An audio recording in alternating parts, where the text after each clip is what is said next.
Hunting Hollywood. Hey, fanfic family. So glad to see you here again to continue this incredible adventure. As always, kindly remember, this story is 100% fiction, so don't go looking for dimensional portals in your closet. All rights to this fantastic novel belong to the original author. We're just your humble narrators of epic tales. Are you enjoying the fanfic? Show it by subscribing to our YouTube channel and dropping us a like. And if you're impatient for more exclusive content, our Patreon is your happy place. Chapter 1100, The Wind Rises. With the success of provincial TV stations in mainland China in recent years, the TV industry will enter a period of vigorous development. This is the best opportunity for the rise of Jinshu Group. After all, the threshold of China's domestic TV industry is much lower than that of movies, and the demand is far greater. However, other capitals will certainly not miss this opportunity. If Jinshu Group wants to stand out, it needs to have sufficient competitiveness. What should be the core competitiveness of Jinshu Group? In my opinion, the key is the specialization of film and television projects from incubation, production to marketing, distribution and other links, forming a whole mature industrial chain. You have to remember, this is business. For any business to succeed, the core is high-quality products, but in addition to this, while ensuring that the product is excellent enough, you also need to reduce costs as much as possible in the production link and make a name for yourself in the marketing link. The ultimate goal is to get more profits. Maybe you are thinking, how to do it specifically? Can I teach you more, instead of these broad concepts? Of course I know how to do it, because I have worked my way up from the bottom step by step. Even though the film and television entertainment environment in the United States is very different from that in China, if you peel it off, since it is a business, it is inevitable that different paths will lead to the same destination. However, I don't have time to teach you, I just want results. If you are willing, with your current position and the resources that the Westeros system can mobilize, you can learn the operating methods of any professional field. As I said, I only look at the results. If you do a good job, I will give you enough rewards, definitely more than you think. Because of various legal restrictions in China, the Westeros system cannot hold too many shares in most of the companies in the Jinshu system.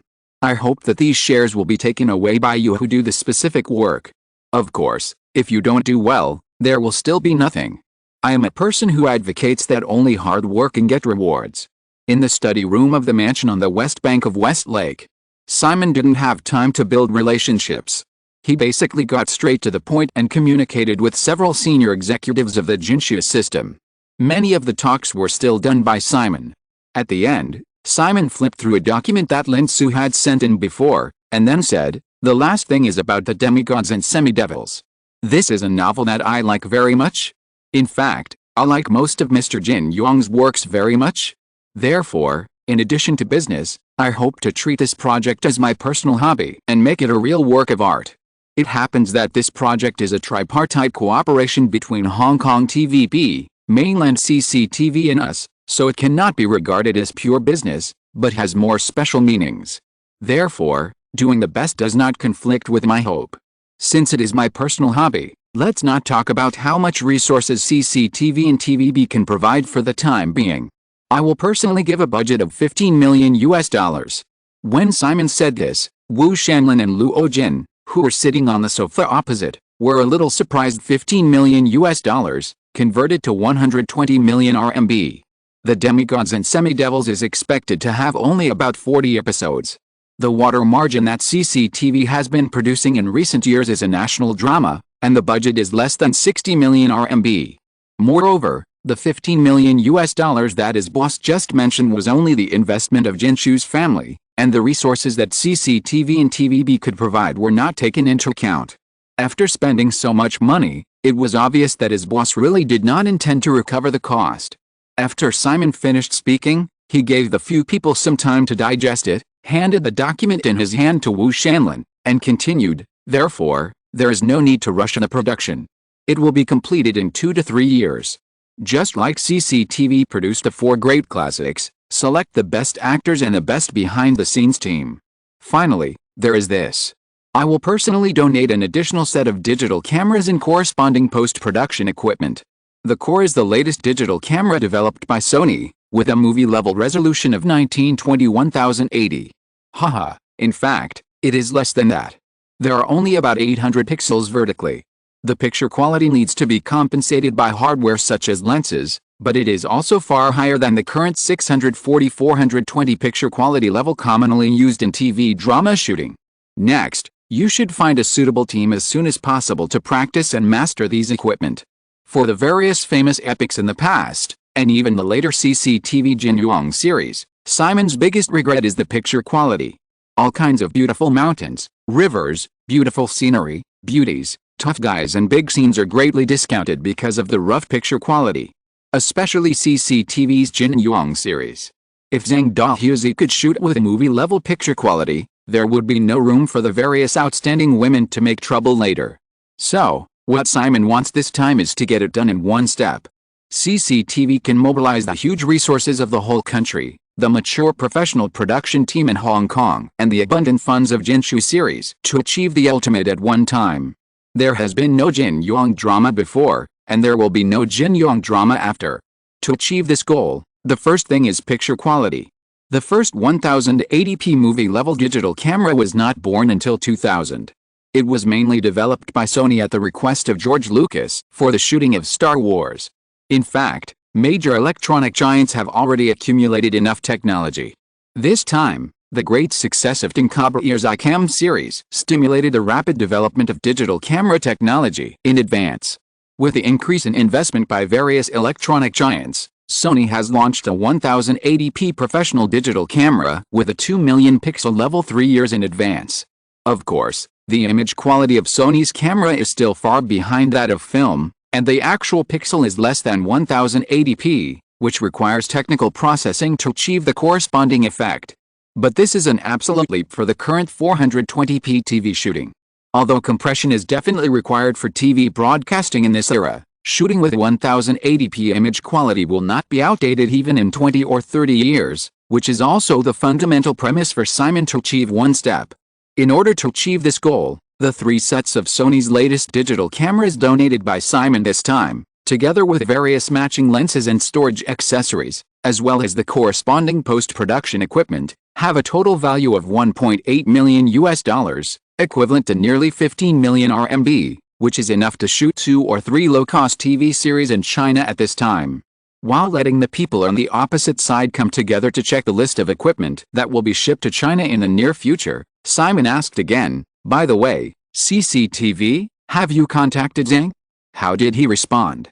This is of course Zhang Dahuzi. Zhang Dahuzi is still in the system at this time, and is currently serving as the chief producer of Water Margin. Fortunately, the filming of Water Margin has entered its final stage, and CCTV is not short of producers. Inviting the other party in advance, as long as Zhang Dahuzi is not stupid, he will know that the significance of this job is no less than Water Margin. Simon still hopes that Zhang Dahuzi can be the helmsman of Demigods and Semi-Devils and even the subsequent Jin Yuang series. In the past, Simon always found it difficult to understand the outside world's criticism and even abuse of Zhang Dahuzi's Jin Yuang series. At that time, whether as an insider or an ordinary audience, Simon believed that Zhang's Jin Yuang series was definitely the best version, without a doubt. As for the praise of the Hong Kong version in the 1990s, it is not aesthetics, but sentiment. Just like the unofficial historical illusion that Zhu Yuanzhang could not forget a bowl of white jade soup before he became famous, because of the lack of film and television content at that time, some of them would become classics. When Wu Shanlin heard Simon asking about Zhang Dahuzi, he hurriedly said, "Zhang has agreed, boss. We have been meeting for some time. He is also looking forward to meeting you, but it's a pity that he didn't get invited this time. It's good that he agreed. Forget it this time. There will be opportunities in the future. In addition, if the other party is willing, you can bring him into Jinshu Media." Wu Shanlin said, "In fact, Zhang already has this intention, boss. In this case, I will talk to him about this matter when I go back." Okay. This went on until more than 10 o'clock in the morning. Everyone who should be met had been met, and Simon officially set off to leave China. Lin Su stayed behind and was expected to spend the Lantern Festival with his family before returning to North America. After the Boeing 767 took off, Simon began to understand another thing in the office and the cabin. It was still the Westeros effect. It was another coincidence. On February 4th, the day after Simon arrived in China, Hanbo Steel, the 14th largest steel company in South Korea and the second largest steel giant in South Korea, suddenly declared bankruptcy. The South Korean stock market immediately plummeted, which was then transmitted to Japan, Singapore and other countries, causing the stock market in Southeast Asia to fluctuate and fall. The main reason for the collapse of Hanbo Steel and even the Hanbo Jebel, which controls more companies behind the scenes, is debt. In order to expand rapidly, Hanbo Steel has been frantically promoting the construction of a steel plant with a capacity of tens of millions of tons with only 2% of its own funds in recent years. The other 98% of the funds come from various banks, insurance and other financial institutions in and outside South Korea. Let's not talk about how many violations there are. After all, a slightly normal financial institution should not provide a company with a loan with a leverage level of 50 times. As a result, Hanbo Steel's capital chain was broken, which led to the collapse of the entire Hanbo Jebel. These days, South Korea is also celebrating the new year, but the South Korean government is in a state of panic.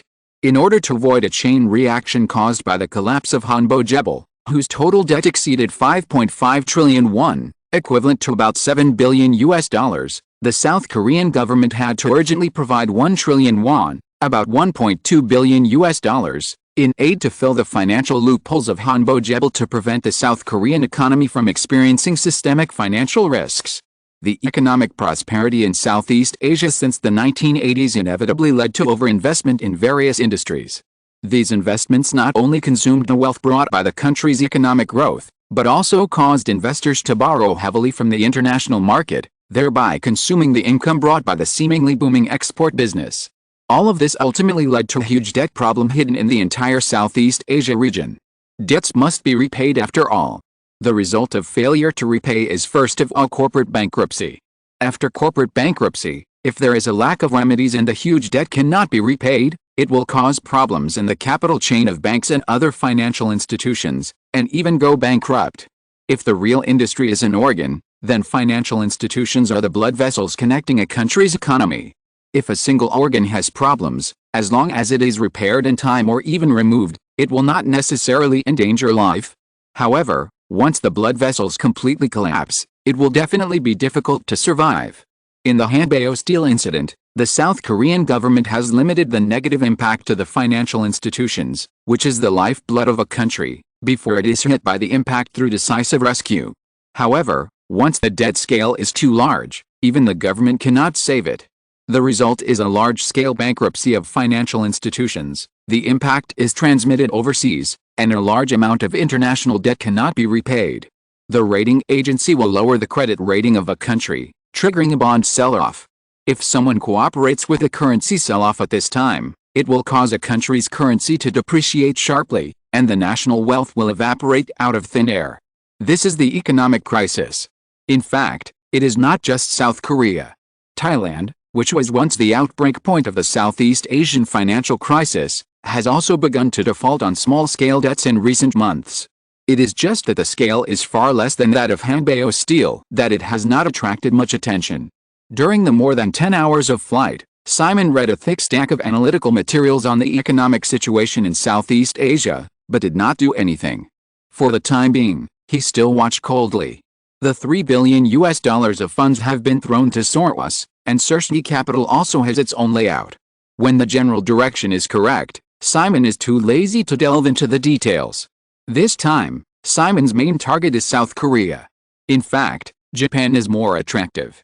However, on the one hand, Japan is too big to be swallowed, and on the other hand, the Japanese economy is actually far less open than the outside world imagines, and can even be said to be quite closed, which is really hard to chew. South Korea is different. After the upcoming crisis, the Korean economy will be forced to open its doors to the world. Moreover, South Korea's current GDP of about $600 billion is also within the appetite of the Westeros system. The most important point is that compared with other Southeast Asian countries, South Korea has many industrial fields that Simon is very interested in. The two major targets of electronics and entertainment were locked in early. After investigations and research in recent months, combined with the information in memory, there are two more specific items: shipbuilding and construction. Now South Korea has reached the world's top level in the field of shipbuilding and construction, and the key is that it has considerable cost advantages. Investing in these two industries will have considerable returns in the future. As for the electronics field, this is a very broad concept. Simon hopes to cut off South Korea's development of the entire industrial chain in the electronics field through the manipulation of the Westeros system, and only serve as a parts supplier for the Westeros system's direct electronic giants such as Nokia and Tinkober. In this regard, the former Apple is simply raising a tiger to harm itself. Simon will certainly not make this mistake again. For example, Samsung can only choose one between semiconductors and LCD screens this time. Even in the semiconductor industry, Samsung can only choose one link, and will no longer let it develop in all aspects. Finally, the entertainment industry is suppressed across the board, including music, film, and games. After all, this is the field Simon is most familiar with.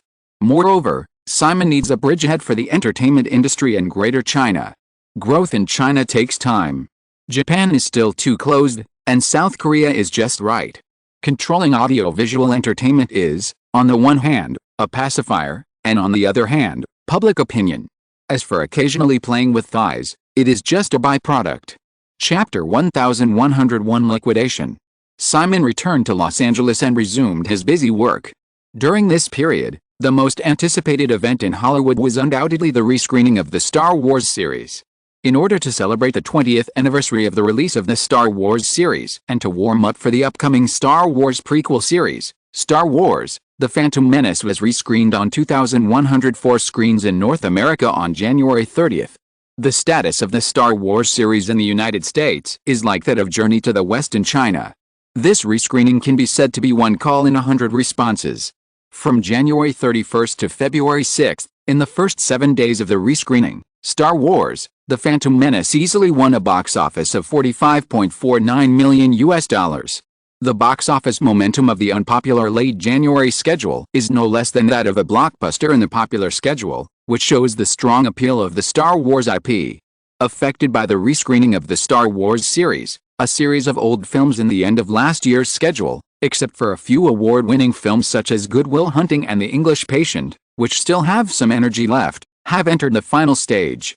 In the same week's list, Charlie's Angels, which ranks second in box office after Star Wars, fell from $12.49 million last week to less than $10 million in the seventh week of its release, earning $7.11 million, and the cumulative box office in 7 weeks was $232.81 million. The third place was Good Will Hunting. Counting from the preview, Good Will Hunting continued to earn $6.69 million in the ninth week of its release with a 25% weekly drop, and the cumulative box office was $133.78 million.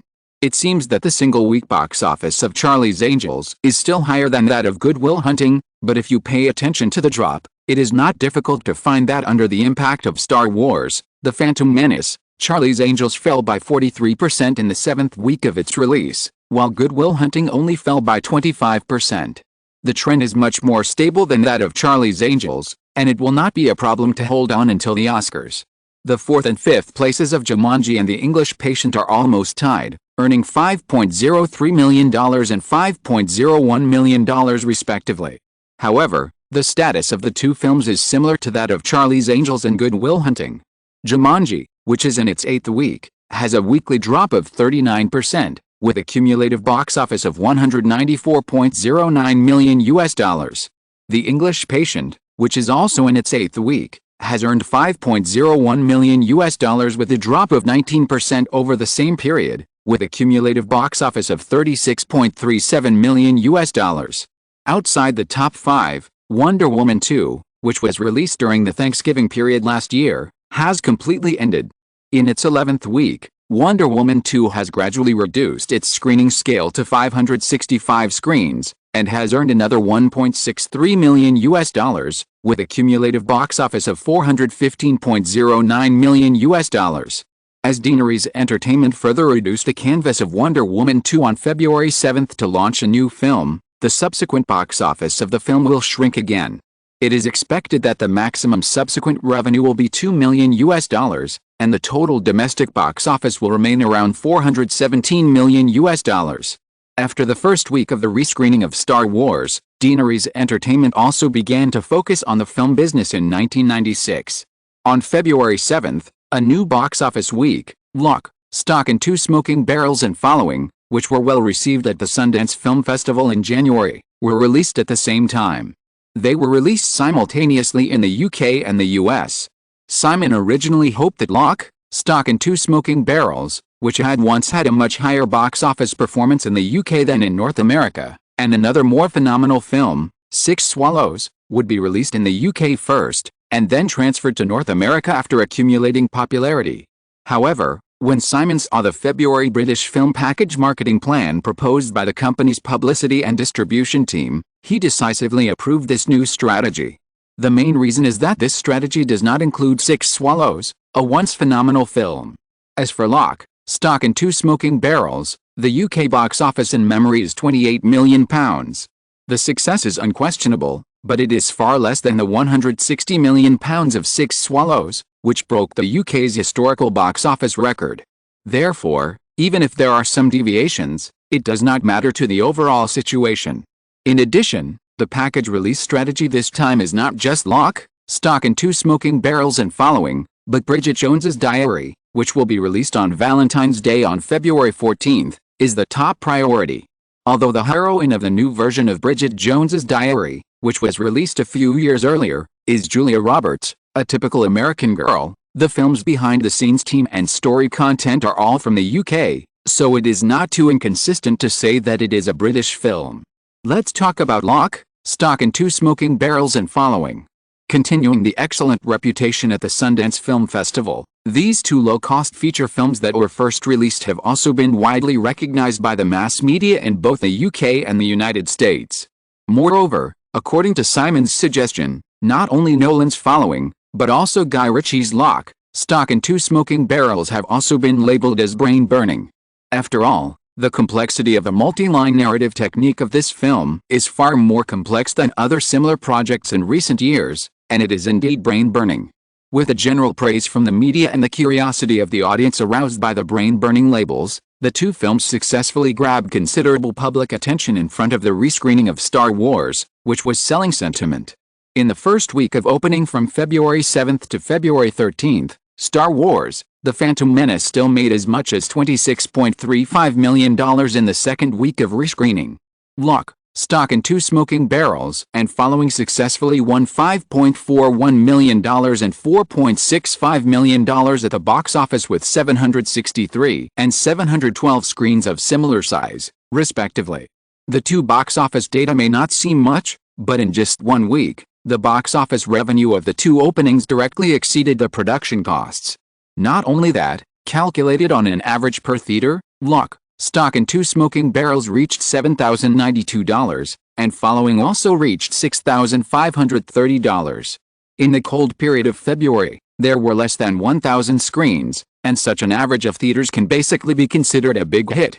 At the same time, the two films also followed Star Wars: The Phantom Menace, Good Will Hunting and Charlie's Angels to squeeze into the top 5 of the weekly box office list, ranking 4th and 5th respectively. Later, during the premiere of Bridget Jones's Diary at the Hollywood Chinese Theater on February 12, the main creators of the two films Lock, Stock and Two Smoking Barrels and Following attended together. With the help of Deaneries Entertainment, the three films were officially fully bundled, making the popularity of the two films rise again after the opening. With the popularity at this time and the lack of strong competitors in the market recently, it is expected that the two films can be easily screened for a long time until Easter at the end of March. It is easy for the North American box office to reach the range of $20 million to $30 million expected by Deaneries Entertainment, and it is not impossible to even break through $30 million. Considering that the two films are only low-cost investments of $2 to $3 million, the box office returns in North America alone are 10 times the level, plus the overseas revenue. The profit level of the two projects is no less than some blockbusters with mediocre market performance. February 14th, Valentine's Day. As Deaneries Entertainment's first hit in 1996, Bridget Jones's Diary opened in North America on a large scale with 2,513 screens. It received the same rave reviews. After the word-of-mouth review was lifted on the second day of the premiere, the film's comprehensive media rating quickly reached an excellent score of 8.3 points. Variety magazine commented that Bridget Jones's Diary is another smart, Alternative and delicate love movie After When Harry Met Sally and 4 Weddings and a Funeral. Julia Roberts' performance of voluntarily gaining 30 pounds, which can be called self-destructive image, has also been recognized by the media. The New York Times commented that Julia's weight gain not only did not conceal the charm of the actress, but made her more charming. The famous film critic Roger Ebert also praised Julia's double breakthrough in image and acting in the Chicago Sun-Times. Although Warner Bros.' Vegas Vacation, starring veteran comedy star Chevy Chase, and Paramount's romantic film Stupid Love, starring Friends actor Matthew Perry and Mexican actress Salma Hayek, were released during the Valentine's Day period, the re-released Star Wars: The Phantom Menace was overshadowed by the bundling strategy of Deaneries Entertainment's 3 films, and the attention paid to the other 2 new films was incomparable. On the other hand, after the re-release of Star Wars and Deaneries Entertainment's packaged marketing strategy re-stimulated the market, the industry generally predicted that the total North American box office for the Valentine's Day box office week, which happened to start on February 14th, would once again reach the 100 million yuan mark, and most of the share would be divided up by the most popular films. Subsequent facts prove this to be the case. Even though the popularity of Julia Roberts has been taken away by the blockbuster movies that have risen rapidly in recent years, her box office appeal has not faded too much. Coupled with an excellent story, the market potential of this Hollywood actress, who is not America's sweetheart but is more like America's sweetheart, has been re-stimulated. In the first weekend alone, Bridget Jones's Diary successfully won $26.29 million at the box office, easily reaching the level of over 10,000 per theater in 3 days. Then, in the first week from February 14th to February 20th, the first week box office of Bridget Jones's Diary finally reached $37.62 million, and the 7-day average theater was close to $15,000. For this film that also took the initiative to go out of the long-term stable line before the Easter period, this is a very outstanding opening performance. The second-ranked Star Wars: The Phantom Menace was originally expected to even fall this week. Due to the impact of several new films such as Bridget Jones's Diary, the decline not only did not happen, but the single-week box office fell by 22%, earning $20.61 million. Warner Bros. Vegas Vacation ranked third, but its first-week box office was the next level, earning only $11.76 million. It opened on 2,054 screens, which means that the average box office barely exceeded $5,000. It is conceivable that this movie will be quickly eliminated after the Valentine's Day box office week. Paramount's fourth-placed Love Is True was in almost the same situation, opening on 1,674 screens and earning only $9.13 million in its first week. Under the impact of 3 new films, Guy Ritchie's Lock, Stock and 2 Smoking Barrels successfully held the 5th place. In the second week of its release, due to the success of the first week, Deaneries Entertainment increased the number of screens for Lock, Stock and 2 Smoking Barrels and Following to more than 1,000. Coupled with the popular Valentine's Day schedule, Lock, Stock and 2 Smoking Barrels reversed the decline in the second week with 1,076 screens and earned $7.53 million, a box office decline of 39%. Although Nolan's Following was squeezed out of the top 5, it still managed to hold the 6th place on the list with the increase of 1,029 screens, earning $6.21 million, also achieving a 33% decline. Although this week is special, with such performance, Deaneries Entertainment still raised the domestic box office expectations of Lock, Stock and 2 Smoking Barrels and Following to more than $30 million. As for the total box office of Lock, Stock and 2 Smoking Barrels, it is definitely higher than Following, and all parties are not surprised. After all, Following is really brain-burning. If you don't watch the movie carefully, you may not understand it. After all, it lacks some fun. Lock, Stock and 2 Smoking Barrels has stronger story and fun. Even if the audience can't figure out all the clues, it's just a wonderful performance by a group of weirdos, and they can get a very rich viewing experience. After returning from China, it was Valentine's Day on February 14th and Simon's 29th birthday on February 22nd. Simon stayed in Los Angeles for 2 consecutive weeks, until February 24th, the end of the month. At the same time, it was the beginning of a new week. Simon finally left Los Angeles again and set off for the East Coast.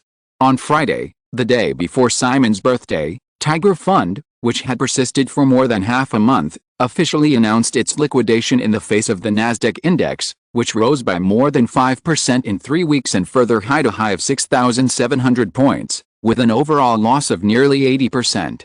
Tiger Fund, which had a scale of $12 billion more than 3 months ago, was left with only $2.8 billion after all short positions were liquidated.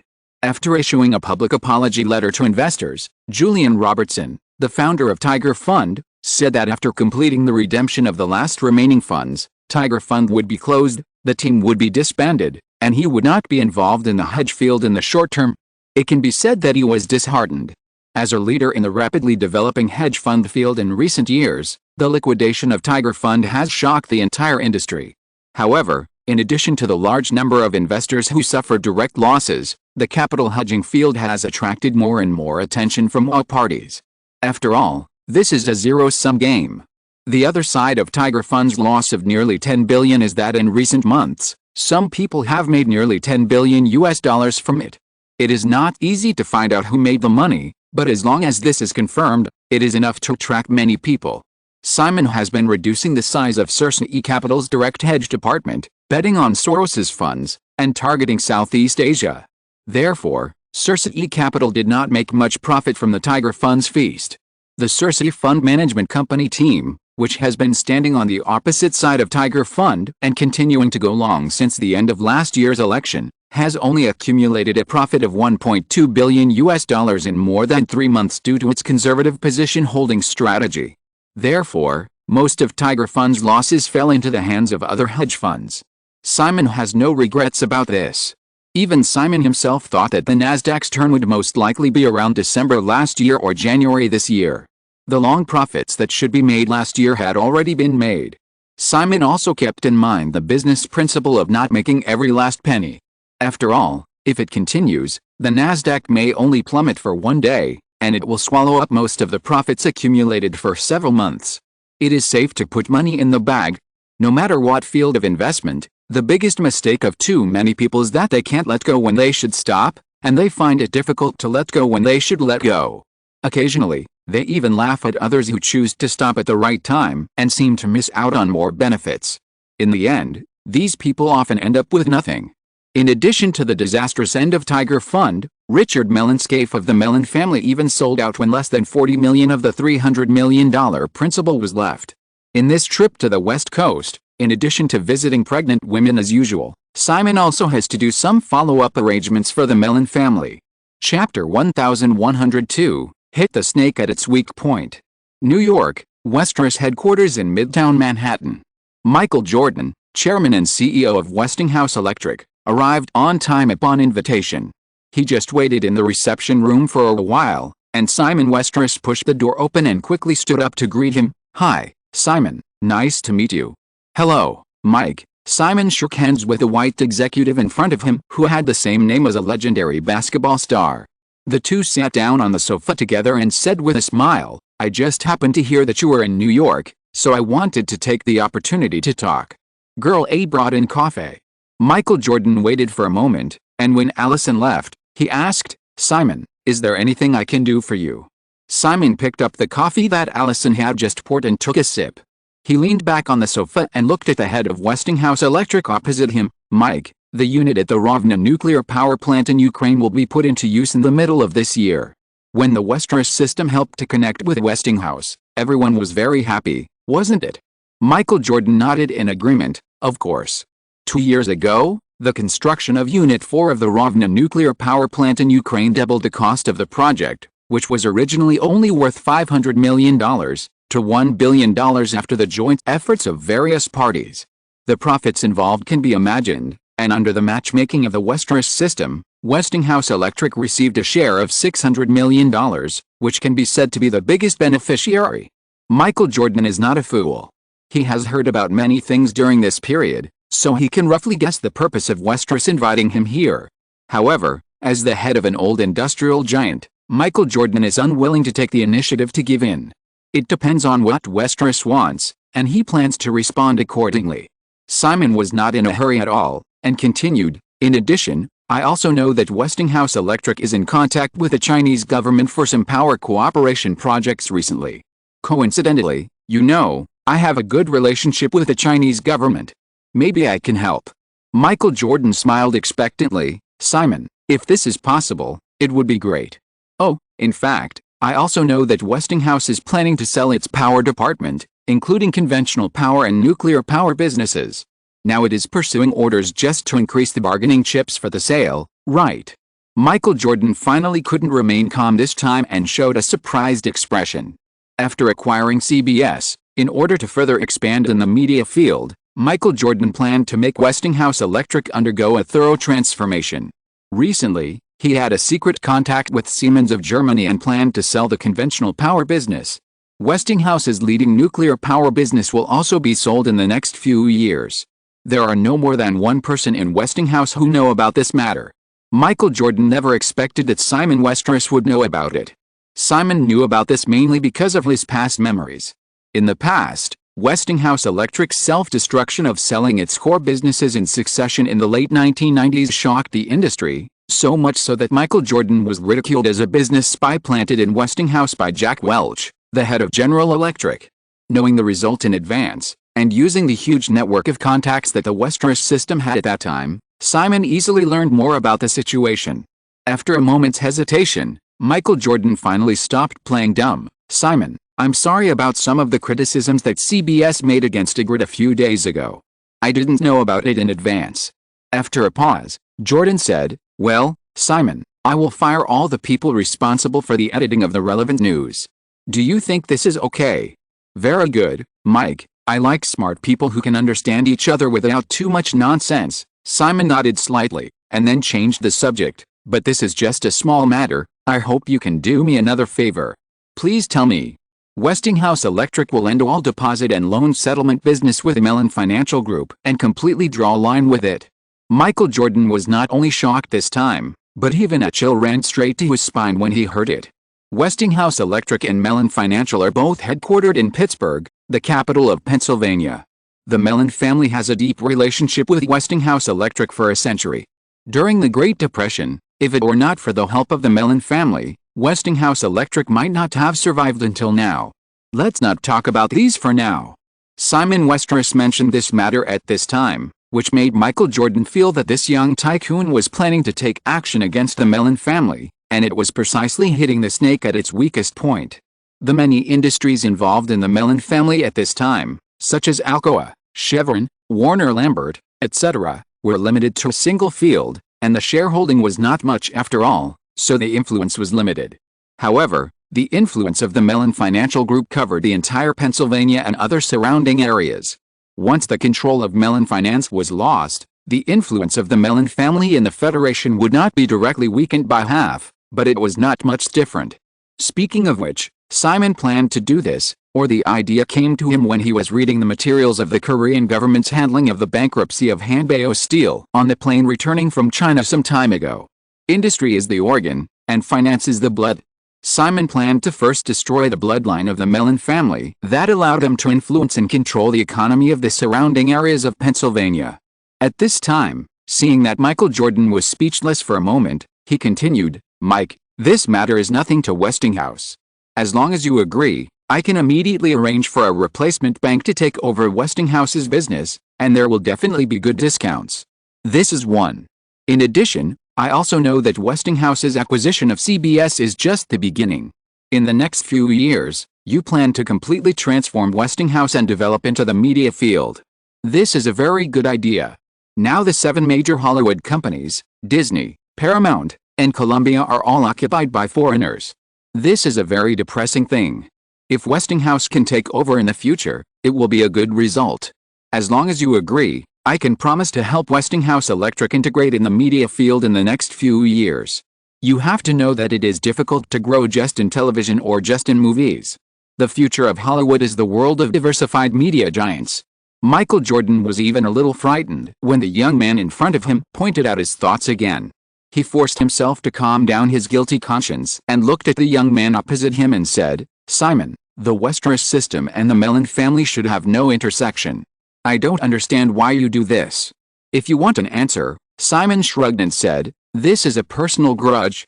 Simon has never been a person who likes to haggle.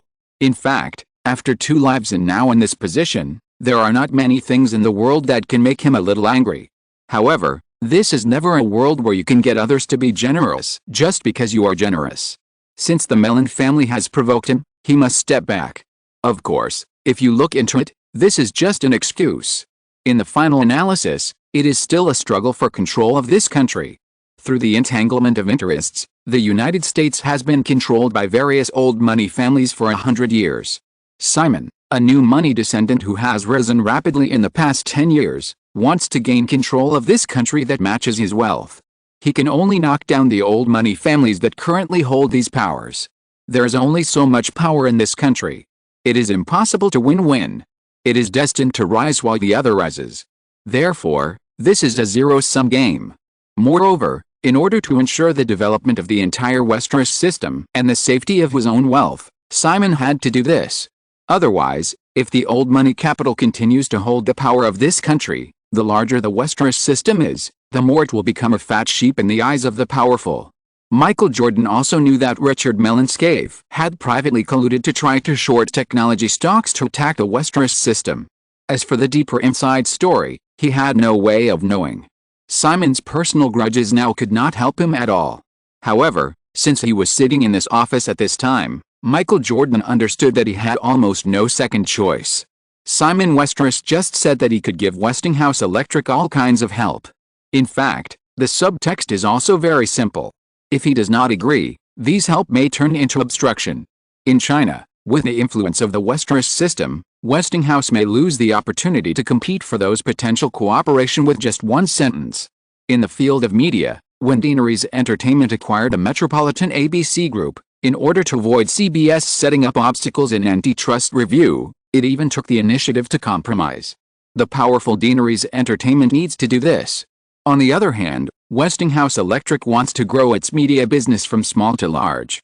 It cannot avoid the other party at any step, not to mention the increasingly close relationship between the Westeros system and Washington. It may also be just a word from Simon Westeros to make Westinghouse difficult. On the other hand, Westinghouse Electric's full withdrawal from Mellon Financial will not only completely eliminate the friendship that has lasted for 100 years between the two parties, but even without the subsequent protection of the Westeros system, the Mellon family will not be able to cause any harm to Westinghouse Electric. In the final analysis, it is the fundamental disparity in strength that leaves Westinghouse with no choice. Quickly sorting out the joints, Michael Jordan finally made up his mind. Simon, I can promise you. But, frankly speaking, just Westinghouse ending its cooperation with Mellon Financial will not cause too much impact on this bank. Simon smiled. As long as you agree, the rest is my business. In this case, Westinghouse can prepare and publicly announce this matter tomorrow afternoon. I will let the Egret portal cooperate to release a press release. Michael Jordan was shocked again. Tomorrow afternoon, that is to say, even if he has the intention to favor the Mellon family, there is no time to turn around. After the meeting with Simon, Michael Jordan, who had some things to do in New York, did not stay for too long and flew directly back to Pittsburgh to make arrangements. The next day was February 26th. Wednesday. After being busy until more than 1 o'clock in the morning last night, Michael Jordan was still in bed in the morning when he received a call from his assistant, who immediately faxed an article from today's New York Times. Mellon Financial Company and Mellon family members suspected of conspiring to fraudulent loans. The Federal Reserve and the Federal Currency Controller's Office launched a joint investigation. The article details the inside story of how Richard Mellon and other Mellon family members obtained nearly $600 million in loans through illegal means with the senior management of Mellon Financial Group in the past few months to speculate in the technology stock market. It took the Mellon family less than a week from applying to obtaining the loan, and the review process was seriously violated. The value of the stocks and other collateral provided by the Mellon family members was significantly overestimated, suspected of loan mortgage fraud. The purpose of the loan declared by the Mellon family was industrial investment, but it was actually used for stock and futures speculation, and the final loss was close to 90%, which brought huge risks to investors and was suspected of misappropriation of funds. The senior management of Mellon Financial Group actively cooperated with the above violations, and there were also major financial crimes. In this regard, the Federal Reserve and the Federal Office of the Controller of the Currency will set up a joint investigation team to investigate the crimes of the Mellon family and the Mellon Group. Michael Jordan stood by the fax machine in pajamas and read the press release. For some reason, the first thing he thought of was Simon Westeros' series of operations during the stock market crash in 1987. According to later disclosures, Simon Westeros mortgaged the proceeds of Lola Run before the stock market crashed to obtain a large amount of cash for shorting the stock market. Upon closer examination, it also involved serious violations. However, the result that time was that Simon Westeros won a great victory. This is the world, the winner is not blamed. This time, the Mellon family did not have such good luck. In fact, if the Mellon family had not provoked an opponent like Simon Westeros, although the Mellon family lost a lot of money in the past few months of technology stock speculation, it would not be a big deal. Many things are just afraid that someone will take it seriously. Moreover, it is not just the Westeros system. The White House must have also made efforts this time. After all, the president is still trapped in various scandals that Richard Mellon's scaife has spent money to dig. If there is no Simon Westeros' support, even if the White House knows about this, it can only swallow its anger. After all, the butler cannot fight the big boss behind the scenes. Now there is another big boss with more wealth and power, so of course there is no problem. With the article in the New York Times and the subsequent reports from the internet, television and other media, February 26 was a disaster for the Mellon family, which has been passed down for 2 centuries. When the market opened that morning, the stock price of Mellon Financial Corporation collapsed directly, and the decline reached 11% in just 5 minutes. In addition, the share prices of Alcoa, Chevron and other companies related to the Mellon family also plummeted, because the Mellon family's loan funds were collateralized by these stocks. After the incident was exposed, the Mellon family could no longer obtain funds from other channels to make up for the deficit, and Mellon Bank could only sell those collateralized stocks to compensate for the losses. This is not over yet. That afternoon, Westinghouse Electric stabbed again. Michael Jordan publicly announced that in view of the various uncertain risks of Mellon Financial Group, Westinghouse Electric would cancel all banking business cooperation with Mellon Financial, such as deposit and loan settlement. As one of the largest industrial giants in Pennsylvania, Westinghouse's withdrawal from Mellon Financial inevitably caused panic in the industry. For a time, many companies demanded to withdraw funds from Mellon Financial, which quickly formed a stampede effect. Chapter 1103, Defeat. What do banks fear the most? It doesn't require much professional knowledge, but ordinary people with a little experience can probably know 2 words: bank run. Any bank, once a bank run occurs, the result is catastrophic.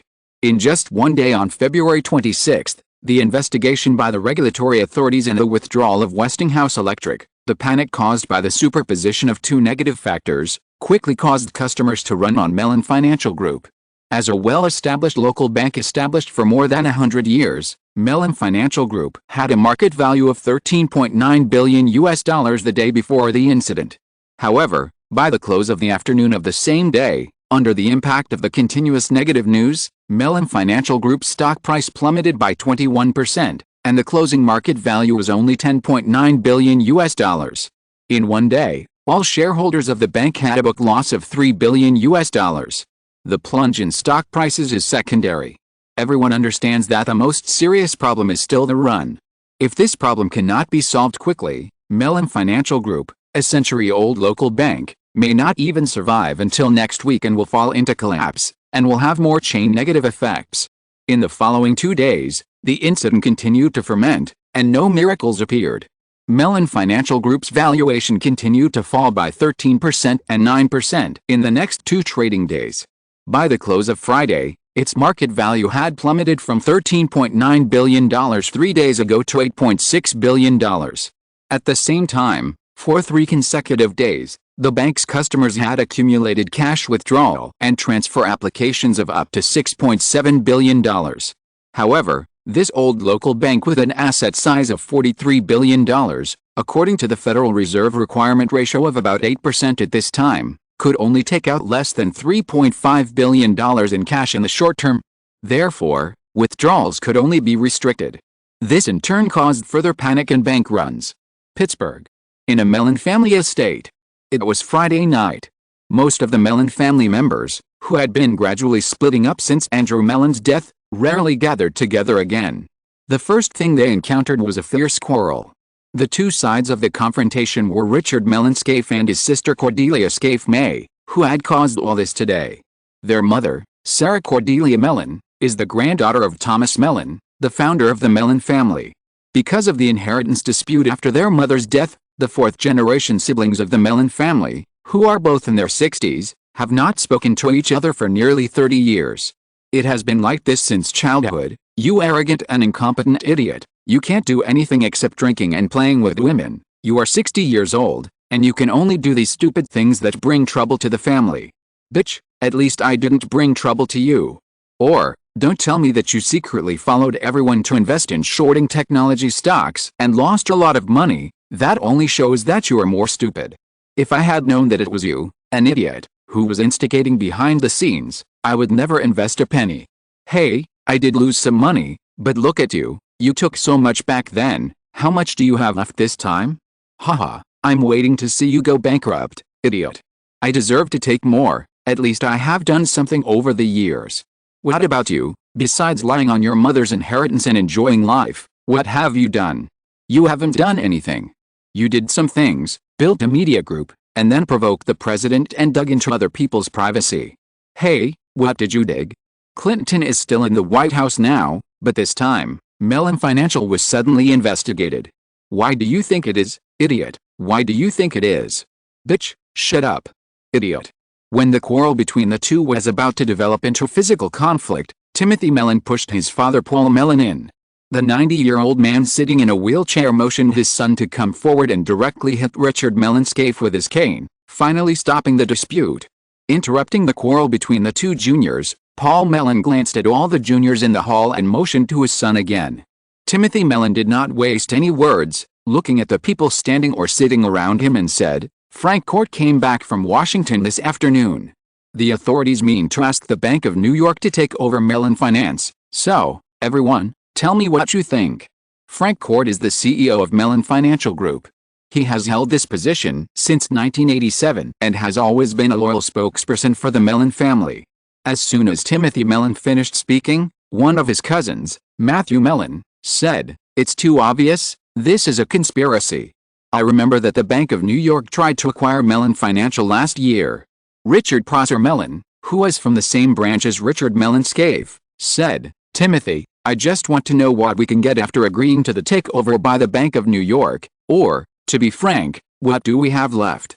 Timothy Mellon looked at his cousin who is a few years older than him and shook his head. This is just Washington's request to Mellon Financial. As for our affairs, we still need to continue to contact Washington after making a decision tonight. Another middle-aged female member of the Mellon family, Cassandra Mellon, said, If Washington does not make a promise, we can't agree to anything. Cass, the problem now is that we only have one night to make a decision. You know, although the stock market is closed on weekends, the bank run is still there, and we can't afford to delay it. Cordelia, who had just finished arguing with her brother, interrupted and said, Then let's not talk about anything. If Mellon Financial collapses due to a run, we will not be the ones who suffer the most. I don't believe the White House dares to watch this happen. If only it were that simple, Matthew Mellon said just now. If we don't take the initiative to cooperate, the situation of Mellon Financial will deteriorate to a certain extent, and the authorities will have the power to forcibly take over. At that time, we will completely lose the initiative.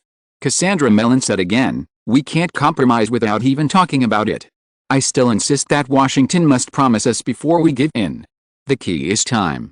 Why not wait until Monday and see? In the hall, Paul Mellon, the only surviving son of Andrew Mellon, leaned on his wheelchair and listened quietly to the arguments of the crowd for a while, feeling inexplicably sad. Thinking about the glory of the Mellon family in the past, and looking at these people now, they only wanted to retreat and get out of it. Even these family members subconsciously didn't even mention the name of a young man who caused all this. It can be imagined that they would not fight against him. Thinking of this, Paul Mellon raised his hand slightly to interrupt everyone, and then looked at Richard Mellon Scaife who had been silent just now. Charlie, why don't you say something? Richard Mellon Scaife had just been hit by the old man who should be his uncle, and his shoulder was still in pain. Hearing this, he stretched his neck slightly and looked at the chandelier on the ceiling. I have nothing to say. Cordelia next to him immediately followed up with ridicule. Yeah, he has been a rogue like this since he was a child, and then waited for his daddy and mommy to clean up the mess. Paul Mellon glared at this sarcastic niece, and then slowly looked at everyone. Seeing that these younger generations were all avoiding their eyes, he felt even more depressed. If the Mellon family could stick together, with a foundation accumulated over hundreds of years, they might be able to gamble this time. Now, facing a certain behemoth, people's hearts are scattered and they have no fighting spirit. Even if he, an old man, still has some ideas, he can't display them at all. Pursing his dry and old lips, Paul Mellon finally said, "Since you can't make up your mind, I'll let Tim handle this matter. Be prepared.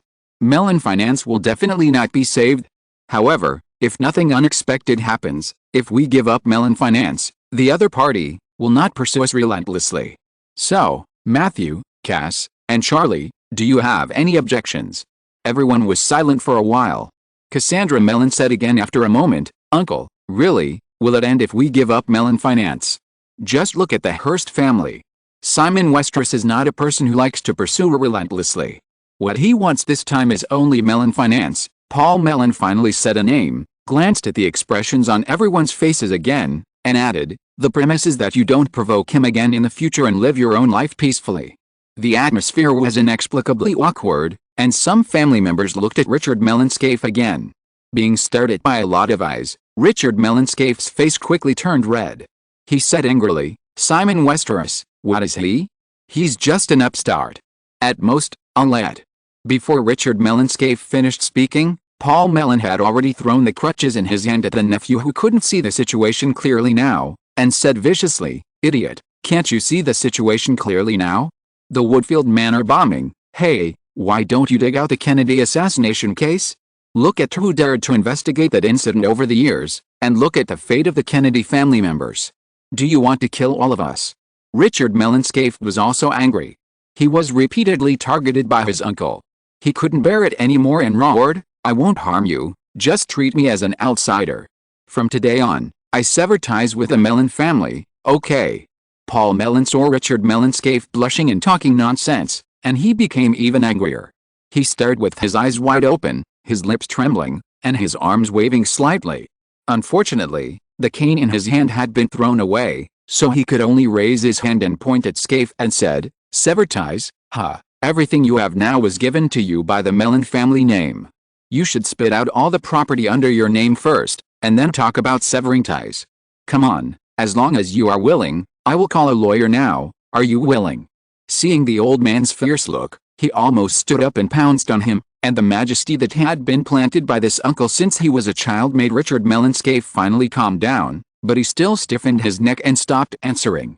Timothy Mellon squatted down to help his father hold his chest to breathe, paused, and whispered to everyone, "I called a friend in the FBI and he said that all the evidence files about the Woodfield Manor explosion had mysteriously disappeared last year.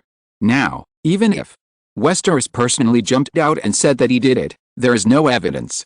After Timothy said this, everyone looked at each other. Paul Mellon recovered after being comforted by his son, and finally spoke again, his tone revealing dejection, "That's it, each of you go back and prepare. Although this time the Bank of New York will definitely be a stock swap and merger, the Mellon family's shares should not be retained. Sell them all, and we will withdraw completely." After saying this, Paul Mellon looked at a certain disappointing nephew again. "Also, Charlie, close down your Pittsburgh Tribune. Anyway, you know that even if you don't close it, this newspaper won't last for a few years. Tim has asked, and you don't have many advertising orders." Paul Mellon slowed down his tone, and Richard Mellon Scaife, who was already timid, did not talk back, but still tentatively asked, "I can sell it, right?" Paul Mellon was very disappointed. "Who are you going to sell it to? Who do you think dares to take it?" Richard Mellon Scaife paused and nodded slightly without a trace. Paul Mellon opened his mouth and wanted to say something more, but after thinking about it, he didn't say anything. He raised his hand and waved, "In this case, let's all go. In the future. Haha, I don't have much time, I can't manage it anymore." After the Mellon family made a decision, things began to change rapidly.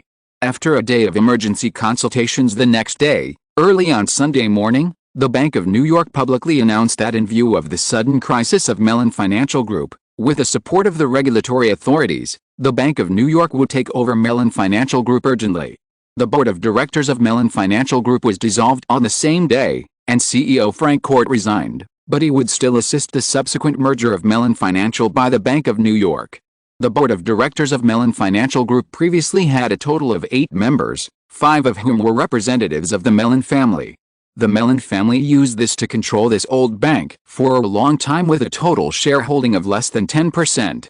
Now, the board of directors has been dissolved, and the Bank of New York will take over and merge Mellon Financial, completely announcing the end of the Mellon era. Moreover, in order to ease the bank run, Westinghouse Electric, which had just announced its separation from Mellon Financial a few days ago, suddenly changed its attitude and took the initiative to clarify that its reaction to the authorities' investigation into the internal problems of Mellon Financial was a bit excessive, so it withdrew its previous decision and would continue to cooperate with the bank in the future.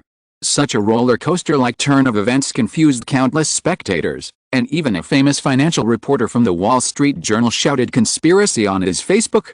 The financial reporter also dug up a news report at the end of last year about the Bank of New York's acquisition of Mellon Financial Group being rejected, so he judged that the series of events that happened in the past few days were all dishonorable means taken by the Bank of New York to swallow up Mellon Financial Group. Unfortunately, the overall situation has been determined, and these voices that actually did not explore the deeper inside story did not cause any waves in the mainstream media. As for the few people at the top of the pyramid who knew the cause and effect of all these events, they were once again shocked by the Mellon family's helpless defeat like an avalanche in front of the Westeros system, and inevitably felt a little more awe and fear. If you are listening to this novel on a channel other than Fanfic World, it means it was downloaded and re-uploaded without effort. We warmly invite you to visit our channel, Fanfic World. There you will find the original version of this story and many other novels of various genres. We look forward to seeing you dive into a world of incredible novels. Chapter 1104 Big Order. Cape du May Manor, early morning restaurant. Janet came in last, ran to her aunt, hugged Veronica's shoulders and kissed her on the face, then turned to Simon with a smile, tilted the man's head and gave him a kiss, and finally sat down next to him. The little ones at the table were confused, and Jennifer, who was pregnant and had to take care of the 2 children around her, couldn't help rolling her eyes. Veronica lowered her head slightly and pretended not to see it, helping Melbourne to share the food. Janet picked up the cutlery, drove away the waitress who was helping her, and then asked Simon, "How is it on the East Coast?" Knowing what the woman was asking, Simon shook his head regretfully. "I just received news that Scaife has shut down the Pittsburgh Tribune. It's really a retreat to the end. It's a pity that the Mellon family gave in so decisively this time that we can't carry out some of our subsequent plans. Yes, there is an idiom in China called, 'The death of the rabbit makes the fox mourn.' You are at least level 8 in Chinese now," Simon praised, and then said, "Anyway, the Mellon family suddenly retreated so thoroughly, we can't do anything, otherwise it will make other old money families in the Federation more cautious and vigilant. After all, we can't offend everyone at once." Simon's original consideration was to take advantage of the Mellon Financial Group incident to strike at the Mellon family's interests in other industries and achieve the goal of weakening the Mellon family to the greatest extent. The Mellon family suddenly gave up Mellon Finance over the weekend, which caught Simon off guard. The other party did not forcefully resist on the issue of Mellon Finance, and Simon could no longer be aggressive. After all, the Mellon family is not without foundation in Washington and Wall Street. If he pushed too hard at once, it would inevitably make other old money families mourn and even unite against the enemy. He could only stop. Simon stopped, and the Mellon family chose to give in. The investigation into the Mellon family's loan fraud that had just been provoked would probably be settled soon. Not knowing what happened behind the scenes, Simon could only sigh at the decisiveness of the century-old money family. Thinking of this, Simon said again, "In fact, the most regrettable thing is the stock market. Last week, Mellon Financial led Chevron, Alcoa and other companies to fall for 3 consecutive days, but failed to pull down the Nasdaq. I initially thought this was a good opportunity." Jennifer on the opposite side said, "Mellon Financial is listed on the New York Stock Exchange, not Nasdaq." Simon shrugged, "Almost the same, after all, it is the federal stock market." Janet picked up the milk and took a sip. Probably because she felt that the milk was not tasty today, she poured some to Seattle next to her, and gave half to her man, and asked with a smile, "Are you anxious?"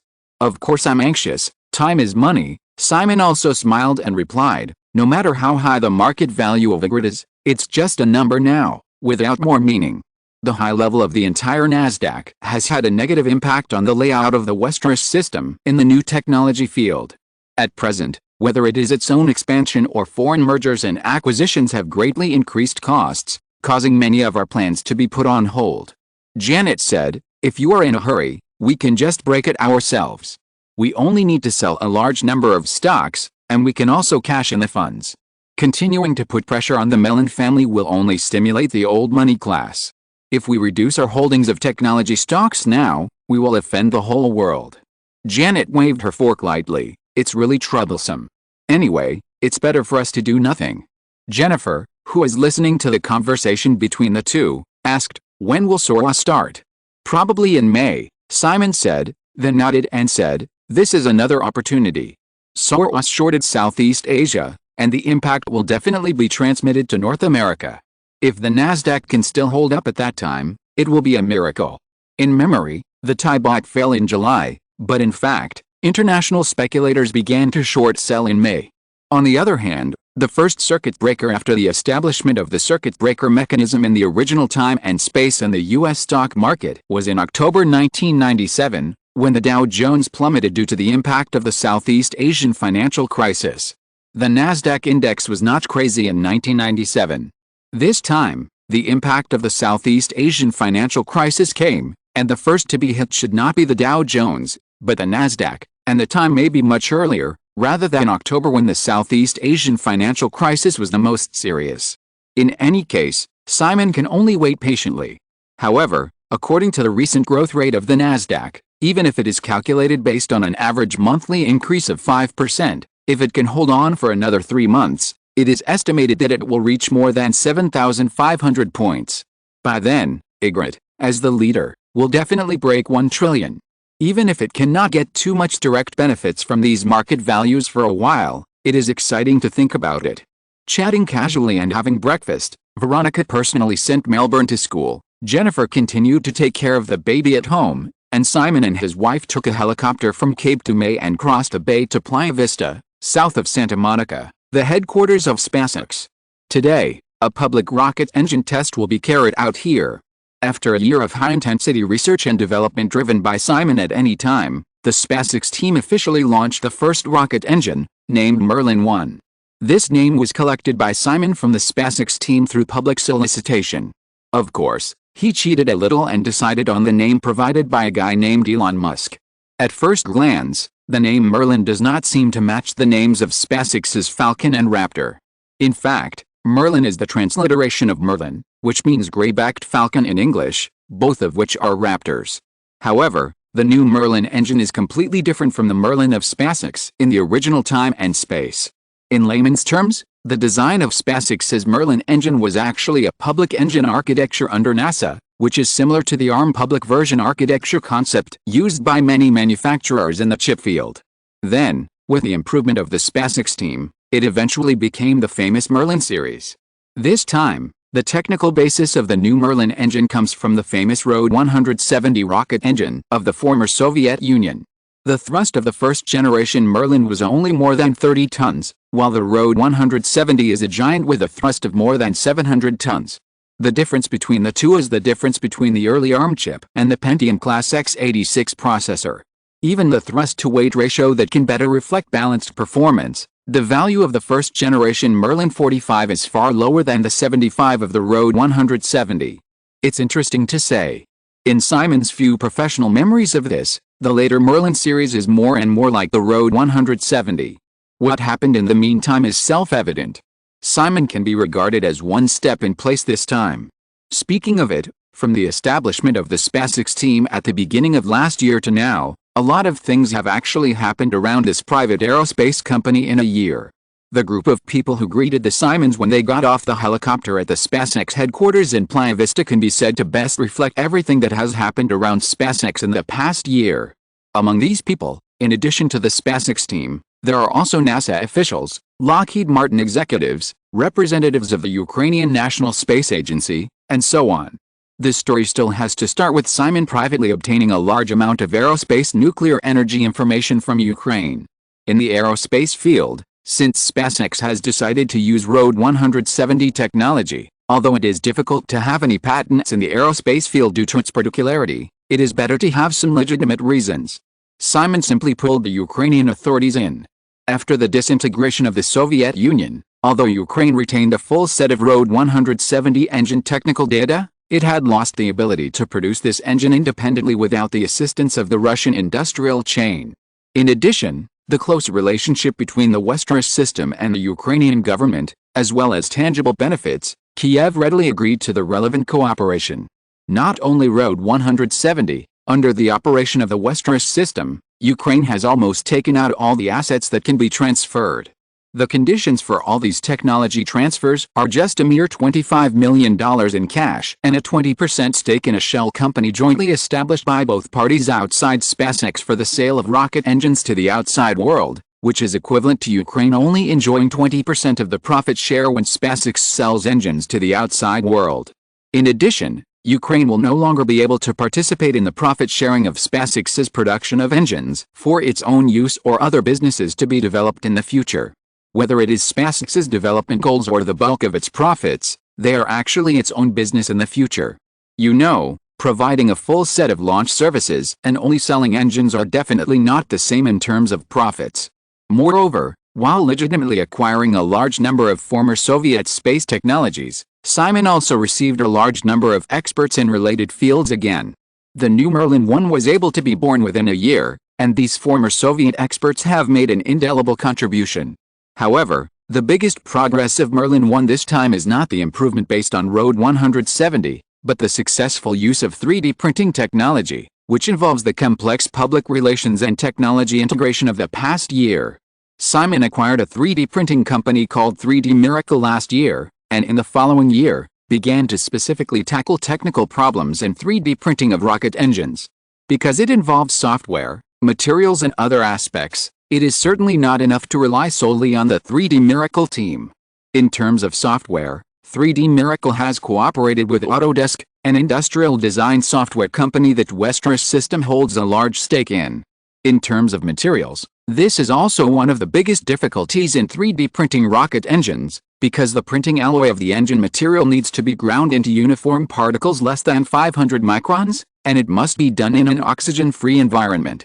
Simon personally intervened and consulted the accumulation of several major national laboratories in the United States, and then successfully found the relevant technology and team. Otherwise, although it is only a matter of time, it will definitely not be done within a year. In the end, the most direct result of the conquest of 3D printing technology for rocket engines is that the manufacturing cycle of rocket engines that can only be completed by traditional casting methods for 6 months has been shortened to 1 month. Not only that, due to 3D printing, many parts of the engine that once required hundreds of parts to be spliced and combined can be formed at one time, and the stability of the Merlin 1 engine has also been greatly improved. The most critical thing is of course the cost. According to the SpaceX team's estimate, as the technology matures further and enters mass production, the cost of 3D printed engines will drop by more than 70% compared to traditional engines. If SpaceX can achieve rocket recovery and reuse in the future, the cost will be reduced to a terrifying level. Simon founded SpaceX. Although he had his own ambitions, the company's development goals were very down to earth from the beginning. SpaceX must achieve commercial self-reliance, rather than working hard for the future of mankind in vain. Just like 3D printing, in the eyes of ordinary people in this era, this technology is a bit close to the level of science fiction, but in fact, all aspects have accumulated technology for many years. It's just that because of the lack of practical application of various research and development, even if the technological progress of science fiction level is achieved, it will eventually be buried in the pile of old papers. Human technology has exploded for decades, and this is what Simon regrets most. Closed-door development and self-containedness have led to the waste of a lot of social resources. Advanced technologies developed cannot be applied in practice. Lack of practical application actually loses the opportunity to go further. Therefore, whether it is SpaceX or Fusion Times in Solar City, which are progressing quite smoothly, the initial development strategy of these companies is mainly based on integration. Whether using normal means or stealing, First, integrate the breakthrough technologies that predecessors have achieved, and realize the maximum practical application, and then consider going further. Of course, Simon is just talking without any pain. With the development of science and technology, he must be more than the only one who thought of this, but there are only a few who have enough strength and background to do this. Simon, with the strong financial support of the Westeros system, happened to encounter the best time when the world confrontation temporarily disappeared and the globalization process accelerated, allowing technology and talents to flow smoothly. Without any of these conditions, the difficulty of doing this would increase significantly. SYNOPSIS headquarters. After greeting everyone one by one, Simon and his wife came to a hall on the upper floor of the newly completed SYNOPSIS fiberglass headquarters building. From here, you can see a large open space along the Barona Creek to the sea. More than 300 hectares of wasteland were bought by Simon last year and used as a test site for SYNOPSIS equipment. At this time, looking from the hall, a two-story test bench was built on the flat ground on the side of the Barona Creek 500 meters away. The better-performing prototype of the first two Merlin 1 engines has been installed on the test bench. In fact, today's public test is more of a formality. The SYNOPSIS team has conducted many tests in private.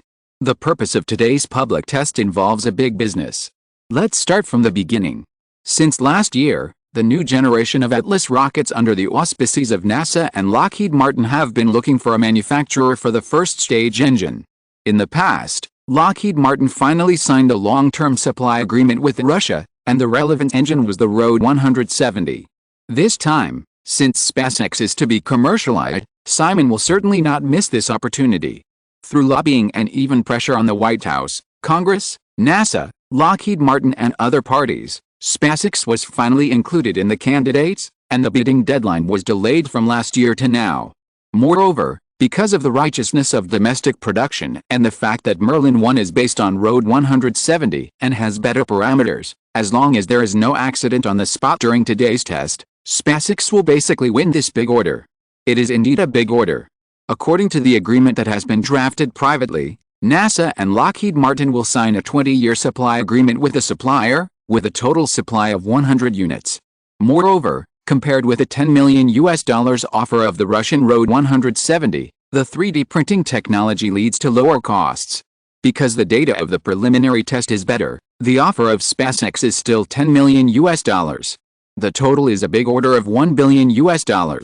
Even if it is divided into 20 years, only $50 million per year, considering the gross profit margin of SYNOPSIS, it is also a big start for the company. Moreover, this is just a business of SYNOPSIS after all. NASA and Lockheed Martin have not restricted SYNOPSIS from using the Merlin series for its own use, so in the future, it will still focus on independent launches. In the lobby of the SYNOPSIS office building, everyone sat down. SYNOPSIS President Gwyn Shotwell confirmed that everyone was present, asked Simon for instructions, and then turned to the staff sitting behind the computer around him and started the test. After a while, with the flames and smoke coming from the test bench in the distance, the powerful power of Merlin 1 made everyone feel the tremor. At the same time, a series of parameter reports from NASA supervisors came from the loudspeaker. Thrust at sea level. 81,773 kN. Specific impulse at sea level. 353 s. Combustion chamber pressure, wow, 27.3 MPa, are you sure? Okay. Thrust to weight ratio, 96, too strong. In the hall, listening to the voices around him and the gradual commotion of the staff from all walks of life who came to watch the test, even the NASA official sitting next to Simon couldn't remain calm and kept turning his head to look at Simon. Although he had already obtained some data in advance, this equally professional NASA official still had some doubts when he heard it on the spot. Simon ignored it. Having carefully read a lot of information in advance, he could probably predict the shock that these data would bring to the representatives of NASA, Lockheed Martin and other parties. Only Janet beside him looked like she was listening to a book of heaven. Just as she was about to explain a few words to Janet, the plump and fair-skinned Ukrainian female representative sitting on the other side of her began to chat with Janet, who was obviously confused, in standard English. She was probably explaining the meaning of the relevant data, but the woman's soft voice was obviously a little raised, as if she wanted to attract other people's attention. The test lasted for more than half an hour. The teams of NASA and Lockheed Martin had some doubts at first, so they went to the test bench to check it and conducted a second test. Naturally, there was no problem. There had been sufficient communication in private. After 2 consecutive tests, NASA had no objections. Then, under the witness of all parties, SpaceX and Lockheed Martin executives, as the 2 parties to the transaction, signed the agreement on the spot, and opened the champagne celebration ceremony. In the lively hall, Simon and the guests had a simple social interaction, and then found Gwen Shotwell and other SpaceX backbones, and began to pour cold water and wave the whip. This is just the beginning, Gwen, and everyone else. The most important thing for you next is to build SpaceX's own launch vehicle. Moreover, I have set a goal long ago that SpaceX must work towards reusable rockets. Oh, is there anyone who told me it's impossible this time? Very good, today is such a beautiful day, it's not good for someone to be fired. After pouring cold water, of course, he didn't forget to sweeten the pot. After announcing a total of $15 million in rewards on the spot, it was almost time. Simon turned around to look for Janet, and saw her walking with a woman of Slavic appearance. Simon, this is Natasha.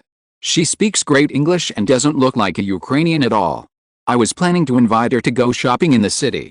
Simon smiled as he listened to Janet's introduction. He gave her a look that said you're not acting like a simpleton, and then shook hands with a woman in front of him casually. Hello, Natasha. Haha, I really like this typical Slavic name. Looking closely, this Slavic woman, about 175 centimeters tall, was probably around 30 years old, wearing a black women's suit. Her well-proportioned figure and fair, charming face were both very attractive. When she spoke, her soft voice revealed a bit of coquettishness, which I didn't know if it was intentional. Oh, Mr. Westeros, it's an honor to meet you today. You can call me Nada. Okay, Nada. Janet continued to be naive. Simon, look at Nada's skin, it's so white. I really don't know how she maintains it. I must ask her later.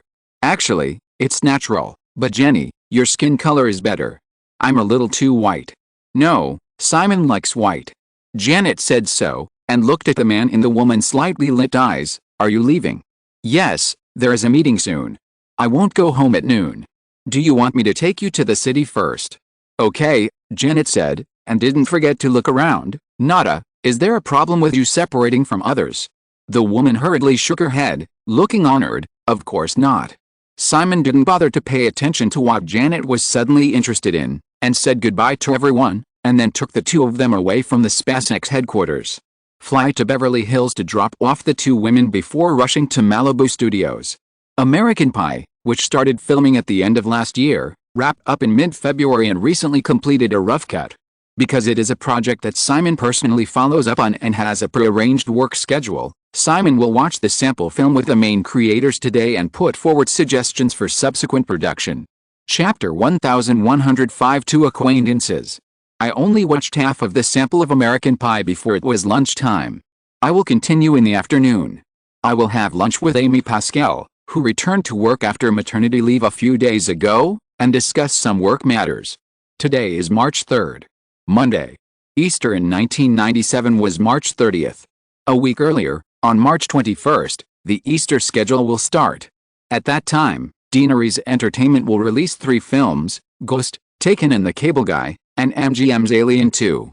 In addition, this year's 69th Academy Awards will be on March 24th. The Oscars in the 1990s are still at the peak. Even if this year is still a small year for the award that Deaneries Entertainment deliberately gave up, Simon will not completely ignore it.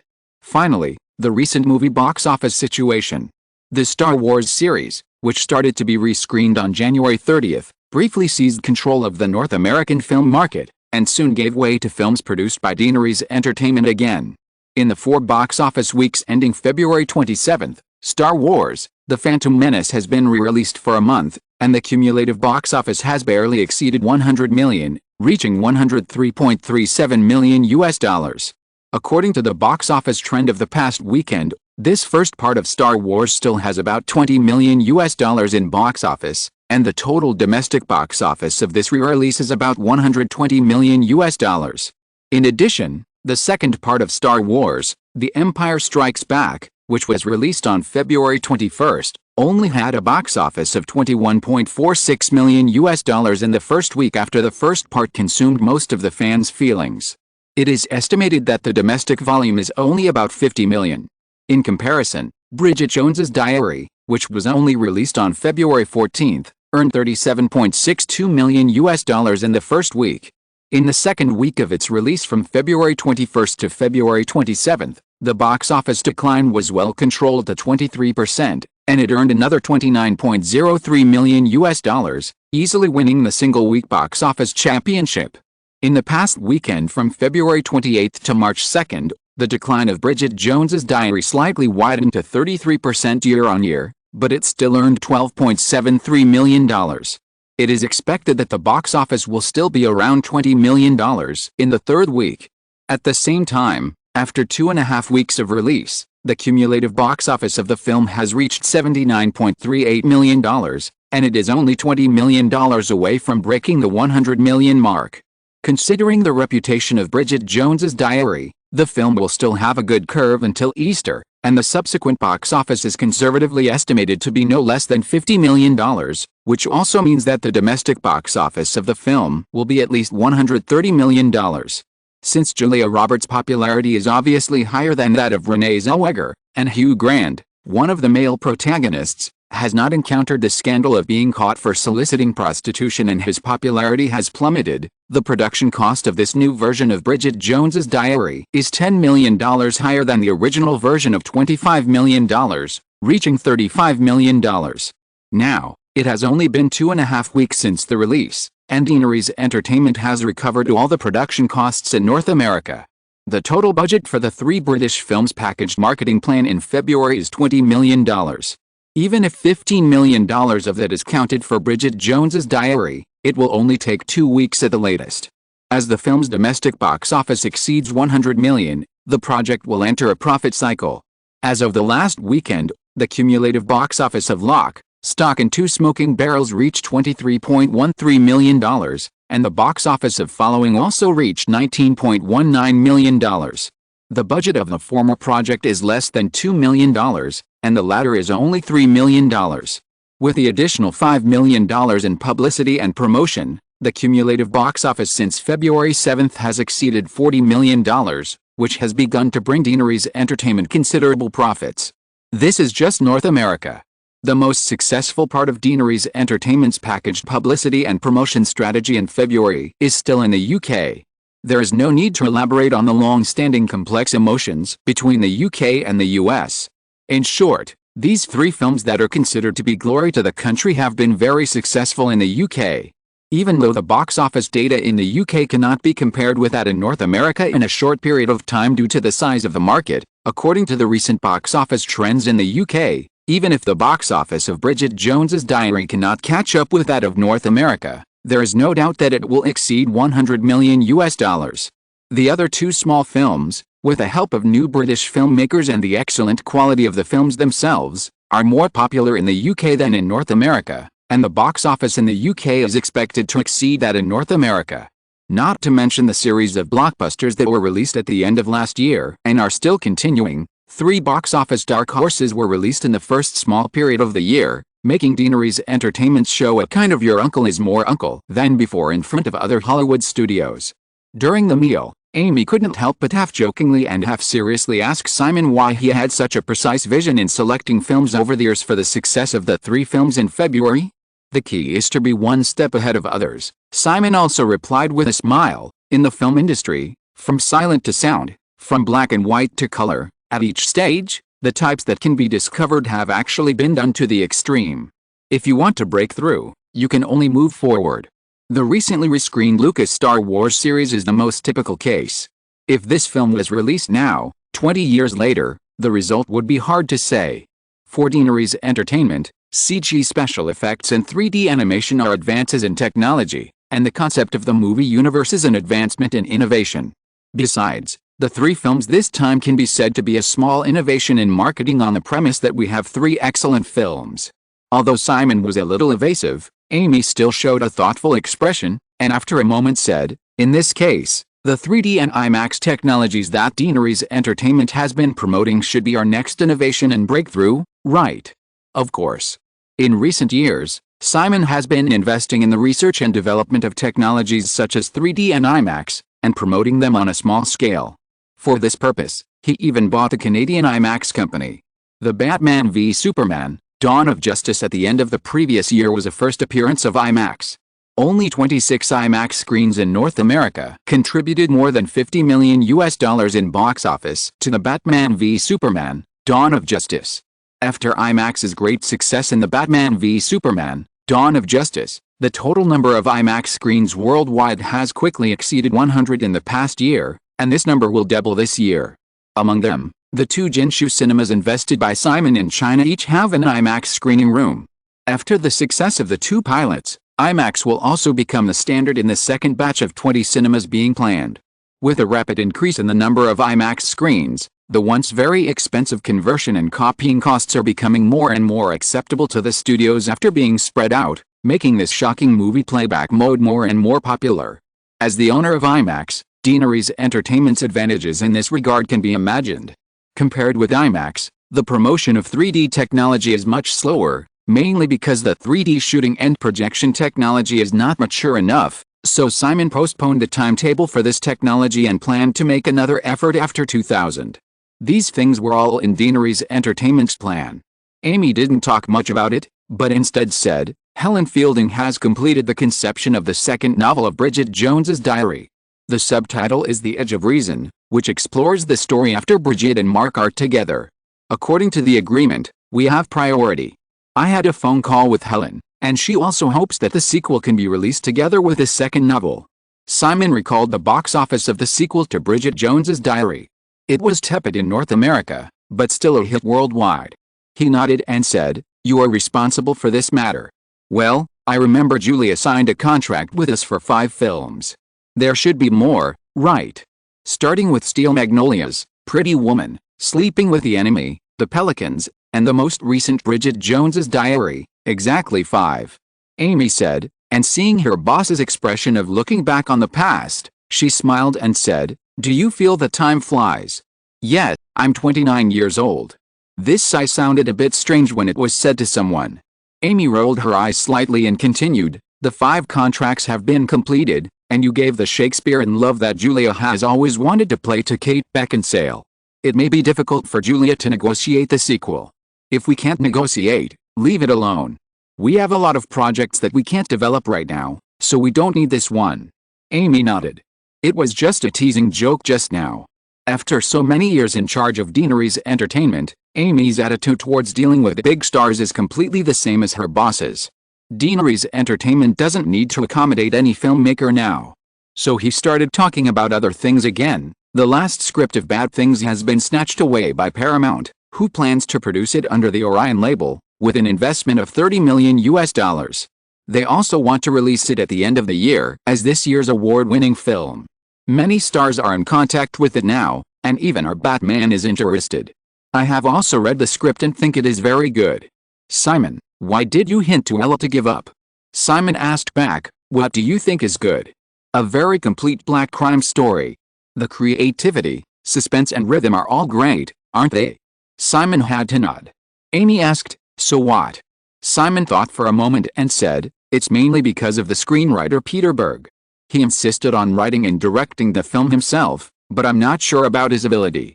You know, although I'm always happy to support newcomers, the premise is that they must prove themselves first, just like the 2 British directors this time. The budget for the 2 films combined is only $5 million, which I can accept. As for Peter Berg, he has neither directed any works nor graduated from any film major. He wants to control tens of millions of dollars of investment with just a script. No matter how good the story is, I would rather give up. After listening to her boss's explanation, Amy had no objection.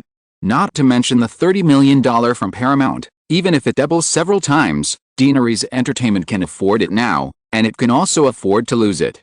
However, this is not a matter of money, the key is still time, or more precisely, the schedule.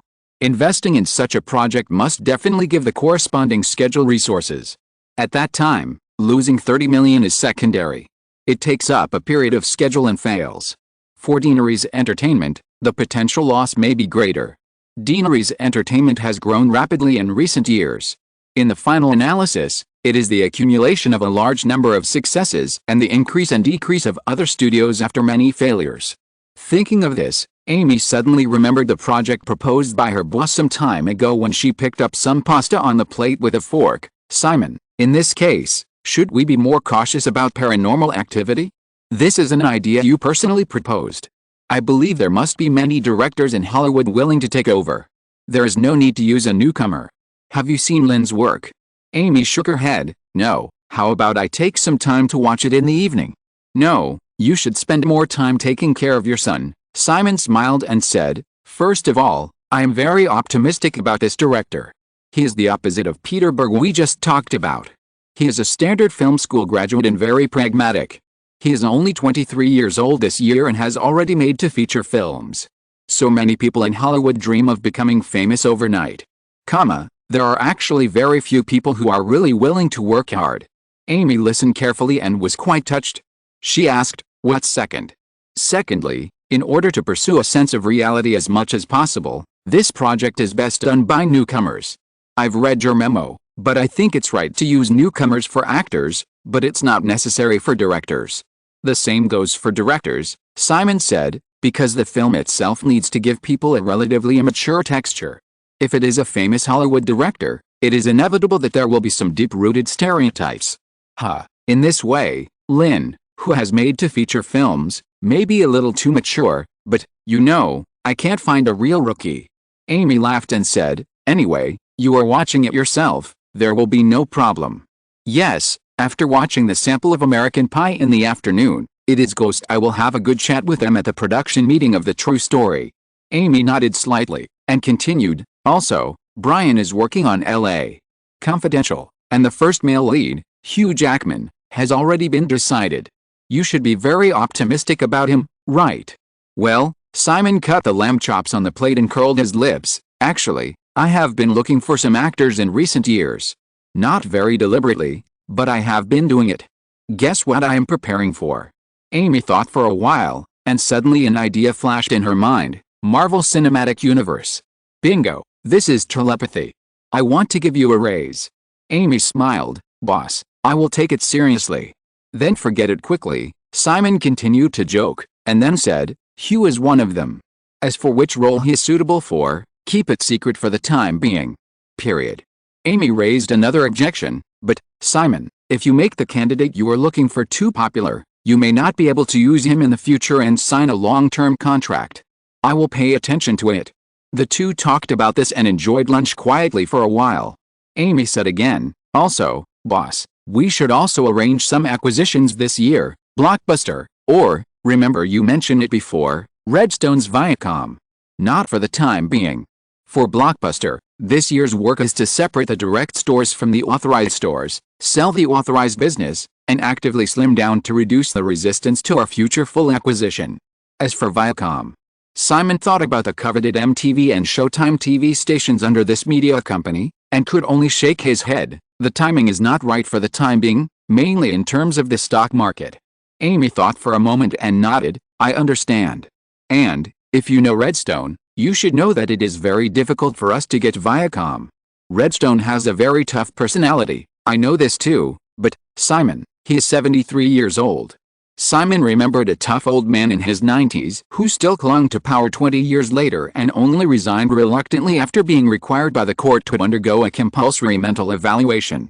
He smiled and shook his head. This shows that you still don't understand Redstone. At worst, we can just make a malicious acquisition. If I remember correctly, the Redstone family's control over Viacom should be a dual-class equity model. That's troublesome. So, only Redstone is willing to sell Viacom to us. Amy thought about it and shook her head again. MTV, which is owned by Viacom, is very profitable. If, as you said, Redstone is tougher than I thought, it is very unlikely that he will let go on his own initiative. Actually, I have been doing it over the years, Simon said. Redstone has always wanted to acquire Hollywood studios, but he has failed every time, and he won't have a chance next time. In the future, the media industry will be dominated by diversified giants. It will be difficult for Viacom to develop in the long run if it only relies on the cable TV business. Simon said this and stopped, but Amy smiled knowingly. Whether it is MTV or Showtime, which is still in development, Simon is determined to win. Under the sniping overtly or covertly in recent years, Viacom has missed the opportunity to grow into a comprehensive media group. It will be too easy for Deaneries Entertainment to target Viacom next. First of all, the foundation of the Redstone family is National Amusements, which is a cinema company. Now Deaneries Entertainment wants to suppress a cinema company, tisk tisk. Then there's Viacom. Whether it is MTV or Showtime, they are all cable TV stations. America Online, which is controlled by the Westeros system, has begun trial cable TV operations business. Simon's plan is that after the collapse of the new technology bubble, AOL will rapidly expand its cable TV business through large-scale acquisitions, striving to grow into the largest cable TV operator while maintaining the largest network service operator. As long as this goal is achieved, Viacom's cable TV channels will also be clamped by the AOL platform. Deaneries Entertainment can also independently create similar cable TV stations to compete with Viacom. With multiple approaches, Viacom will either take the initiative to sell or go to the most extreme bankruptcy liquidation and then be acquired by Deaneries Entertainment. Of course, both options require time. Compared with Redstone, Simon has the most time. I am not afraid of 3 to 5 years, I will just endure it slowly. Chatting like this, lunch is almost over, and Amy mentioned another thing. Universal Studios in Rome. Simon, you should go and see it. I feel relieved that you are watching me, Simon said jokingly, thought for a while, and said, I don't have time this month, next month, after Easter, I have accumulated a lot of things, and I should go to Europe again. After lunch, the two of them went about their own business. They spent another 2 hours watching the sample of American Pie and discussing follow-up matters, followed by the production meeting of Paranormal Activity. During this time, Justin Lin had already completed the script after receiving the brief idea written by Simon. In fact, this could have been handed over to a more professional screenwriter. Whether in his memory or after contact, Justin Lin was not good at this. However, for the same reason, Simon needed a real green texture. If it was handed over to a professional screenwriter, the script might fall into a fixed routine more easily than a professional director. In order to avoid this situation, Simon also specifically told Justin Lin not to watch any horror movies while writing the script, especially the Conjuring movie universe series of Deaneries Entertainment. Just write it according to the idea of an ordinary person encountering a ghost. Over the past month, the script has been completed, and the selection of actors has also ended. For the actors, Simon required both newcomers as much as possible and acting skills. So Simon's exclusive casting director Linda Vargas conducted a small-scale selection in some performing arts schools in Los Angeles and New York, and the final candidates were all students from performing arts schools. It was both coincidental and deliberate that Simon chose two acquaintances. Both were female roles. One was Amy Adams and the other was Jessica Chastain. Amy Adams is 22 years old this year, from a low-income family, and has never been to college. She only studied acting part-time at a private performing arts school in Los Angeles. Simon's requirements for the heroine were that she should be beautiful with a score of about 70 and have a gloomy temperament suitable for the atmosphere of horror films. So this Hollywood actress who Simon had always thought was very suitable for playing a female perverted killer was very lucky to be selected by the diligent Linda. It was really lucky and unexpected. Because she knew Simon's preference for selecting actresses, Linda would always considerately prepare a list of candidates for her boss, otherwise it would be hard to say whether the actress would be shortlisted, and Simon was not interested in deliberately looking for any big stars in his memory. The same is true for Jessica Chastain. The actress is now a student at the famous American Academy of Dramatic Arts in New York, which is much higher than Amy's Wild Chicken study class, and her performance in the audition was also better than Amy. However, Simon only gave the model sister a role as a friend who came to visit the male and female protagonists after learning that the apartment was haunted.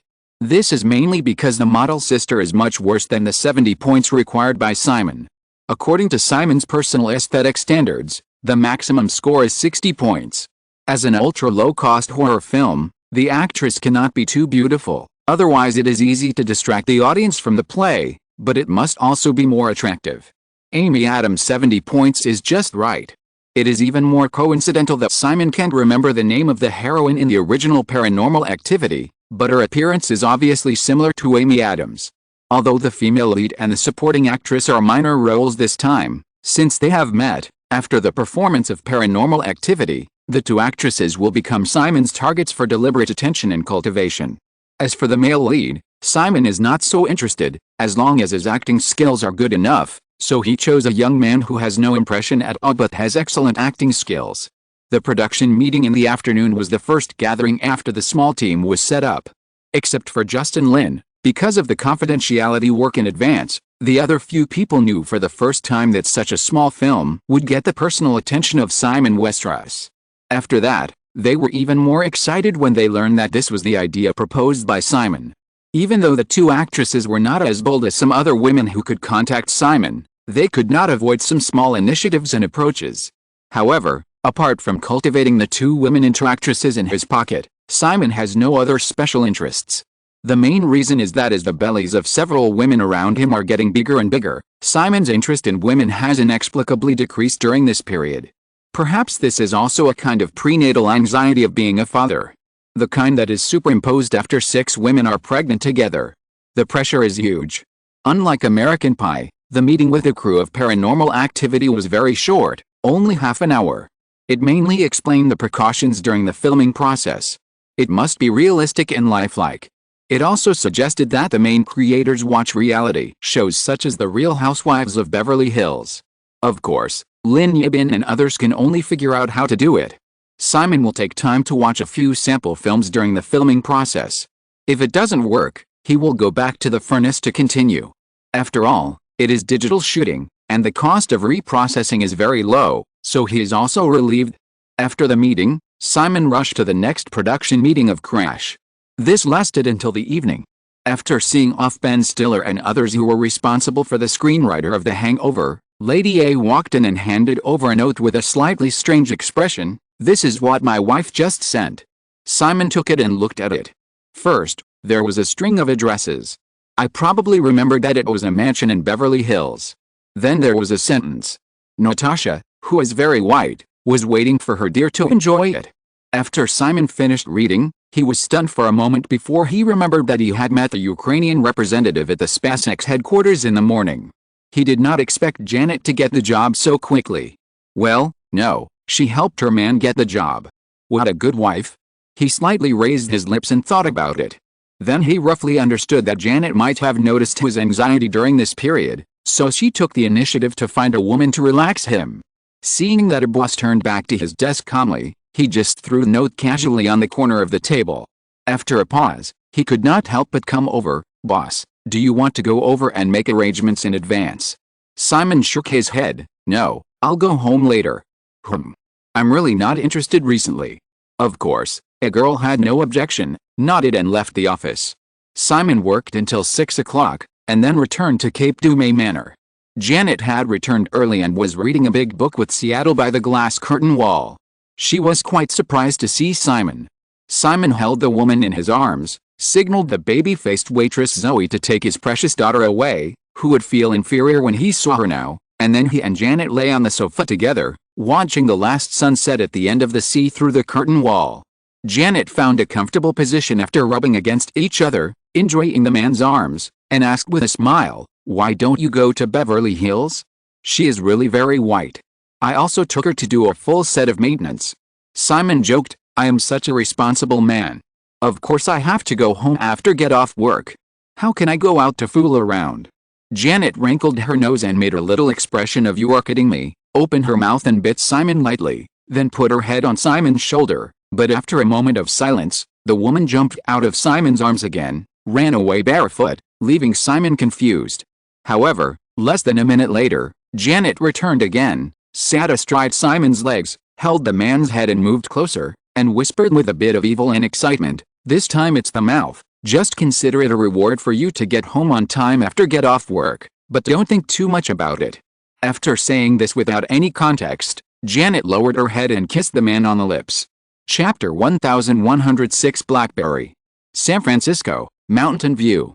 Simon, A.C., and Neil Brandley, another co-founder of Tinkober, were gathered at a workbench in a corner of a laboratory at Tinkober's headquarters. It was the end of a day's work, and most of the employees had already left work, but Simon and others stayed to try out some new products in Tinkober's laboratory. Leaning on the only leather chair next to the workbench, Simon was playing with a 16-inch thick tablet prototype in his hand. This was not the iPad 10 that would be released this fall, combining the concept of an ebook iBook with the functions of a music player iPlayer. To be precise, it should be a follow-up series of iPads that might be launched in 2 or 3 years. The main difference was that this prototype had a camera installed, so it could take pictures.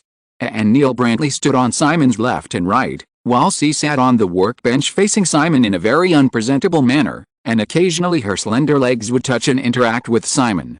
Claire tilted her head and acted cute to take a photo with her boss. She said, "Boss, does Paranormal Activity really not need us to provide some experimental equipment that is still under development, like this iPad?" The experimental products that are being developed by powerful large-scale electronics giants are often several generations ahead of the products on the market. Each generation of new products on the market may not be the ultimate technology of a company, so consumers often complain that manufacturers are squeezing toothpaste, which is absolutely not unjust. For Paranormal Activity, the equipment used by Justin Lin is the second-generation Tinkerbell digital camera, IREC-20, that will be launched at the spring conference this month. The only difference is that it has been modified by Tinkerbell engineers, mainly for battery life and radio. It is not considered cheating, but just for better shooting. In the future, if consumers have needs, they can also make relevant modifications by themselves. However, if they want, the future IREC-30 and even IREC-40 prototypes in the Tinkerbell laboratory can be taken out. Simon operated a touchscreen prototype in his hand and used the built-in software to modify and debug the photo of Seagirl that he had just taken. He shook his head and said, "No, we want the real effect. You don't want to wait until the movie comes out and users use IREC-20 to imitate the shooting and find that the effect is too different, right? I'm just worried that the movie that the boss himself conceived won't be shot well. That would be a pity." "No," Simon said. After trying out the tablet computer in his hand, he put the machine aside and tapped the ground to move the leather chair a little closer to the workbench. At this time, a prototype of the iMac 10 that was also about to be launched was running on the table. He patted Seagirl's thigh that was covering the prototype and said, "Make way." Claire supported herself and moved to the side a little, then simply jumped off the workbench and sat on her boss's lap without any hesitation, looking at the iMac computer in front of them together. Seagirl has a slender figure, and it doesn't affect anything to hold her in his arms. The soft and fragrant feeling is still very refreshing. Simon casually put his arm around the girl's waist, operated the mouse with one hand, and clicked on the screen. The operating interface is similar to the old iMac.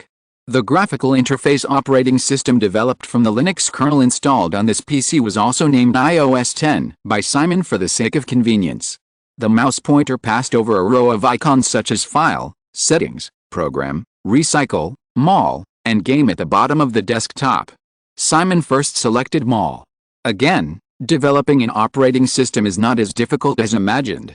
The difficulty is the ecosystem. The biggest difference between the new iMac and the original version is that it adopts the software store concept of smartphones later, and puts the software Mall directly on the desktop. Users only need to connect to the internet to download or purchase software.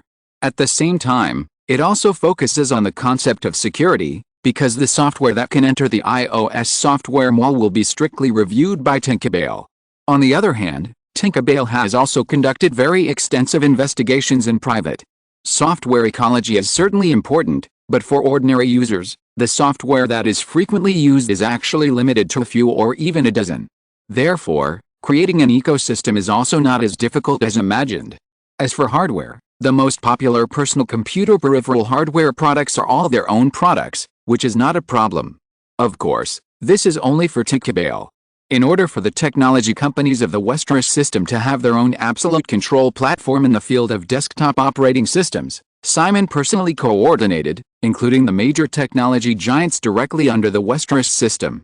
Before the launch of this new film, hundreds of technology companies had quietly completed the development of the iOS version of their own software. This is actually like Google in the past. Why can Android succeed? On the one hand, Apple is too closed and has taken the initiative to give up most of the market. On the other hand, it is because Google, which was growing rapidly at the time, already has the strength to call on enough resources to promote the development of an operating system. Otherwise, The market left by Apple may eventually be swallowed up by Microsoft's mobile operating system. Now Tinkerbell, backed by the Westeros system, can call on resources more than 10 times greater than Google in the past. Even if Microsoft already has absolute control in the field of desktop operating systems, if Simon makes up his mind, it is hard to say who will win in the end. Simon just doesn't plan to do this. This is not just because he is still a major shareholder of Microsoft. If necessary, it doesn't matter if he gives up Microsoft's tens of billions of dollars in stock. The main reason is that Simon hopes to have a dominant ecological environment in the field of desktop operating systems, so as to avoid internal friction between various standards and provide a stable development environment for the higher-level internet industry. Of course, the launch of iMac and iOS is to check and balance Microsoft on the one hand, and on the other hand, a more important reason is to prepare for the future mobile internet era. In the PC era, Simon could let Microsoft take the lead, but in the future mobile era, the initiative must be taken back. In the laboratory, Girl C, who was leaning on Simon's arms, watched her boss open the iOS version of the Office software suite developed by Microsoft for its own company, and smiled and said, "Bill must be very angry about this." Initially, Microsoft wanted to delay it. I told him directly that if Microsoft could not get the iOS version of Office ready before our spring conference, or deliberately gave us a substandard product that was difficult to operate, then Microsoft's Office would never be able to enter the iOS platform. We will launch our own Office software and industry standards. Simon smiled and asked back, "What did Bill answer you?" "We got the software on time." Claire raised her chin towards the computer screen, and then turned to the man behind her. "Boss, I actually think we can compete with Microsoft. Although I can understand some of your considerations, at least it won't be too difficult to get more than 20% of the market share. As long as it is 20%, with the current size of the PC industry, our market value can at least increase by $200 billion US. Well, the market value of Dell has recently exceeded $200 billion.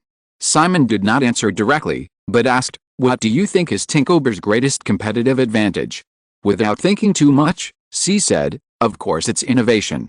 "Yes, innovation," Simon said. "The reason why Tinkerbell has been able to rise so quickly is that we have launched a number of consumer electronics products that did not exist in the market before or were extremely niche. Look at the iMac. In the context of the PC industry having entered the era of red ocean competition, what does this product have to do with innovation? How can it not be related? Our iOS system is the biggest, innovation." C was a little embarrassed at the end. iOS can only be said to be new, but it has nothing to do with innovation. Simon smiled and continued, "So, no matter what, if Tinkerbell wants to develop for a long time, the most important thing is to never forget its core development ideas and not limit itself to certain product areas. In addition, it is also very, very important not to follow the trend of other people's already quite mature products, unless you can be sure that similar new products you launch have absolute innovative leadership.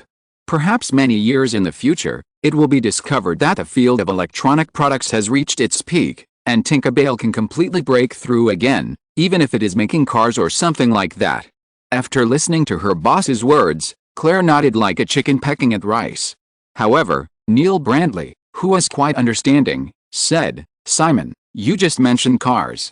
It seems that this is already a very mature product field." "Of course, so I also said that there must be an absolute breakthrough, for example, completely overthrowing the current fuel vehicle industry. Tinkerbell can make more environmentally friendly electric vehicles."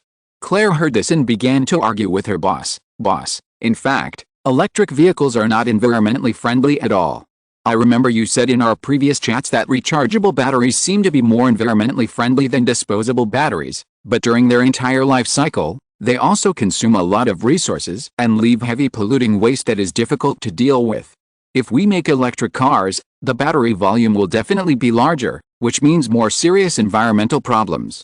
In addition, electricity, simply speaking of electricity use, seems to be environmentally friendly, but most of the electricity sources are still thermal power generation that produces a lot of pollutants at this stage." Simon smiled and listened patiently, and said, "It's a very sharp analysis, but just because we know this doesn't mean that everyone knows it. See, as a businessman, if we want to succeed, we must highlight the various advantages of our products as much as possible, so that users ignore or forget certain disadvantages. Got it, boss. Then, I'll take some time to learn about the electric car industry. No, it's not the right time yet. The development of rechargeable batteries has been very rapid in recent years, but there is still a lot of room for improvement. It won't be too late to wait another 5 or 10 years. You know, timing is also very important, Simon said, thinking of something, and said to the girl A next to him, "Do you have the article I read on the plane with you?" Girl A nodded, took out a folder from her bag and handed it to her. Simon took it, opened it, and searched among the several pages of clippings in the folder. He soon found a copy and said to girl C, "Look at this. This is a Canadian wireless communication manufacturer called RIM. However, RIM is still only a paging solution provider and has not launched its own terminal products. This article is also RIM's warm-up for its first pager terminal. In my opinion, this is also a very unwise development strategy. The pager market has been developing for so many years, and there are many monopoly giants. This company does not have much advantage." Girl C read the article quickly with Simon's hands, thought for a moment, and said, "Boss, if there is anything that attracts you in this article, I think it should be RIM's two-way paging technology and data packaging solution, right?" "Smart," Simon praised, and said, "Traditional paging is one way, and RIM has proposed the concept of two-way paging, which is a breakthrough. In addition, because of the current wireless network environment, RIM's data packaging solution can save traffic to a great extent, which is also a breakthrough. The traffic resources saved by 1 or 2 pagers using this technology may not be obvious, but if there are 10 or 20 million or even 100 or 200 million pager products using the data packaging solution, the resources saved will be considerable."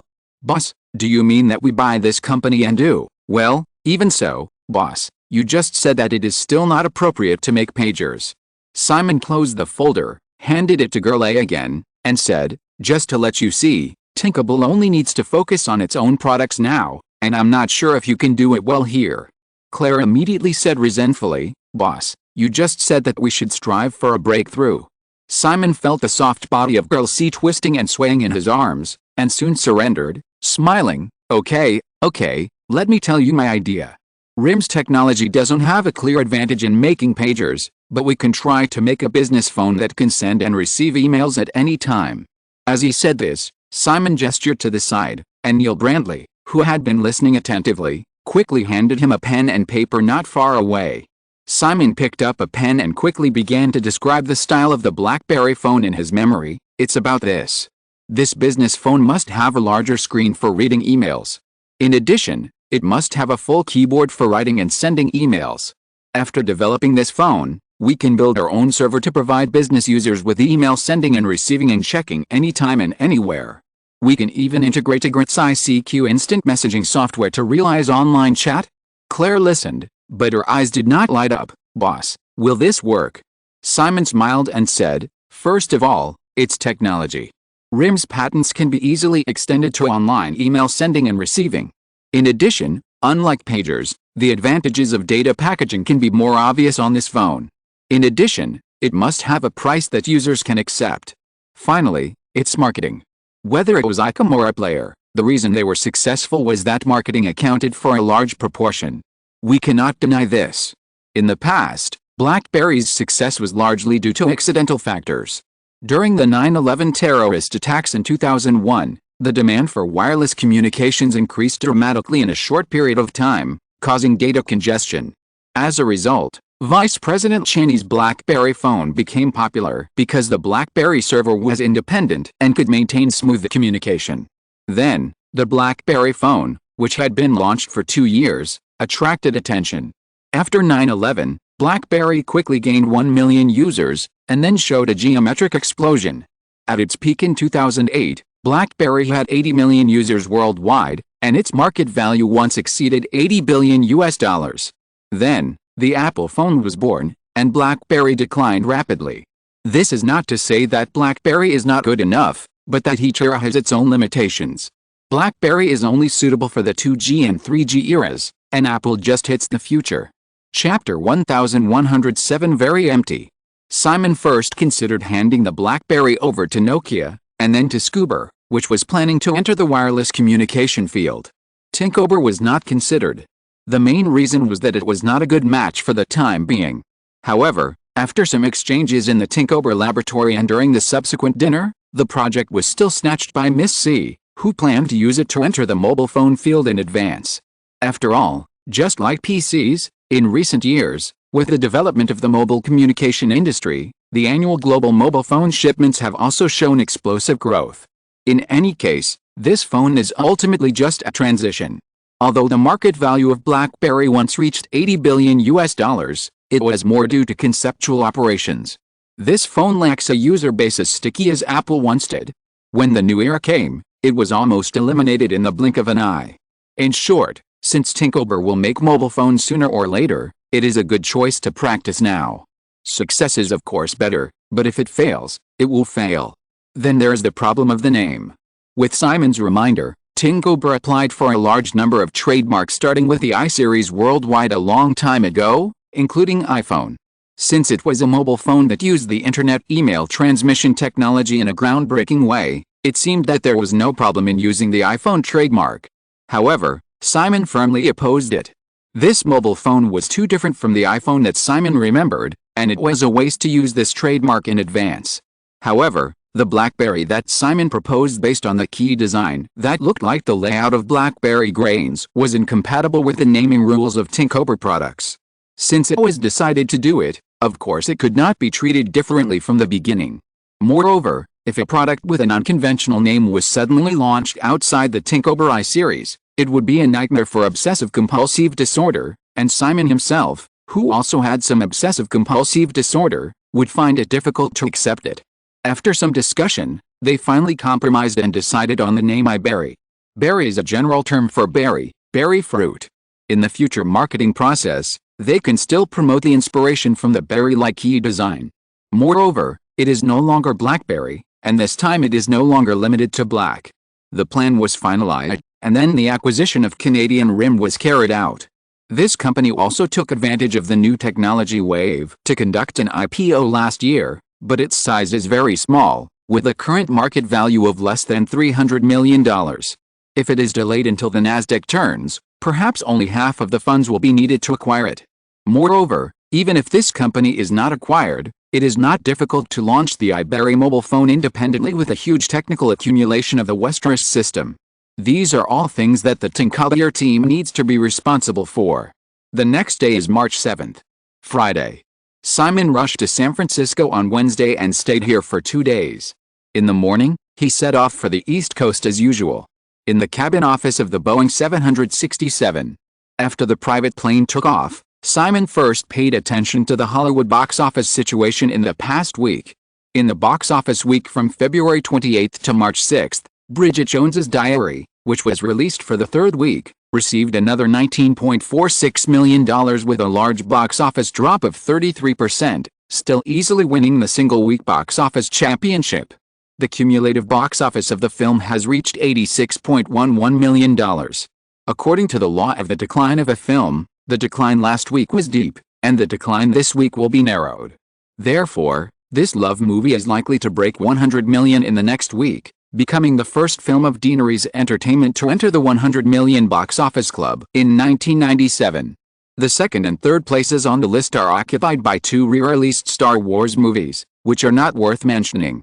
Then there's the fourth place Lock, Stock and Two Smoking Barrels, which earned another $5.37 million in the fourth week of its release, with a cumulative box office of $24.96 million.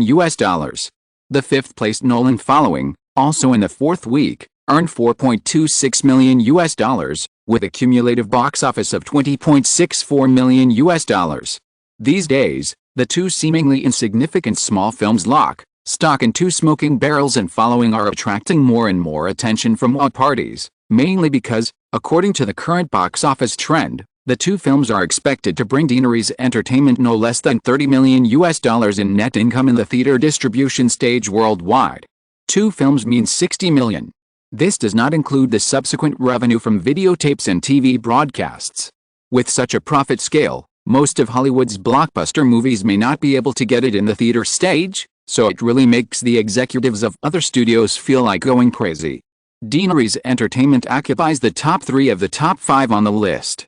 After that, it is worth mentioning Good Will Hunting. Just after the 13th week of screening, Good Will Hunting earned $3.35 million in a single week, pushing the film's total domestic box office to a high of $150 million, reaching $152.51 million. Compared with the two small films Lock, Stock and Two Smoking Barrels and following, Good Will Hunting, which has a production budget of only $10 million, obviously has a more crazy profit margin. This is also something that many people in the Hollywood circle cannot figure out. Obviously, the era of blockbusters has arrived, and Deaneries Entertainment has also produced the largest batch of blockbusters in this era. However, this company, in addition to a series of super-selling blockbusters, can always make a small bet for a big gain, and launch various box office dark horses one after another. It's like cheating. However, the fact is that someone with the advantage of foresight is indeed a cheat. On the other hand, a series of hit films have also made the creators behind these projects famous. Recently, Guy Ritchie and Christopher Nolan have become the objects of close contact with Hollywood studios. Simon saw an email that Amy wrote to him specifically for this matter, but he did not react much. New Hollywood filmmakers often have a sophomore effect, that is, after a film becomes popular, the next film will usually fail or even be a flash in the pan. Besides, Guy Ritchie and Nolan are both first feature films. With the success of Lock, Stock and Two Smoking Barrels and following, it is difficult for the two to get their second film without a budget of $20 to $30 million.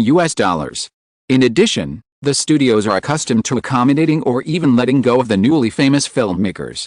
It is hard to say what their second film will be like. Simon will not stop cooperating with the two he has taken a fancy to, but he will never blindly compete for them at all costs.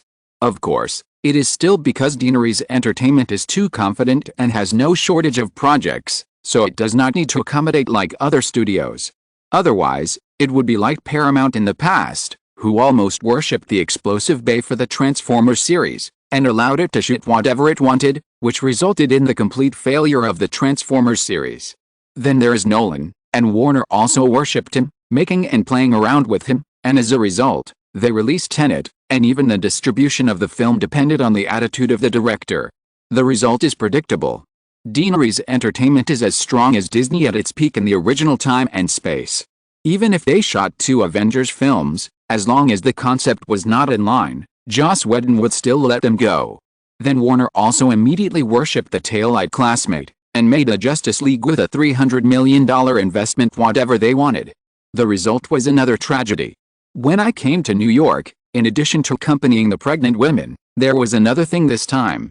After a period of negotiations, Carlyle Group successfully won the British Perkins Engine Company in the bidding with Caterpillar.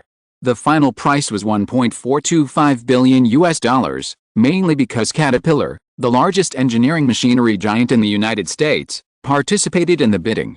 Compared with the initial budget of about $1.3 billion, the transaction price was $100 million higher. On the other hand, Carlyle has also reached an acquisition agreement with China's Zhugong Group. The initial 3 targets were Zhugong, Sany and Liaoguang.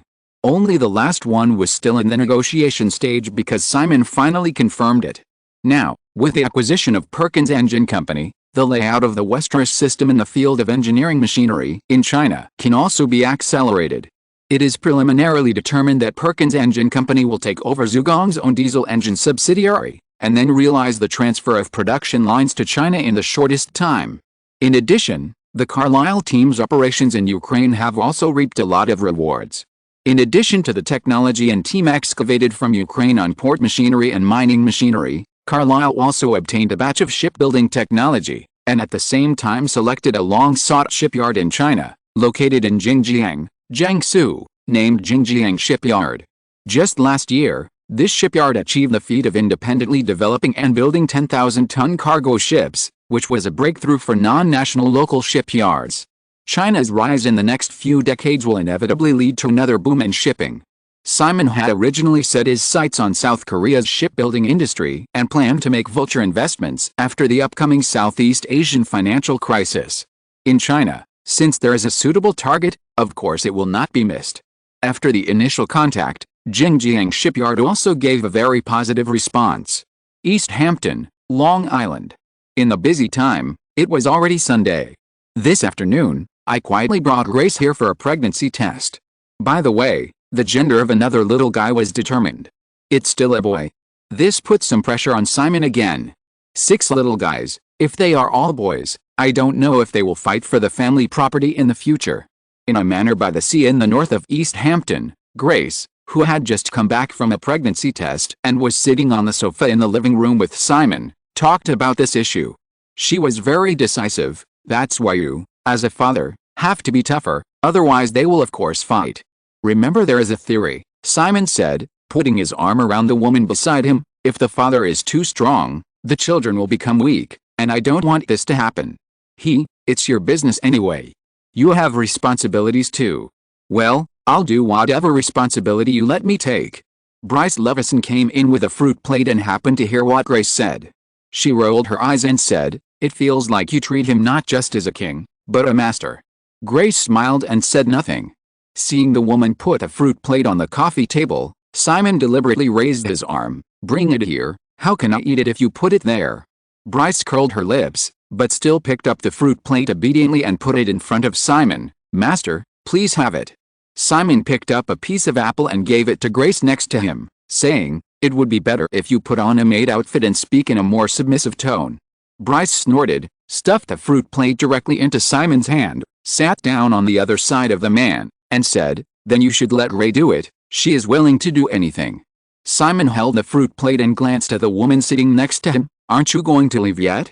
Staying here all the time is really detrimental to people's mood." "I'm not leaving. I'm going to watch here to prevent you from bullying Gray. Gray can't be bullied now, so I can only bully you later." I'll shout. Okay, if I continue, it will be like a scene in some movies." Bryce saw someone admit defeat on his own initiative, snorted twice, and picked up the fruit from the man's hand and started eating. Grace listened quietly to the two people bickering for a while before saying, "The New Year's Elite Medal competition will begin in April. Simon, do you have any ideas?" "What ideas can he have? Of course he will choose a bunch of beautiful girls." It hurts."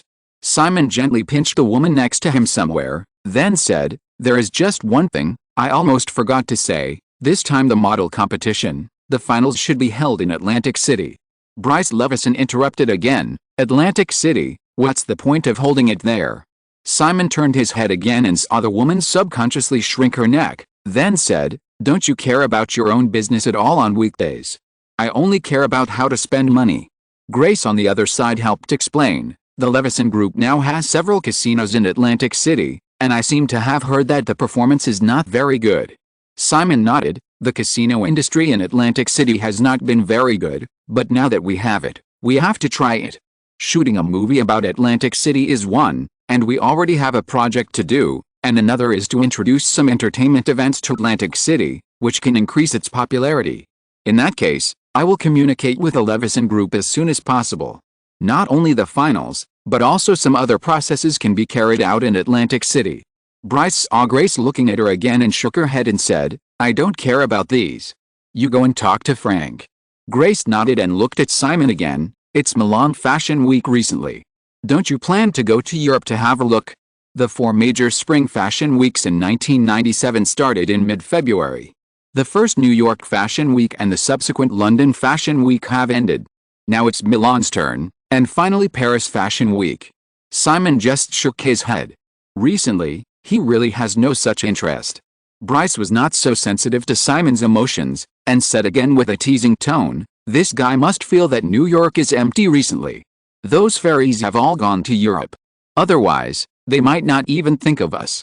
Simon slowly put the fruit plate back on the coffee table, turned around and grabbed Bryce, who finally felt something was wrong and wanted to escape. "I don't know if New York is empty or not, but I think you are a little empty, otherwise your mouth wouldn't be so poisonous.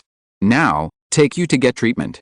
With that, Simon carried the woman out of the living room while Bryce was struggling and screaming half-heartedly. Grace smiled as she watched the man carry Bryce away, and took the fruit plate again to eat the fruit. However, although she soon could not hear any sound, Grace felt that her breathing was getting more and more rapid. After a moment, she couldn't help it after all, so she put down the fruit plate again, got up and followed him out. Chapter 1108, Rolling Forward, 1. Boston. According to Janet, Simon's anxiety was entirely self-inflicted. When the new week came, after spending the weekend with several pregnant women in New York, Simon rushed to Boston again, planning to stay for at least a day. While taking time to work, he also planned to help the two women consult in the opening of Solve Institute in Boston. Really non-stop. While Simon shuttled between a group of pregnant women, the entire Westeros system, like an increasingly large capital beast, kept rolling forward. Washington. It was also a new week. Jeff Bezos flew to the capital a day in advance, and after meeting up with Ygritte's permanent team here, he had a day-long final consultation with the Antitrust Investigation Department of the Ministry of Justice that day, and finally signed another antitrust settlement agreement that afternoon. The next day was Tuesday. The news media was flooded with reports about this settlement agreement. The Nasdaq index, which had already given everyone a sense of final madness, rose again because of this settlement. The leading Ygritte was like a wild horse that had broken free from its reins, with a single-day stock price increase of 3.7% and a new high in market value, from $809.3 billion at the opening of Tuesday to $839.7 billion. Although the high Nasdaq index has limited many of the Westeros system's layouts and new technology fields, Ygritte's expansion has not slowed down. While Jeff Bezos was coordinating the end of the second large-scale antitrust investigation that lasted more than half a year in Washington, several other giants of Ygritte were also running around the world. Tim Berners-Lee, who gradually retreated to the second line but did not seem to be idle at all, returned to Switzerland, where he used to be based, to coordinate the construction of another large data center of Ygritte in Geneva. Carol Bartz, who is responsible for software and service business, was in Brazil, deploying Ygritte's Latin American market. The workaholic housekeeper was in Vancouver, Canada, planning to build the first Amazon warehouse logistics center on the west coast of Canada. Los Angeles. On March 12, Arbor Day, Paranormal Activity officially started filming. The apartment of the male and female protagonists was chosen in the Santa Monica Mountains, north of Deanery's studios. Because of the studio, many Hollywood practitioners and young people who came to Hollywood to pursue their dreams gathered in many communities in the mountains. However, because of the terrain, many apartments here are very suitable for the more remote haunted house settings in the story. In the morning, there was a small opening ceremony. Even though they knew that this project was conceived by Simon Westeros himself, after the initial excitement, both Justin Lin and Amy Adams as leading actors felt that this might just be an experimental project, and they had basically no expectations for the film's commercial prospects. However, at the opening ceremony, Amy Pascal, the head of Deanery's Entertainment, came to visit the set in person, which made this small crew of less than 10 people realize another thing again: as long as this film is done well, everyone has a promising future. The whole crew became more and more motivated. Seattle. Damon, who is actually very irritable, has also been full of fighting spirit these days, but most of his anger can only be directed at the executives of various departments of the company. With a reconciliation between Ygritte and the Federal Department of Justice, everyone feels that the Nasdaq index seems to have entered the last crazy period, but Microsoft has some signs of going against that trend. This is not only because Ygritte has suppressed Microsoft in the emerging network business in recent years, leaving it with almost no room for maneuver, but also recently, the news that another desktop operating system will be released at the Tinkerbell 1997 Spring New Product Release Conference on March 22 has been intensified. Even though Microsoft has occupied more than 90% of the PC market share at this time, because the Westeros system has created too many miracles in recent years, the market generally feels that when Simon Westeros intends to enter the PC operating system field, even if he cannot destroy Microsoft, it is enough to snatch a large market share from Microsoft. Although in the proactive test call, a guy swore that he had no intention of replacing Microsoft's market dominance. However, even Damon himself did not dare to believe the young man's words. At the public relations meeting this morning, the team responsible for guiding public opinion about the new system of Tinkober was scolded. Just after lunch, Damon received another piece of bad news. When the East Coast stock market closed, Microsoft's stock price actually fell by 0.7% that day, and its market value fell back to $306.7 billion, which seemed to have a tendency to fall back to the $200 billion market value range. Damon had to call all the executives to discuss countermeasures again. $300 billion, vaguely, became a heartache for Damon, a heartache that made people tangled. Obviously, Ygritte, Cisco, and AOL are all making great strides, but Microsoft's market value is going down against the trend. What the hell is this? Exclamation mark. Bullying. China, Suzhou. The Gulfstream V private jet landed on the runway of the city airport. Looking at the grand welcoming ceremony waiting outside the runway, Chen Qing couldn't help but think of a classic line from a movie. Chen Hansen, am back again. Why do I feel like I'm scolding myself? It seems that I can't change the lines at random. This time, she was with the Carlyle Group's investment inspection team, mainly to finalize several heavy industry investment projects in China. Chen Qing felt that she was a great contributor to her hometown. To list them briefly, there are large steel companies with a capacity of tens of millions of tons in Lianyunguang, Jinshu Film and Television City in Suzhou, Suzhou Zhugang Group, and the Jingjiang Shipyard Project in Jingjiang, which has recently reached an investment preference with her help. So many things. Okay. Although some of them are not really related to her, but, after thinking about it, it is not wrong to say that she is the lucky star of her hometown. Privately, she also thinks that her boss did it on purpose. There's heaven above and Suzhou and Hangzhou below. Someone must know this saying, so except for Beijing, other focuses are obviously centered around Suzhou and Hangzhou. After the lively welcome ceremony, the group left the airport and hurriedly called home in the car to prevent their old man from nagging again that they could only see her on TV. She was still scolded because she did not come back during the Chinese New Year. Busy, someone is pregnant, she almost becomes a nanny, not only to take care of her, but also to take over the other's work, and even occasionally suspected that she would harm the little guy in her belly. Although, because of jealousy, she does have some thoughts. But how dare she? If she really does that, she is not sure whether someone will strangle her to death. Men have strong hands, and in some occasions they always like to use women's necks to gesture. There are breast fetishists, foot fetishists, and neck fetishists, which are rare. After a little random thinking, she quickly retracted her thoughts and began to sort out the various work plans for this trip to China. It is expected to stay for only 1 week, but it will travel to 7 or 8 cities. I feel that I am destined to work hard again. Poor thing. I want to change my name to Chen Zir. London. The spring is not warm, and the flowers have not bloomed. If you live in this cold and gloomy city for too long, it is easy to make people feel depressed. Fortunately, she has her own happy pills. Getting up in the morning has become a habit.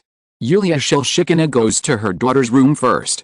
The energetic little girl had already woken up and was whispering to a reluctant cat. After pushing the door open, she listened quietly for a moment. The little girl was complaining that she hadn't seen her father for a long time. If she counted another 30 days and he didn't come to see her, she would stop loving him. Then she felt that 30 days might not be long enough, so she added a little more. Leaning against the door, listening to her daughter's words, she couldn't help feeling resentful and missing her.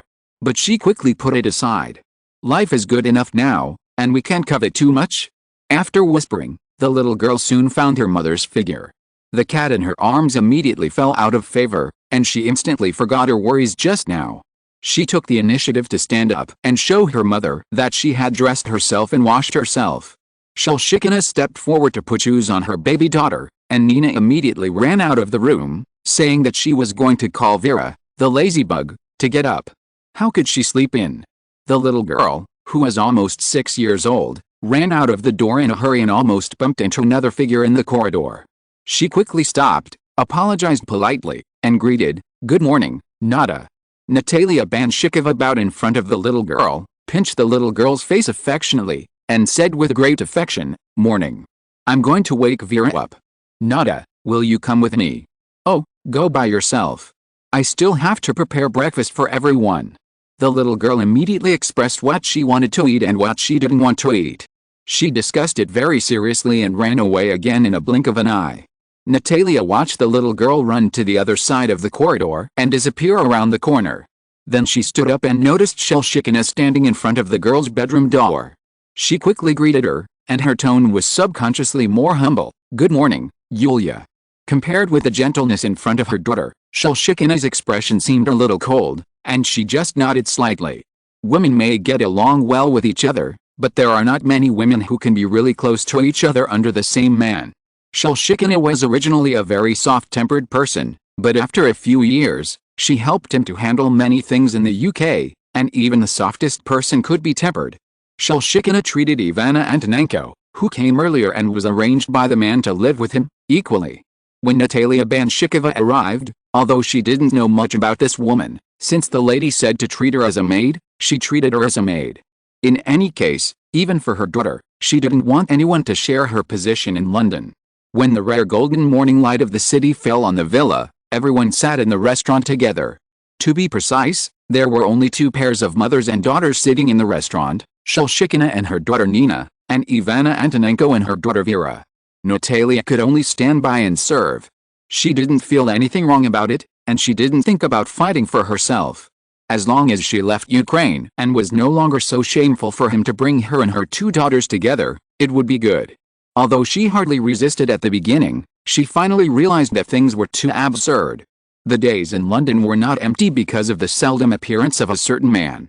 Every day was busy and fulfilling.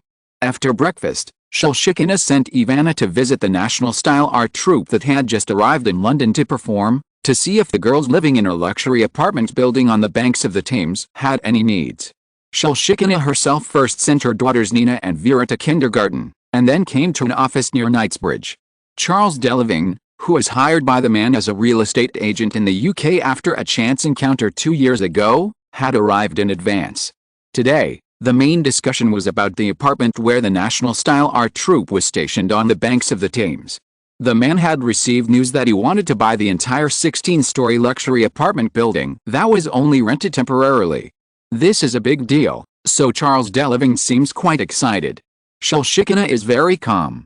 She has been helping him manage various properties for the past 2 years, so she has learned enough about the real estate industry.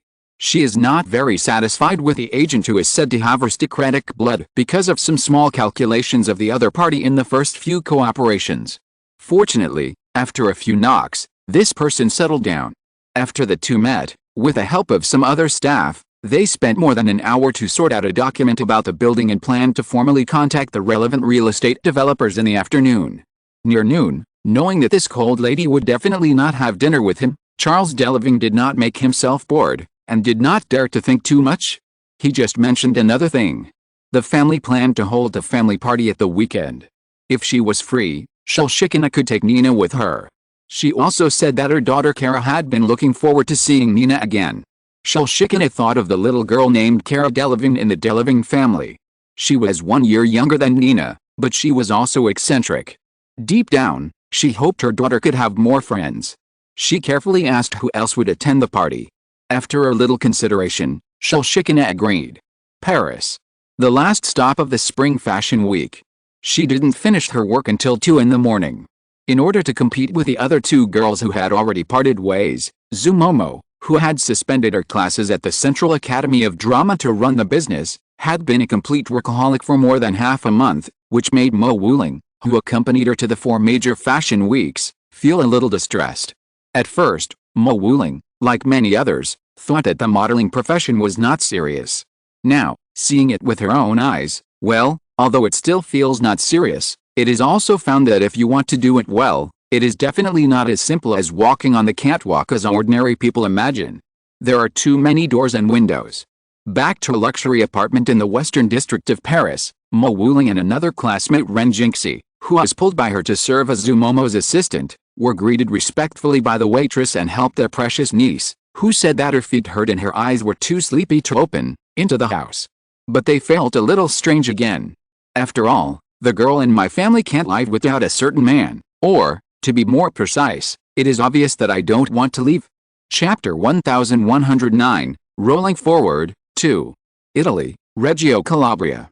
Antonio Danieli, surrounded by a group of subordinates, smoked quietly at the port late at night, until a cargo ship slowly approached the dock. Then he threw away the cigarette butt in his hand and greeted it.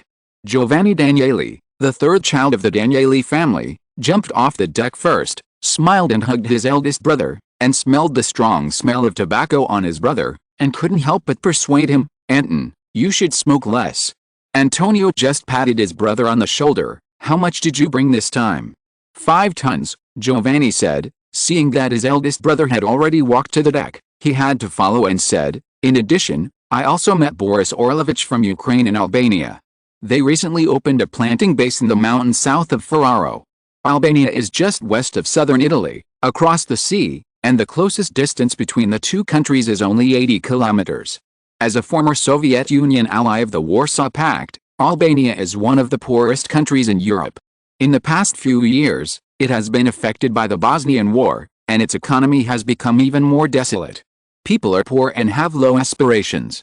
It happens to be located on the Mediterranean coast with convenient transportation, so the Albanian mafia has risen rapidly in the past few years. These are secondary. Closely related to the Ndrangheta family of the three brothers Reggio Danieli is the underground forces from the Rivne Oblast of Ukraine that have quickly taken root in Albania. Although this makes cooperation between the two sides in drugs, arms and other aspects more convenient, such a close distance, in Antonio Danieli's view, is a deliberate arrangement of a super tycoon. Although the three brothers Danieli have long accepted their puppet status, someone is obviously still saying, "I am still watching you." Hearing his brother mention a certain name, Antonio paused for a moment, then quickly continued walking forward, asking, "How many people do you think they have?" Giovanni understood what his brother meant, and subconsciously looked around, then shook his head slightly and whispered, "I can't judge, but one thing is certain, the people they have gathered are the same as those 2 years ago. Most of them are veterans who have been on the battlefield and kill without blinking an eye." Antonio fell silent after hearing this. Giovanni didn't think so much, and hesitated for a moment, saying, "Anton, it's actually nothing, as long as we don't betray that person, it's okay. We haven't thought about betraying him, right?" Antonio nodded almost subconsciously this time. In the past 2 years, while developing their own power, the three Danieli brothers would occasionally receive some indirect instructions from someone, including some of their businesses, and someone would get commissions from them. Obviously, they were regarded as subordinates. Knowing that they could not resist, the three Danieli brothers gradually accepted this almost puppet status. The two brothers said this and came to the boat together. Except for two brothers who followed their boss, the other brothers who had just followed Antonio were all scattered around in an orderly manner and on guard. If there were experts here, it would be easy to tell that these people had received special training. This was indeed the case.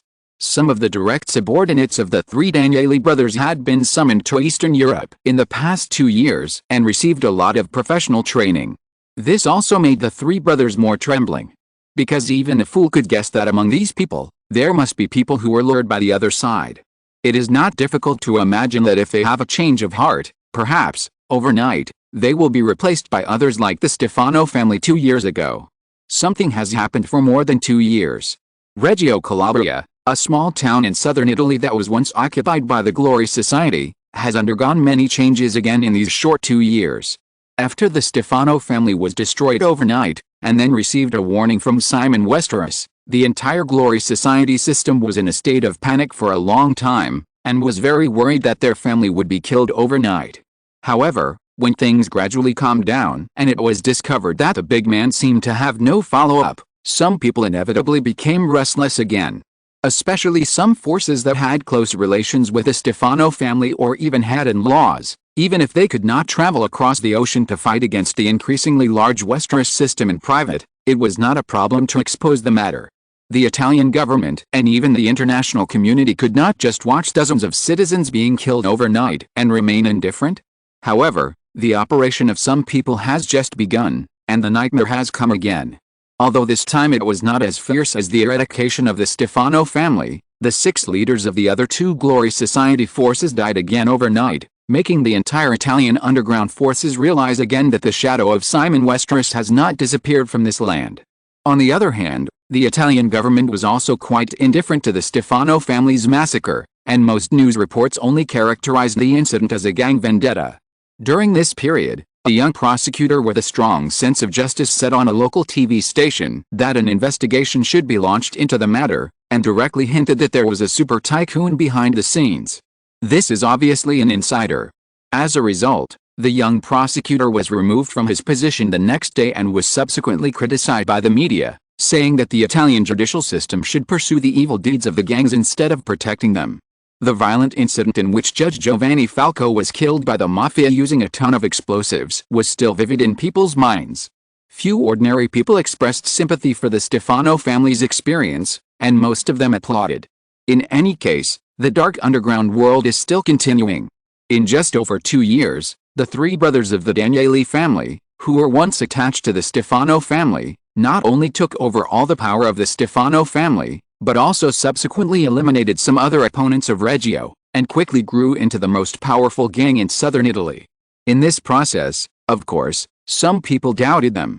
Unfortunately, in the face of absolute strength, others can only remain silent, and even because of the rapid rise of the three Danieli brothers, they have to actively seek cooperation.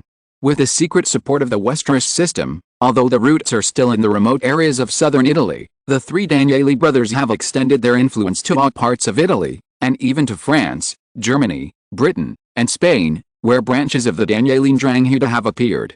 At the same time, this part of the Western European underground forces is increasingly connected with another Eastern European underground force that is also controlled by the Westeros system in Ukraine, and its influence is gradually covering the whole of Europe. Ukraine, Rivne. In mid-March, the weather is no longer so cold, and the city that hibernated briefly has regained its vitality. Sergei Kermorov just walked through the resettlement community in the northeast of the city that resumed construction in early March in the morning, and in the afternoon he participated in an important meeting of the municipal government as a corporate representative, mainly discussing the population control bill that Rivne is about to establish. The current population of this border state capital in northwest Ukraine has officially exceeded 1 million, almost quintupling in less than 3 years. Although there is still a long way to go to reach the 3 million population of the capital Kiev, even though the economic expansion of Rivne in the past 2 years can be called a miracle, such a large influx of population has begun to be indigestible for a while. Therefore, restrictions can only be imposed. Next, Rivne plans to control the influx of population through residence permits and other forms, and let in as many people as possible, while also absorbing only young and strong laborers as much as possible. Although these restrictions have to be made, the entire Rivne gang is still quite excited that Rivne can become a city with a population of 1 million. Of course, no one will ignore that the foundation of all this is still one word: money. After the merger of East and West Germany, in just a few years, the former West Germany poured hundreds of billions of dollars into the East German region, which stimulated the rapid economic recovery of the former East German region. Similarly, the Westeros system has almost spared no effort to pour money into Rivne State in the past 2 years, and the rapidly formed Rivne gang has strong control over this area, avoiding waste of resources, and all funds have been used on the cutting edge, thus also creating a miracle of development in this area. In the current city of Rivne, companies such as Nokia, Cisco, Tinkerbell, Melisandre, which are directly affiliated with the Westeros system, and even world-class companies such as Dell, Mars, and IKEA, which are connected with the Westeros system, have set up factories here. In addition to the furniture, food, alcohol, building materials, breeding and other companies involved in the Rivne gang, more than 300,000 long-term jobs have been created so far. This does not include the work in the surrounding chains, service industries and municipal infrastructure driven by these companies. For Ukraine, where the economy is in a downturn and the unemployment rate in most areas is as high as 30%, one job opportunity is enough to support a family. This also makes Rivne the best destination for Ukrainian people besides smuggling to Western Europe. Therefore, the news that Rivne is about to restrict the influx of population has even attracted close attention from the Kiev authorities. Everyone understands how important a large number of job opportunities are to maintain social stability. Although Rivne can only include 1/50th of the country's population, a country itself actually has enough accommodation, and Rivne is completely an extra accident. A straw may break the camel's back, and the same is true in reverse. Rivne's accident is crucial to buffering the country's internal conflicts. Grozny, Chechnya. After the armistice agreement was signed last year, the city is still devastated.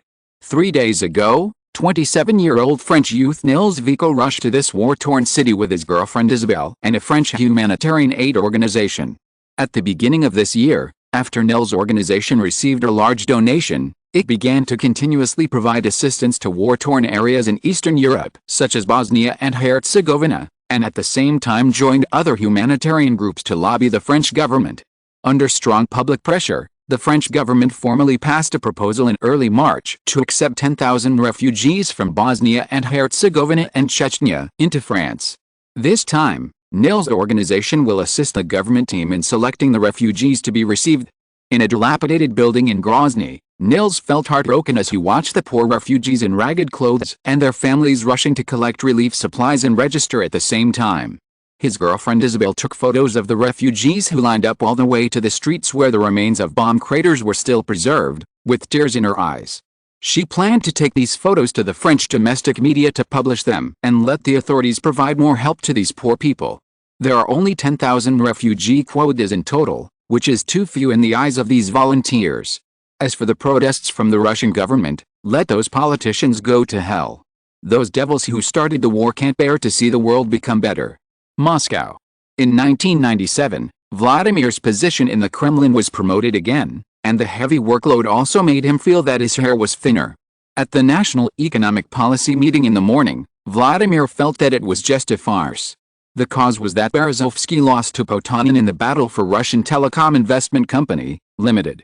Berezovsky, who claimed to be the biggest contributor to Yeltsin's re-election last year, has been venting his anger on almost everyone during this period, not even to the president, and even attacking and discrediting Potanin through the media he controls.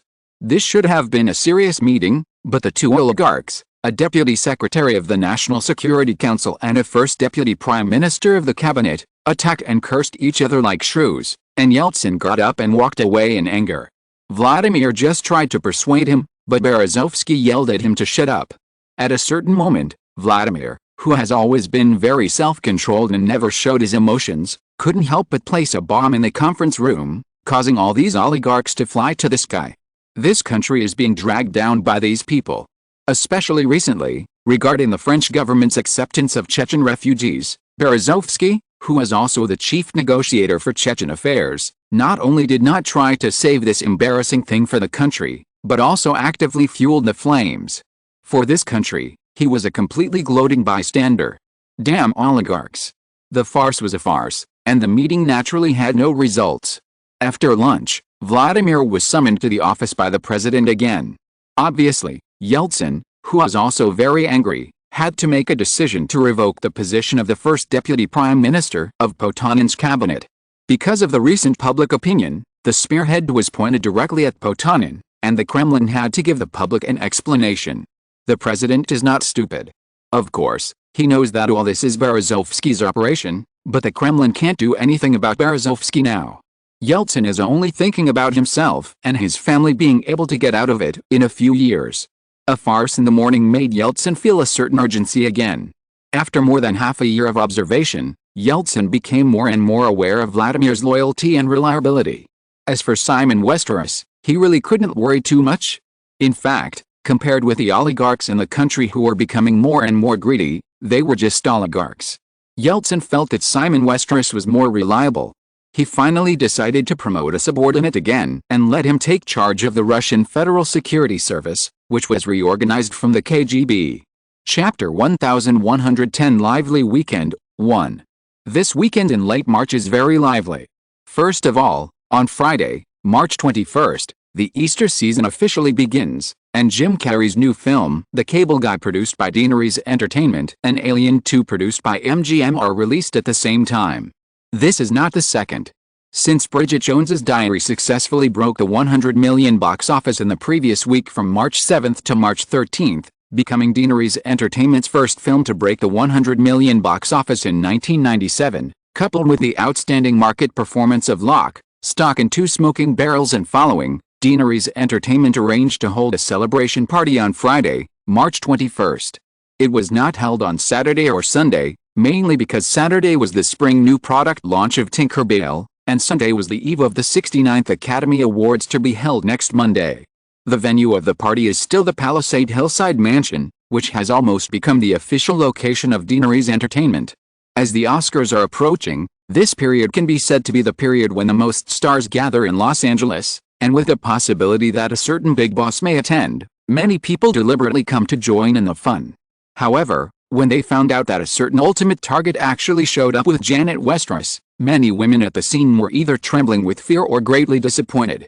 There were always rumors that Simon Westeros and his legitimate wife were in a relationship, but when the legitimate wife showed up, no woman dared to challenge them in person.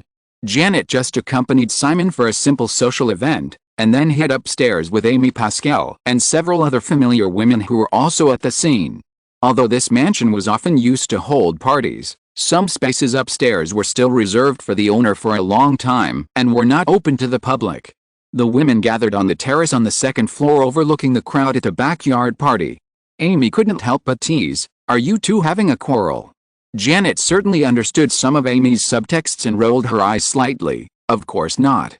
"Then why did you come here with him?" Amy continued with a smile. "You know, this kind of occasion is the favorite hunting ground for men."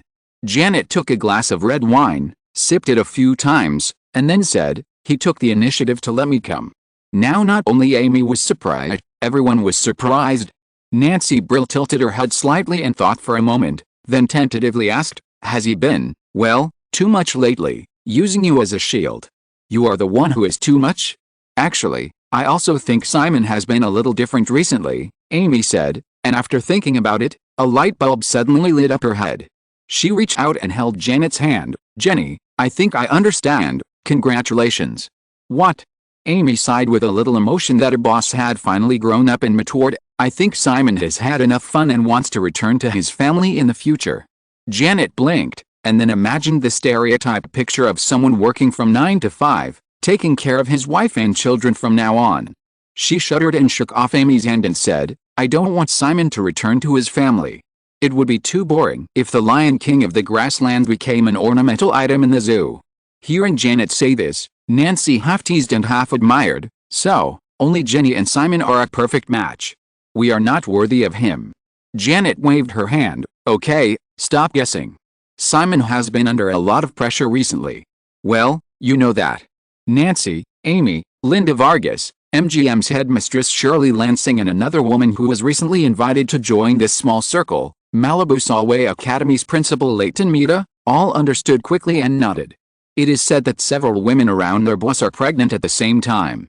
Even if they can't find out more inside information, it's a mess to think about it. Of course, they can only think about it. After all, this matter is too sensitive. Amy and the others are very smart not to ask too much, and skillfully turn the topic to other aspects. Nancy was quite curious about the Solway Academy that Leighton Mita was in charge of, and asked, "Leighton, your school, what is the level of the smartest child? Is he as smart as Seal? That's Seattle? You should have seen it." Leighton Mita was somewhat restrained in front of these women at the top of power in Los Angeles. After hearing this, she glanced at Janet and said, "Jenny asked me to do some tests on Seal. It was amazing, but it's hard to compare. The children selected have very high IQs, but each child has his or her own preferred field, or thinking, or memory, or reaction ability, etc." Janet smiled and said to Nancy, "Anyway, they are definitely smarter than you. In fact, I think." Linda Vargas, who doesn't talk much, said at this time, "Intelligence is not decisive. Hard work is more important. No matter how smart a person is, if he or she cannot fully tap his or her potential, he or she can't do much." Amy and the others nodded. Leighton Mita smiled but said nothing.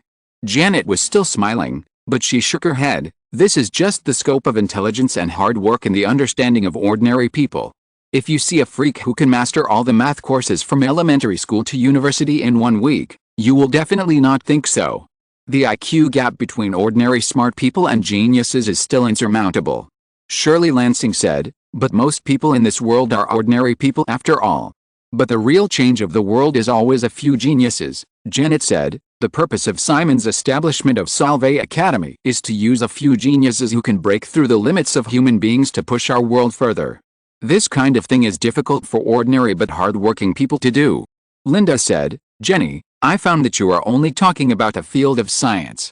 Of course, if human society wants to really go further, scientific progress is the foundation. According to Simon, progress in ideas or systems will only bring reincarnation." After Janet said this, the women were thoughtful for a while. After a while, Amy smiled and said again, "I think we should talk about the new styles of the fashion season that just passed. The future of mankind will be left to men." Everyone laughed. The party scene downstairs.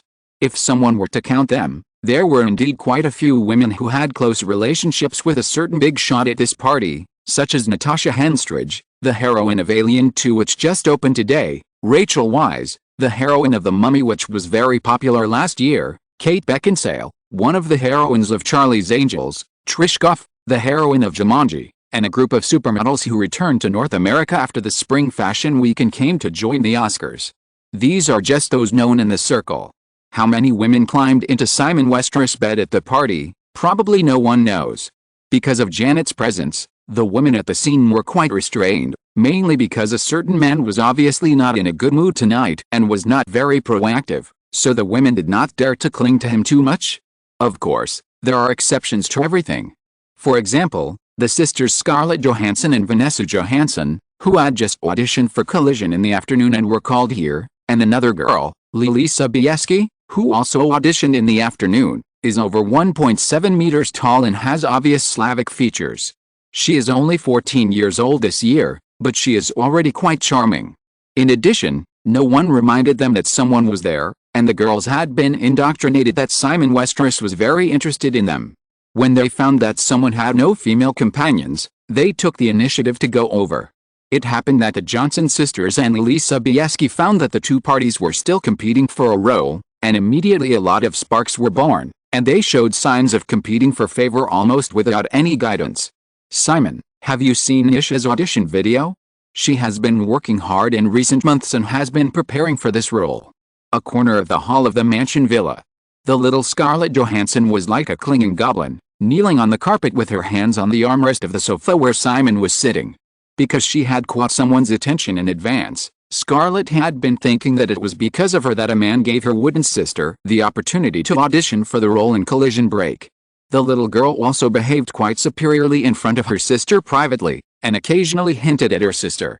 Vanessa Johnson really accepted her sister's hint, so she seemed quite restrained in front of the man, and even a little self-pitying. How was she not as good as her sister? Simon was originally discussing Collision Break with Tom Pollock, the president of Deanery's Pictures, who was sitting next to him. Lily Sobieski was sitting on the other side. Hearing this, he stretched out his hand and pinched Scarlett, who was like a well-behaved kitten, but shook his head and said, "I'm sorry, Scarlett, I haven't watched it yet, but I believe that Nissa must have worked hard during this period." The girl felt Simon's attempt to smooth things over, tilted her head and rubbed her face against a man's palm. Her eyes swept over Lily Sobieski, who was sitting on the other side of Simon, and then turned to Tom Pollock, who was watching the fun. Because it is a very important project of Deanery's Pictures and the last audition of a group of core actors, Tom Pollock also participated in this schedule today. Linda Vargas had greeted her in advance. This executive, who is also a veteran in Hollywood, certainly would not express his own opinions. He just smiled and gestured to Lily Sobieski and Vanessa Johnson, saying, "Both ladies performed very well." Actually, Tom Pollock thinks Lily Sobieski performed better.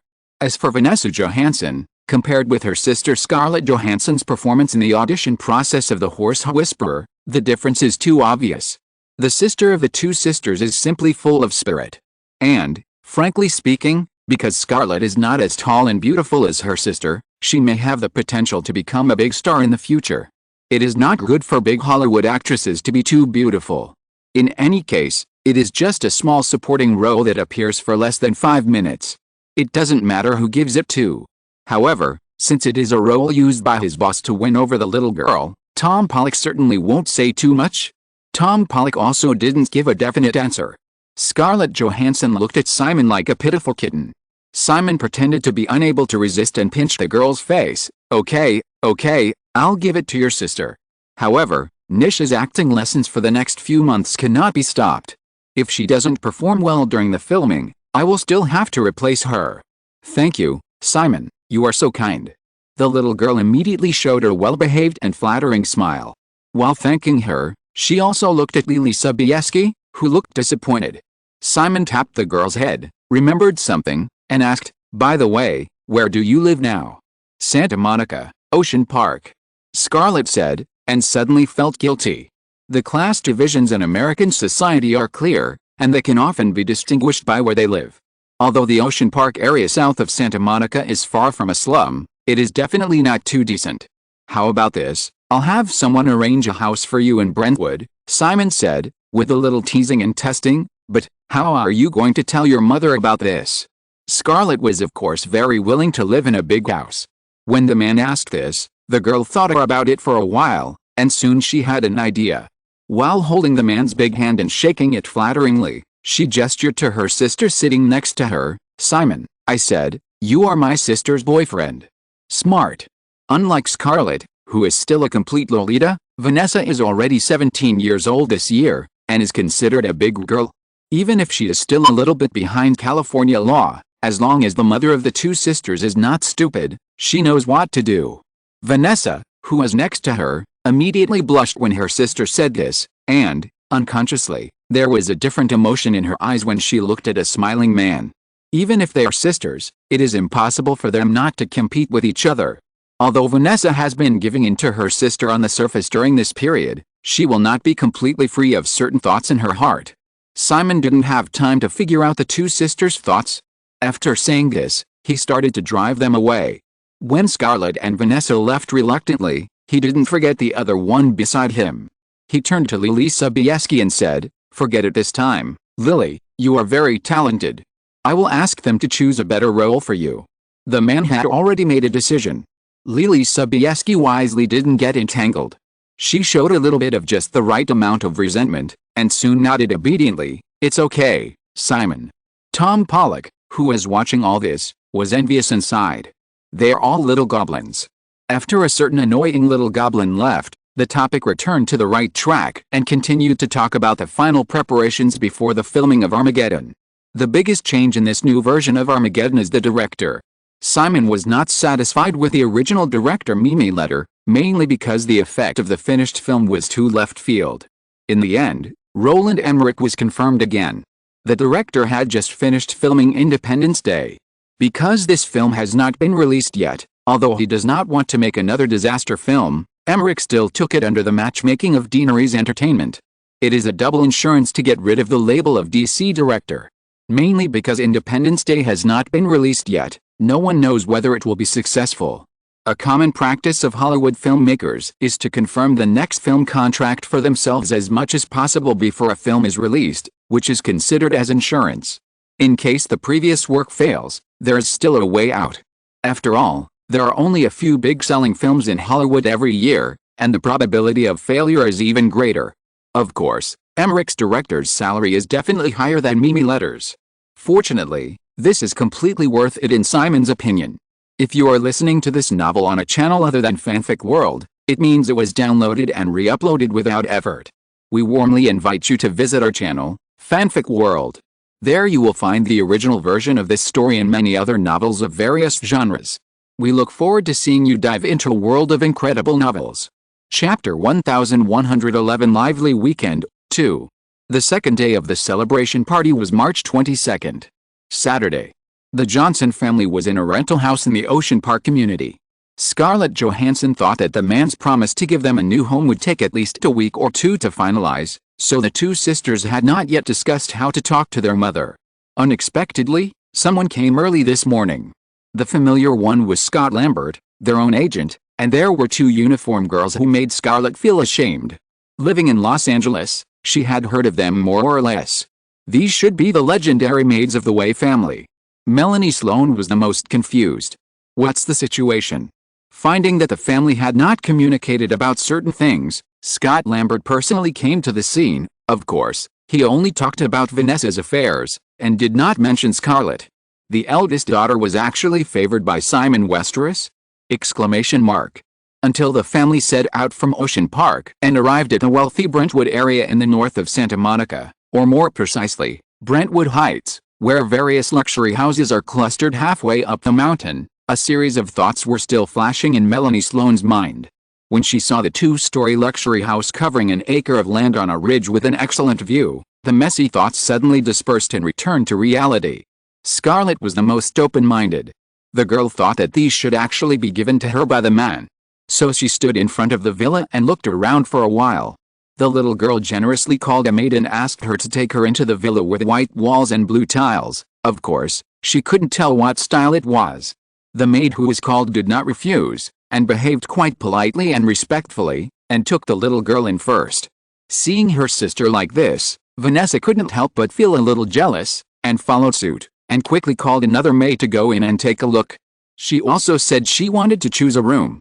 When Scarlett left just now, the other two Johnson boys, Adrian and Hunter, who were also in a daze when Scarlett left, finally reacted and hurried to follow. So the maids took the three of them on a tour. This made Vanessa, who did not enjoy the same exclusive rights as her sister, quite depressed, but she could only bear it. In her heart, she couldn't help thinking, how nice it would be if Simon really liked her. Melanie Sloan saw the children enter the villa and finally looked at the agent next to her. Scott Lambert also withdrew his gaze from the villa in front of him, and could only envy the good luck of this family. Even if Scarlett or Vanessa became a big star in the future and his agent would benefit from it, he would not be able to afford such a mansion. Seeing Melanie Sloan looking over, Scott Lambert smiled and made a gesture of invitation. "Melanie, let's go in and take a look." "Oh, of course." Melanie Sloan followed in. She had more experience than the children, but as soon as she stepped into the hall of this luxurious villa that made people instinctively restrain their hands and feet, her first thought was, how can I clean it in such a big house? Then she felt that she was very useless. Scott Lambert quietly watched the expression of the woman next to him, and said at the right time, "Melanie, how much do you think this mansion is worth?" Melanie Sloan heard the agent ask, subconsciously stopped again, thought for a while, and then said, "Probably, at least $20 million US. The agent did not confirm or deny, but looked around again, and suddenly smiled with some strangeness. "Yes, $20 million US. It's a coincidence that the family received a settlement of $20 million US from Michael Jackson's case a few years ago." Michael Jackson's case? Melanie Sloan was stunned for a moment, and then reacted quickly. However, she not only had no expectations, but under the gaze of the agent, a chill passed through her back, and subconsciously shook her head hurriedly. "Scott, I absolutely won't." "Kidding. That's Simon Westeros." As an industry insider who has been in contact with this circle since childhood, Melanie Sloan has heard and seen too many things. She can't tell the truth about the Michael Jackson incident, but she knows very well that it is impossible to use the same method to blackmail Simon Westeros. Because Simon Westeros is far more than just a Hollywood director, he is also the richest man in the world. How powerful can money be? Let's talk about the scandal of the DuPont family, another super old money family in the United States that was also a hot topic a few years ago. A member of the DuPont family has repeatedly assaulted his daughter since she was 3 years old. It is said that the victim also includes his son. It was not until the other party's wife couldn't bear it anymore and secretly collected evidence to expose the matter that the scandal was exposed to the world. However, for such a bad incident, the court only ruled that the defendant had mental problems and left it unresolved. The DuPont family member did not even go to jail for a day. He only paid a fine of more than $4,000 US and then lived in a luxury nursing home for a symbolic period of time, which was considered to be exposed. Melanie Sloan could imagine that if she used her daughter to target Simon Westeros, she might not even be able to file a case. Seeing Melanie Sloan's reaction, Scott Lambert nodded with satisfaction and continued to visit other parts of the villa, while continuing, "Melanie, to be honest, you can take a long-term view. Think about Nicole Kidman, Julia Roberts and other first-line actresses. Now they have the support of Mr. Westeros. In the future, Vanessa or Scarlett will be the same one day. On the contrary, if you have any thoughts that you shouldn't have, now all of this is like a bubble. Pop, and there will be nothing." Melanie Sloan nodded repeatedly. "Scott, I understand. Actually," the agent said again, "as far as I know, Vanessa and Mr. Westeros have not had any intimate relationship. You should also be very clear about this. She should not have stayed out overnight in recent months." Melanie was a little confused, and then she realized the agent's hint, and suddenly she felt a little uneasy. Their family is about to move into such a luxurious house, but their daughter has not had anything to do with that big shot. This always gives people a sense of uncertainty. After a slight hesitation, Melanie asked tentatively, "Scott, what should I do?" The agent smiled and shook his head. "It's not what you should do, Melanie, you should teach your daughter more." As he said this, Scott Lambert remembered something again. "By the way, there is also you, Melanie, you have done some film work before. Quit your current job as soon as possible. Deaneries Entertainment has a new job for you, which happens to be the Collision Impossible where Vanessa just got the role yesterday, and your position is a production assistant. Not an outsider, so Melanie also knows that the job of a production assistant can be high or low. If a production assistant is a core producer of a project, he also holds great power and can influence all aspects of the film production process, but if he is only responsible for the field affairs and logistics, to put it bluntly, he is just a chores. Melanie Sloan felt that her production assistant was probably a chores job, but she had no objection to it. She knew very well that she was only suitable for chores for the time being. However, Melanie also knew that because of her daughter, as long as she could do the upcoming job well, the name Collision Break would be a very impressive qualification, and there would be no shortage of opportunities to go further in the future. Even Amy Pascal of Deanery's Entertainment started as an ordinary assistant job under Fox. After such a lively morning, the Johnson family finally settled down. There were also some small episodes during the period. Vanessa and Scarlett's sisters were arguing over a room, and it was Melanie Sloan who intervened and decisively took sides and gave the room to the eldest daughter. Seeing her sister's smug expression, Scarlett was so depressed that she almost wanted to explode. However, the little girl was still very smart and did not confess certain things to her mother. In addition to the mansion, the Westeros family service team also took into account all aspects of the Johnson family, including Melanie Sloan's new job, daily expenses, travel vehicles, and the children's transfers. The Johnson family does not need to worry about any daily expenses of the mansion, as someone will be responsible for it. In addition, the family has a living expense of $20,000 per month. This is basically just pocket money. Because even the new school fees for several children and the daily performance training of 4 brothers and sisters still do not require them to worry. Melanie Sloan only feels that her family has stepped into the upper class. You know, due to the prosperity of the Malibu Deanery studios, the nearby Brentwood has also become a gathering area for many big stars in recent years. It is said that Batman Adam Baldwin lives not far from their mansion. This continued until after lunch, when the agent said goodbye and left. Melanie Sloan took the 2 maids to continue to familiarize herself with a new life in the mansion. Although Adrian, who had not yet passed the driver's license test, could not resist the temptation of the 4 different luxury cars in the garage, and his brother drove a Mercedes-Benz SUV to practice in the open space in the front yard restricted by their mother. The 2 sisters who had argued in the morning gathered again in a study upstairs. At 2 o'clock this afternoon, the New Year's Tinkerbell Spring New Product Launch Conference is about to begin. This is a new product launch that has attracted worldwide attention. Moreover, Tinkerbell's products have been quite popular among young people in recent years. As an inconspicuous fan of Tinkerbell, Vanessa made an appointment in advance to watch the live broadcast of the launch conference today. Scarlett is a little younger and was not interested in this at first, but when she realized that this matter was also closely related to a certain man, she suddenly became interested. So the 2 sisters who were still angry with each other and didn't talk much squeezed in front of the computer in this study. In fact, there are computers in other rooms, including the bedrooms of the 2 girls. However, Scarlett was not going to give up this time after being tricked by her sister in the morning.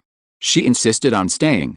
At 2 o'clock, the live broadcast camera that was originally preheating and switching between various scenes turned to the Employee Activity Center of the Ygritte campus in Mountain View, San Francisco Bay Area.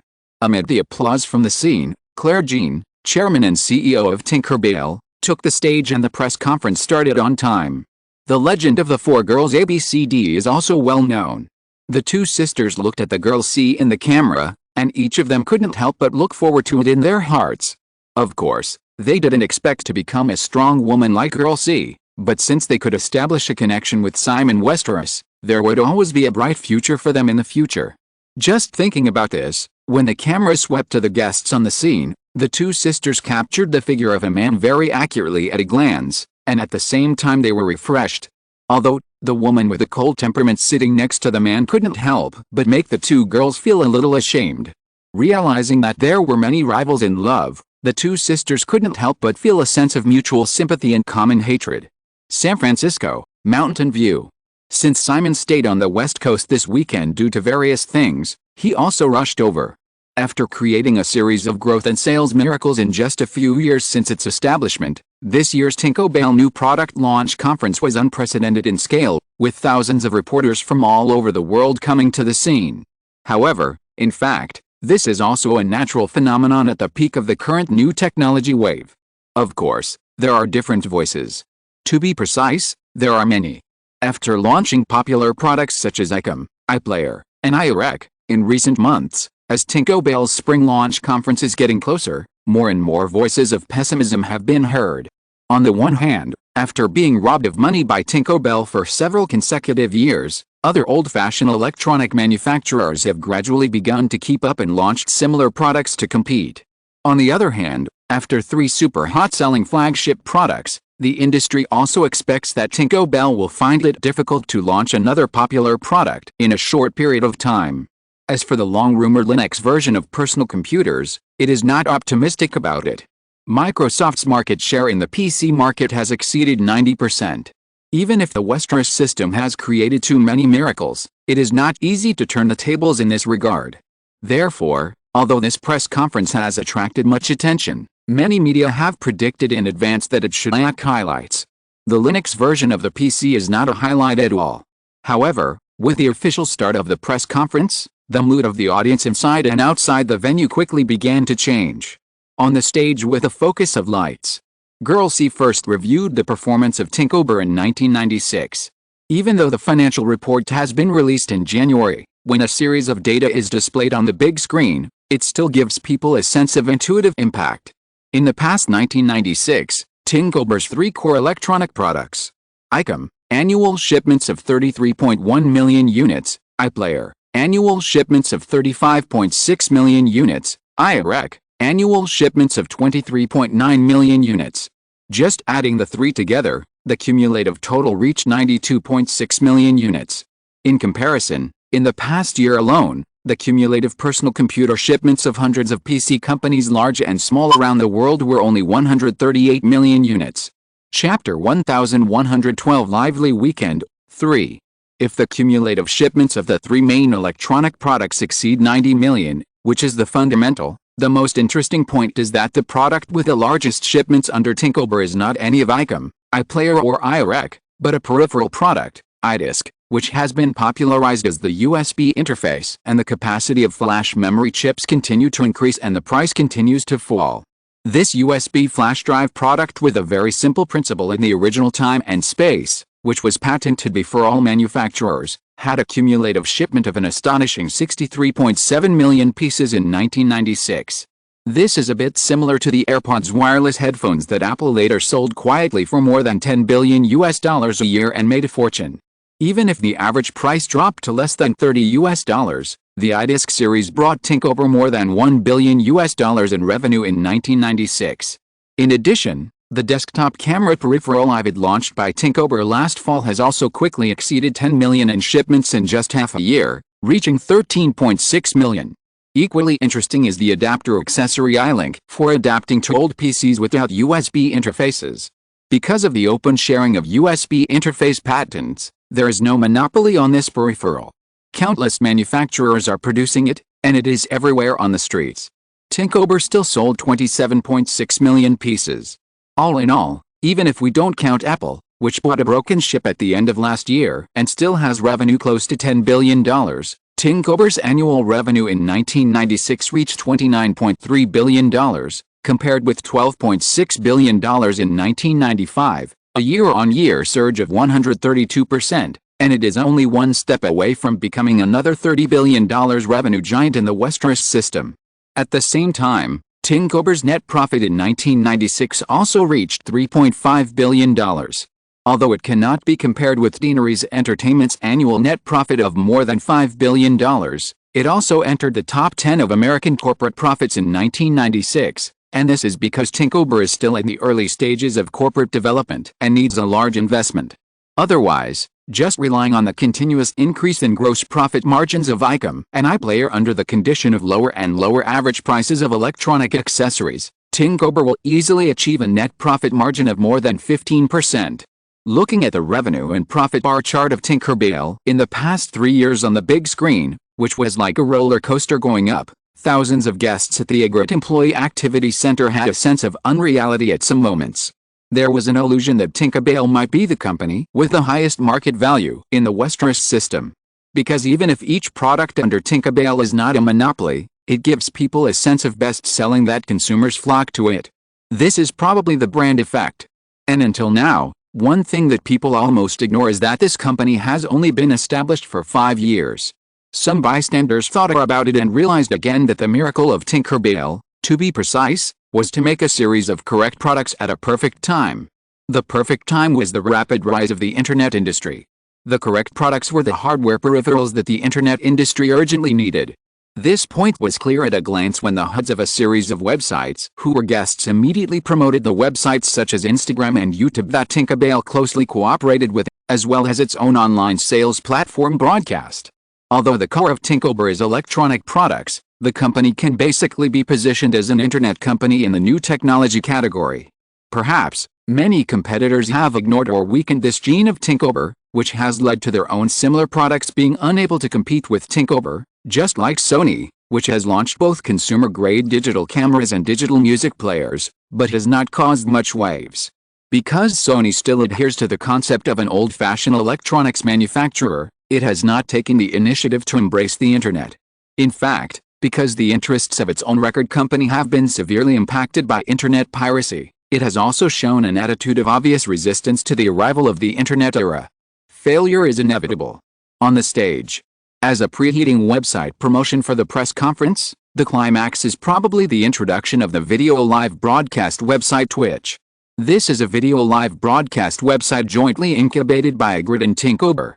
It was born out of the live broadcast function of YouTube. It was launched with the launch of the Ivid camera product last fall. The name is still Simon directly took the popular European and American live broadcast website in his memory. Unlike the later gradually routine video live streaming website model, Simon did not interfere too much except for the name.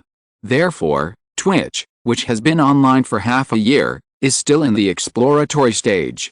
The current operating idea is everyone online, everyone can be online, and it still takes interactive social interaction as the core, focusing on everyone being able to show themselves. Of course, due to the current limited network bandwidth resources, Twitch's live streaming still has a threshold.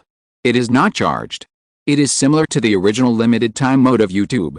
Except for the internet celebrities who can obtain unlimited time permissions on cooperative platforms such as Facebook, YouTube, and Instagram after applying, ordinary users only have 1 hour of live streaming time per week. If you want more, you can also do it for free, but you need to queue up for an appointment. Generally, the more popular the anchor is in the live broadcast history, the higher the chance of successful appointment. Although this model greatly affects the user experience, it is also helpless in the current network environment, otherwise it is too expensive. Even if the two giants can afford it, Simon will not allow the management to do so. If Twitch wants to operate for a long time, restrictive opening in the short term is actually the most sustainable solution. After Twitch was launched, other companies launched live streaming platforms without any threshold, but it is conceivable that such platforms will never survive the impending burst of the internet bubble. Moreover, things that are not easy to get are always more cherished. Restrictive opening has instead created a hunger marketing effect. At this press conference, dozens of celebrities from various fields greeted the audience via Twitch, once again allowing everyone to feel the charm of the information age. Afterwards, Lady C took the stage again and the main course began to be launched. The core three-piece set. The new generation of ICOM, iPlayer and iRec. What disappointed many pessimists was that this update still had many highlights. First of all, the ICOM digital camera fully enabled the flash storage mode. Compared with micro hard drives, flash memory has well-known high speed and stable performance, and the only disadvantage is probably the capacity. To make up for this, Tinkerbell launched the plug-and-play iCard flash memory card. Similar to the former SD card. The original SD card was not jointly launched by several major electronics manufacturers until 1999. This time, Tinkerbell was one step ahead again. Secondly, all three electronic products are equipped with rechargeable lithium batteries. Prior to this, due to cost and technology, ICOM and other products still used traditional disposable dry batteries. Simon took over IBM's battery department 2 years ago and began to bypass some detours and directly invest in the research and development of lithium batteries.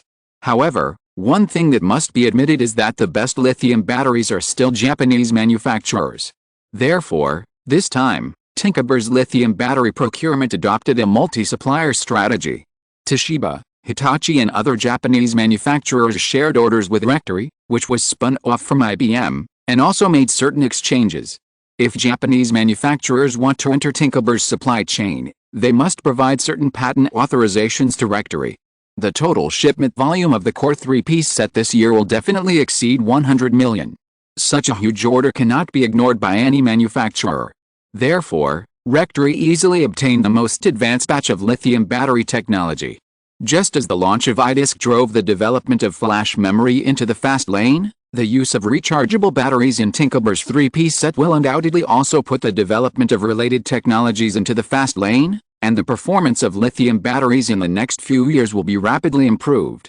As for the current stage, due to the limited capacity, the supporting batteries of the three products are still replaceable. On the other hand, Tinko Bell certainly would not miss this opportunity, and held high the slogan of environmental protection, winning overwhelming applause at the press conference. The last highlight is the price. In addition to the unchanged starting price of $799 for iRec, the starting prices of iCom and iPlayer have been greatly reduced from $499 in previous years to $399. Without any prior rumors, the price cuts of iCom and iPlayer caused an uproar inside and outside the press conference. Sniper. This is the first thought of many industry insiders after they reacted. In 1996, iCom and iPlayer still maintained an absolute advantage in the global market share, among which iCom's market share reached 63%, and iPlayer's market share was as high as 86%. However, since the technical threshold of the two products is not high, even the patent barriers established by the first-mover advantage are not unbreakable. Therefore, various similar products have appeared in the market in recent years, which have more or less posed a threat to Tinko Bell. Therefore, the increasingly high starting price of $499 for Tinko Bell iCom and iPlayer inevitably became a key reason for user loss. You know, in the early 1990s, personal computers were still priced at $2,000 or $3,000, but now the low-end products have dropped to less than $500. With the development of the entire industry chain driving the continuous decline in comprehensive costs, if iCom and iPlayer continue to maintain the high price of $499, they are bound to continue to lose users. However, it is never an easy thing to actively reduce prices. This involves all aspects such as brand value, product positioning, and supply procurement. Not to mention that it is difficult to imagine that a company like Tinko Bell, whose products have a large number of loyal user groups and an absolute advantage in market share, would actively give up profits. Therefore, in the past 2 years, there has been no shortage of media discussions on whether Tinko Bell will use a price reduction strategy to snipe potential opponents, but it is basically difficult to splash too much waves. No one expected that Tinko Bell would attack suddenly this time. The price of 2 of the 3 core products dropped by 25%. Tinkober can still retain a fairly generous gross profit. However, it is a disaster for other manufacturers who have previously eroded the market with their price advantage. The starting price of $399 is still high-end compared to many similar products of $299 or even $199. However, the narrowing of the pricing range will inevitably change the consumer mentality of users, and thus greatly squeeze the living space of competing manufacturers. Compared with the previous price gap of $200, if the difference is only $100, considering Tinkober's brand value, after-sales guarantee and other advantages, why not? Just like every time Chinese mobile phone manufacturers try to be high-end, once the price is close to Apple, it will inevitably lead to a kind of argument, why not buy Apple? Why is there such a reaction? There are too many things to think about. Now Tinkober, as for iCom, iPlayer, and even iRec, etc., have unknowingly formed a brand advantage similar to that of Apple mobile phones later. After the core 3-piece set, there is another buffer period, and some executives of cooperative software or game manufacturers come on stage to promote their own products. However, the reporters in the audience had no time to care about these things. Many of them were already holding their laptops and writing press releases about the core 3-piece set. The most important thing was undoubtedly the changes that this big price cut would bring to the relevant industries. After about 15 minutes of software and game product promotion, the iWorld terminal that Tinko Bell planned to put in various places for its product users to download music, share pictures, and upload videos anytime and anywhere was unveiled. Another highlight. Neil Brandley, the president of Tinko Bell who is responsible for the introduction of this product, also live broadcasted through Twitch again, unveiling the first batch of iWorld locations in major cities in North America, where users could go directly to try it out. Finally, a well-known and highly anticipated product arrived. Seagirl took the stage again and officially unveiled the mystery of iMac 10 to the public. iOS 10 operating system, Intel Pentium series processor.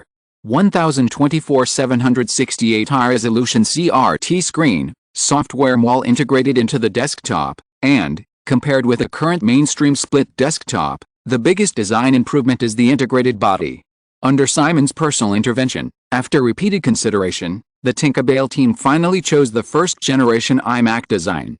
Not because they liked it. Frankly speaking, Simon really didn't like the first-generation iMac that looked like a piece of jelly dropped on the ground in his memory. It was mainly because it was unconventional enough. Simon had talked about this with Miss C the last time he came to San Francisco. In a sufficiently mature product field, if you follow the footsteps of others, it is doomed to be difficult to succeed. If you want to break through, you can only make enough changes. The iMac 10, which is similar to the former iMac, conforms to this concept. The Linux-based iOS 10 is an internal change, while the external design and the integrated one-piece body are the most unconventional changes. In addition, the colorful shell is very different from the current mainstream black and white body. Even if it looks ugly at first glance, as long as you look at it 100 times, just like a weird name called 100 times, you will get used to it, and even under the repeated marketing brainwashing of the media, you will think it is pretty. Of course, Simon did not copy it completely. Still based on a variety of optional color shells, Simon chose an opaque plastic material this time, because the transparent body of the previous iMac really gave people a very cheap feeling. The last thing is the pricing. Unlike last year's iOS 10, which was eager to open up the market and adopted a price lower than the outside world expected, both Simon and the Tinkerbell team knew that the iMac 10 could not pose a threat to Windows, so they directly locked in the niche, high-end, and professional product route at the design stage, with a starting price of $1,299. Just like the price reduction of iCom and iPlayer, the high price of iMac 10 has once again become a hot topic of discussion at this conference. Because the price of the cheapest basic Pentium processor personal computer has been reduced to about $500 at this stage, even if the iMac 10 uses sufficient materials in terms of hard disk, graphics card, screen, etc., the price has more than doubled, which is really too expensive.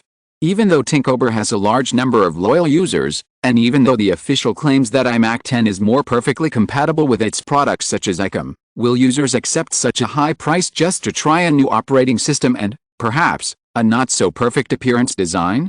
Chapter 1113 Freeze. With the end of the 1997 Spring New Product Launch Conference of Tinkerbell, discussions about a series of new products of Tinkerbell at the launch conference began to flood the internet, television, print media and other platforms from that afternoon. Especially the internet platform. Relying on the strong advantages of the Westeros system in the field of new technologies, within just a few hours after the end of the launch conference, a large number of contents about the Tinkerbell New Product Launch Conference appeared on platforms such as the Egret portal, Facebook's social network, Instagram photo sharing, YouTube video website, etc. Among them, the professional or non-professional evaluation videos on the YouTube platform about the new generation of iCom, iPlayer, iRec and iWorld sharing terminals and the most watched iMac personal computer, the total number of views roughly estimated to have exceeded 600 million within just 5 hours after the end of the launch conference. On the Facebook platform, topics related to the Tinkerbell Spring New Product Launch Conference, such as the big price reduction of iCom and iPlayer, the environmentally friendly lithium batteries that come standard with the entire series of Tinkerbell, and the trial of iMac computers, all made it to the hot list. Not to mention the special news push by the official Egret portal. As of February 1997, overseas internet users followed North America into an explosive period, resulting in the number of internet users worldwide reaching 530 million in the latest statistics. It can be said that more than 500 million internet users around the world, as long as they have recently accessed the internet, could not escape the information storm bombardment of Tinkerbell's 1997 Spring New Product Launch Conference. So much so that the official Facebook account of the New York Times couldn't help but make fun of this incident that night, saying that this media trend saved Tinkerbell at least $1 billion in advertising fees. Most ordinary people can hardly resist the impact of high-intensity advertising offensives, so at 8 o'clock that evening on the east coast of the United States, with Tinkerbell's official website and the official flagship store of Amazon's online mall under Egret simultaneously opening new product pre-sales, although temporarily limited to North America, but within just 1 minute, The number of paid reservations for the new generation of iPlayer and iCom exceeded 1 million at the same time. What surprised everyone the most was the controversial iMac. The industry generally tends to be very cautious about this expensive new operating system personal computer.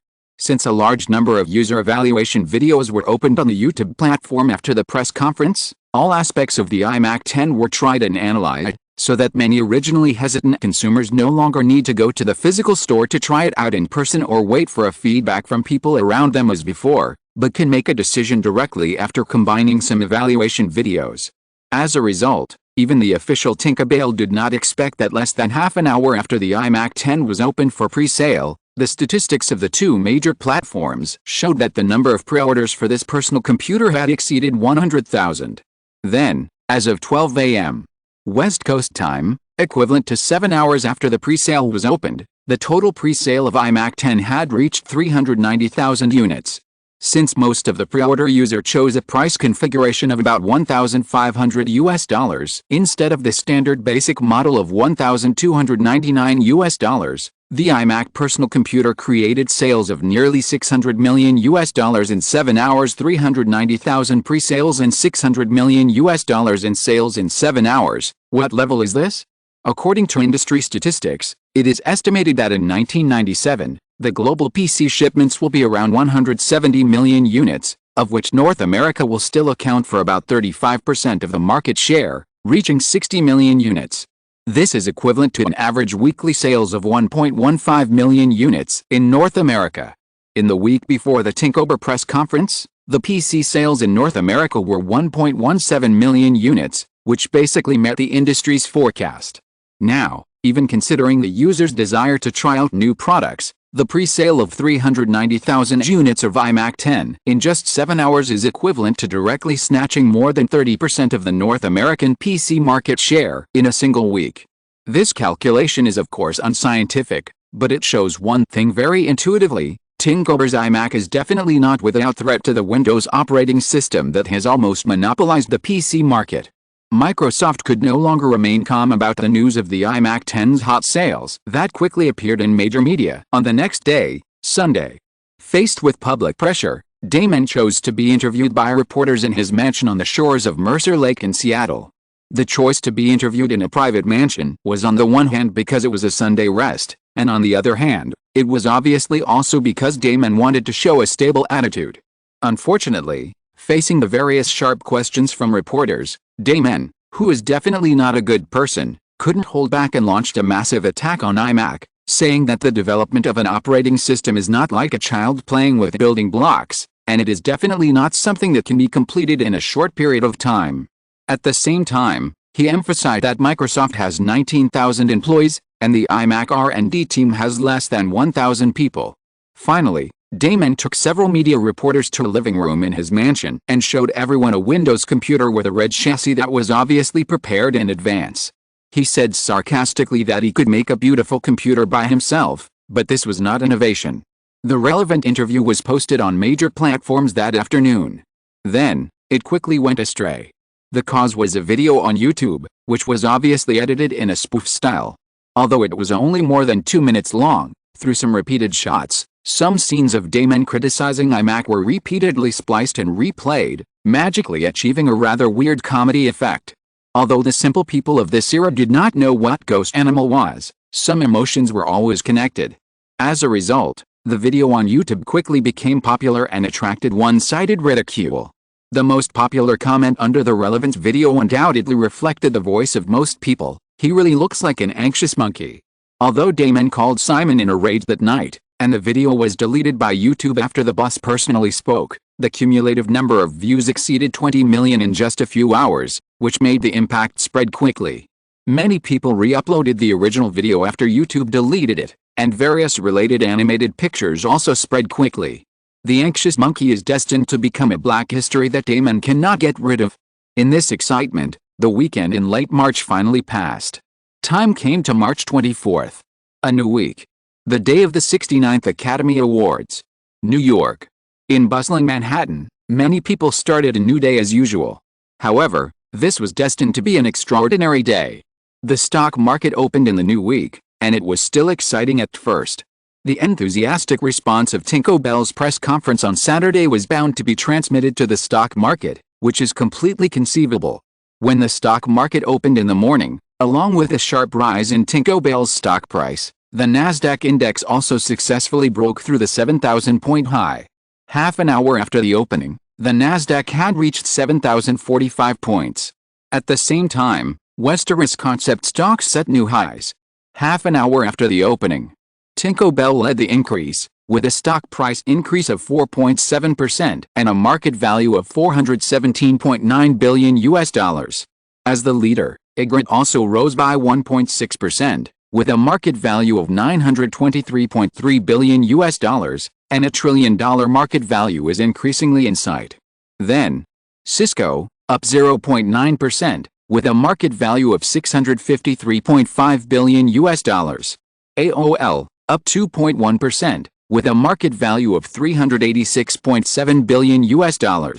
Deaneries Entertainment on the New York Stock Exchange next door, rose 0.6%, with a market value of $569.1 billion. Nokia, up 1.7%, with a market value of $218.6 billion. Verizon, up 1.3%, market value $171.9 billion. In addition, Microsoft, which was inevitably impacted, as a heavily held company of the Westeros system, saw its stock price fall 3.9% in half an hour after opening, but its market value was still as high as $282.1 billion. Intel, up 0.3%, market value $236.3 billion. Sun, up 0.8%, market value $116.3 billion. Oracle, up 1.5%, market value $79.3 billion. Then, everything froze. At the Cersei Capital headquarters in Rockefeller Center, on the floor where BlackRock Asset Management is located, Lawrence Fink, who had just finished a weekly executive meeting with several executives, had just walked out of his office when one of his assistants hurriedly came up and quickly revealed something. Just now, just after 10 o'clock in the morning, the Securities Trading Department suddenly discovered that there were a large number of Microsoft stock sell orders in the market, with an amount of more than $300 million.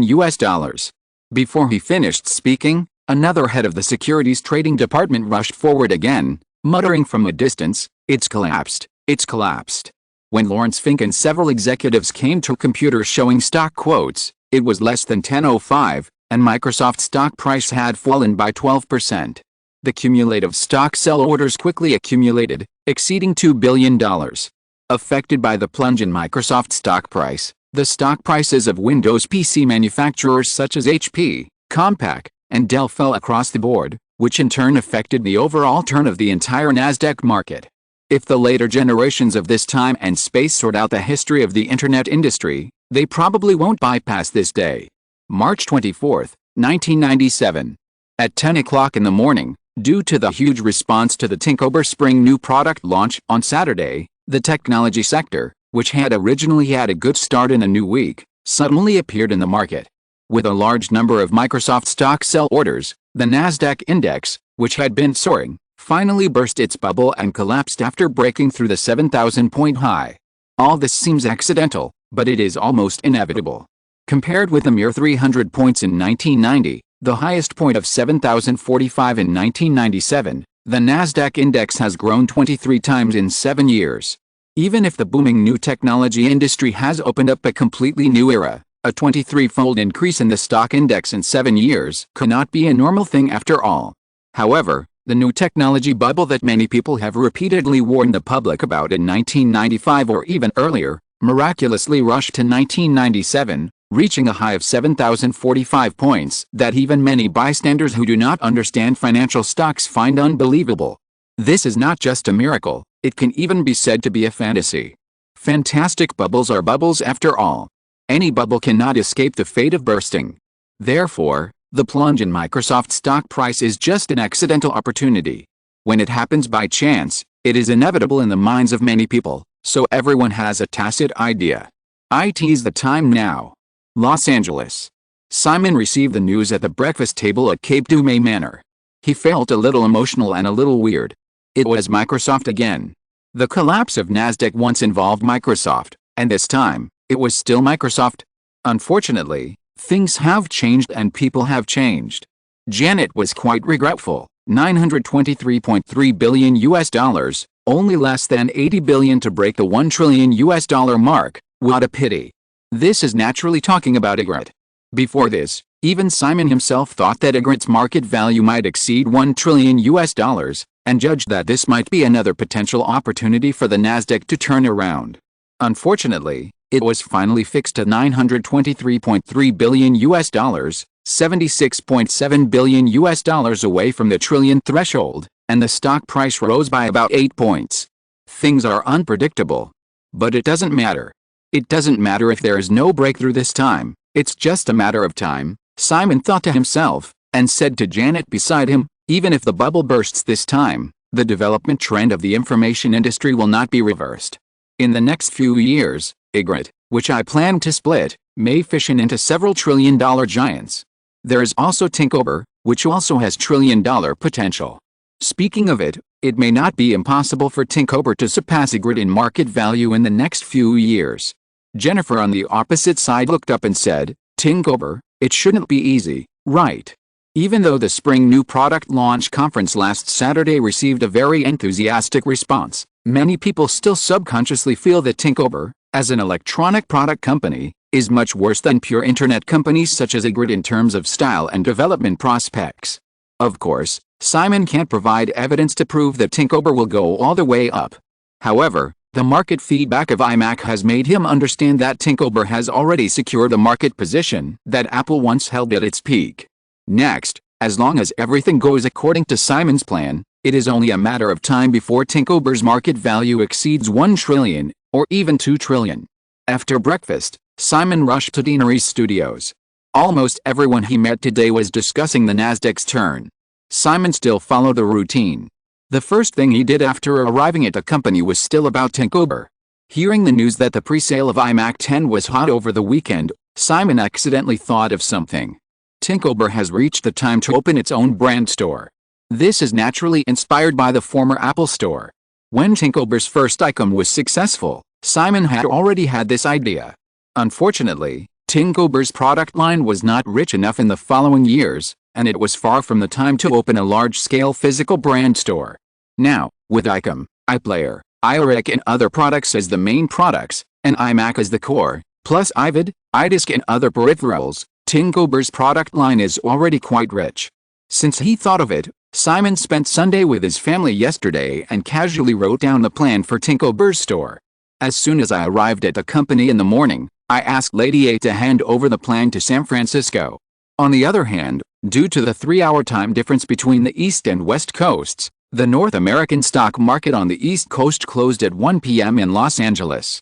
The Nasdaq index was stimulated by the plunge in Windows concept stocks led by Microsoft, and finally fell 7.9% in a single day, closing at 6,403 points, a drop of more than 600 points compared to the high of 7,045 points around 10 a.m. The total market value of the Nasdaq market, at the high of 7,045 points, reached $9.3 trillion US. The drop of more than 600 points in a single day caused the total market value of the entire Nasdaq market to evaporate by $730 billion US in one day. Misery is everywhere. Chapter 1114, Scattered. Although the unexpected collapse of the Nasdaq did not make Simon as anxious as many new technology investors, he worked until nearly 7 o'clock in the evening on Monday before returning to Cape du May. When Simon returned home, the Oscars ceremony on the other side of the city had already started for an hour. After all, the stock market crash was such a big thing, and Janet had no free time that day. When she saw her husband coming back, she immediately jumped on Simon to take credit, looking like she had worked hard. Simon had no choice but to carry Janet into the restaurant. They talked as they walked. The topic was still the Nasdaq.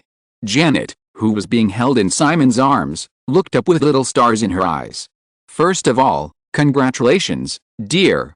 At 10 o'clock this morning, when the Nasdaq was at 7,045 points, your personal wealth reached a peak of $2.3 trillion US, equivalent to 28% of the federal GDP of $8 trillion US in 1996, second only to Germany, which ranks third with a GDP of $2.5 trillion and ranked fourth. Simon smiled and said, "Just say but, I can handle it."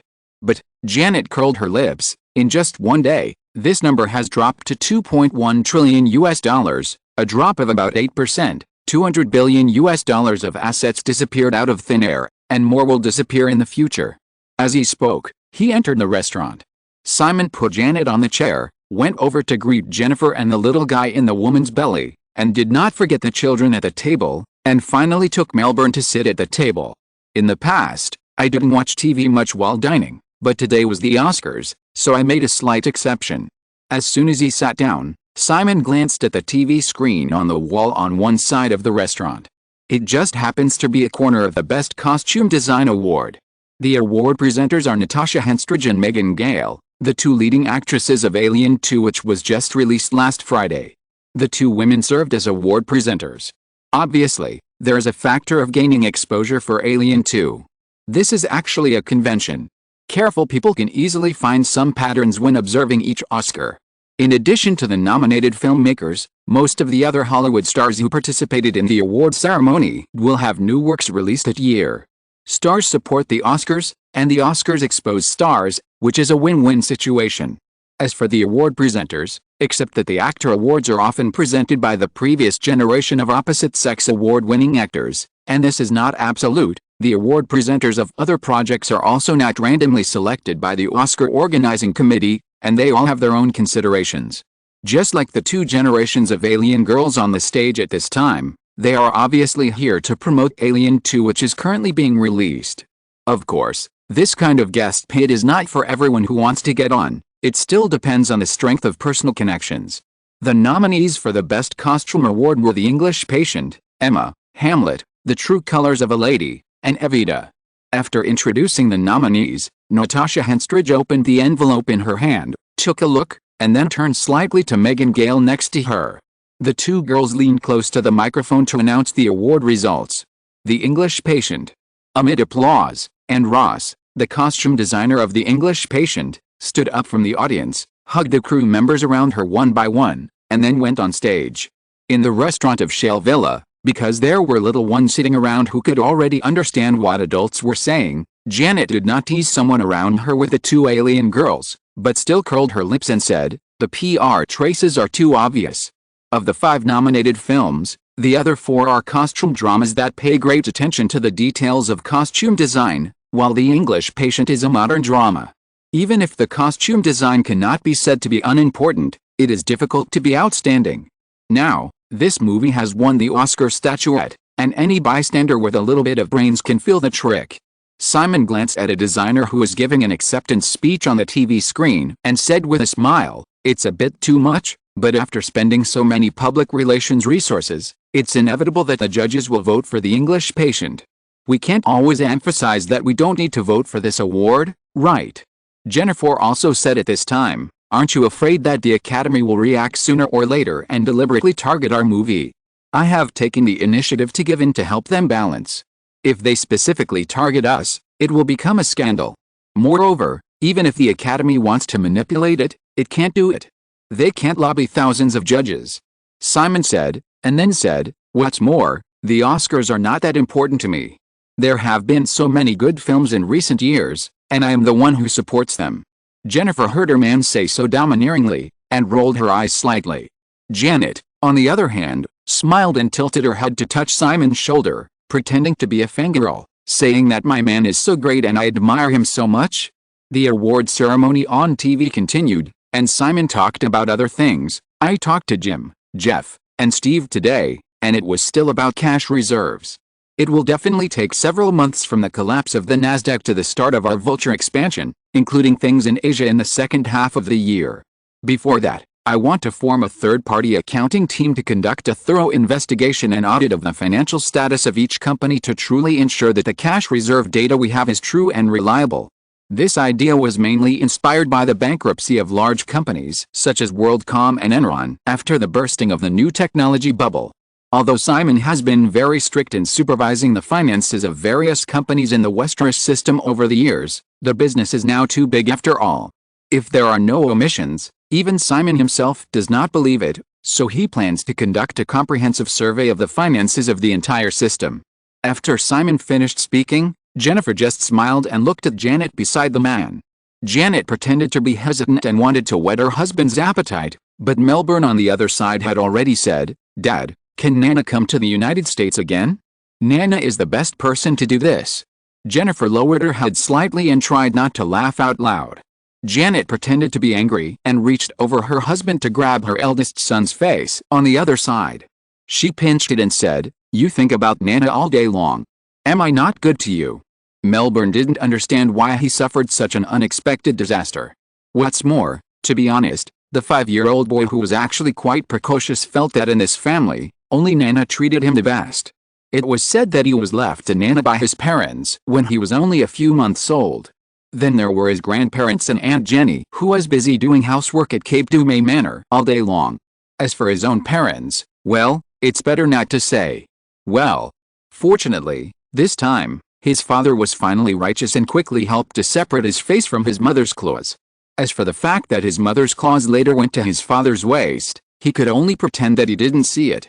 Janet scolded the father and son one by one, and finally said reluctantly, "I have been talking to Aunt Bing recently." Simon didn't say anything more. Melbourne didn't dare to say anything more. Jennifer still couldn't help laughing. Then after dinner, Simon was driven out of Cape Dumay Manor by Janet, probably not having to come back before Easter Sunday. It's annoying to see him. Simon arrived at the Sunset Tower Hotel in advance, where Melisandre's party was held as usual, and the award ceremony was still going on. As soon as he entered the hotel lobby, several girls sitting in the lounge area on one side stood up and walked over. Among them, the slender and tall girl in a white suspender dress walked in front. After approaching Simon, she was still a little hesitant until the man smiled and opened his arms, and then she threw herself into his arms. It was Zumomo. Simon hugged the girl who was obviously thinner in his arms. After a while, they separated. He found that the girl's eyes were misty and asked with concern, "What's wrong?" Zumomo raised her head embarrassedly, as if she wanted to hold back her tears. Her tone was aggrieved. "Simon, I thought you didn't want me anymore." Simon smiled and said, "I usually don't take the initiative to dump any girl. I'm always the one who gets dumped." Zumomo's head turned slightly and she realized some of the meanings in the man's words, but she didn't say much. It's no secret that there are too many women around him to count. With her status, she couldn't care even if she wanted to. So she just turned sideways, took the man's arm, and introduced the other women who followed. "Simon, this is my aunt, Mo Wuling. And sister Ren Jinxie. In addition, this is Nziaohan, she is my agent in China."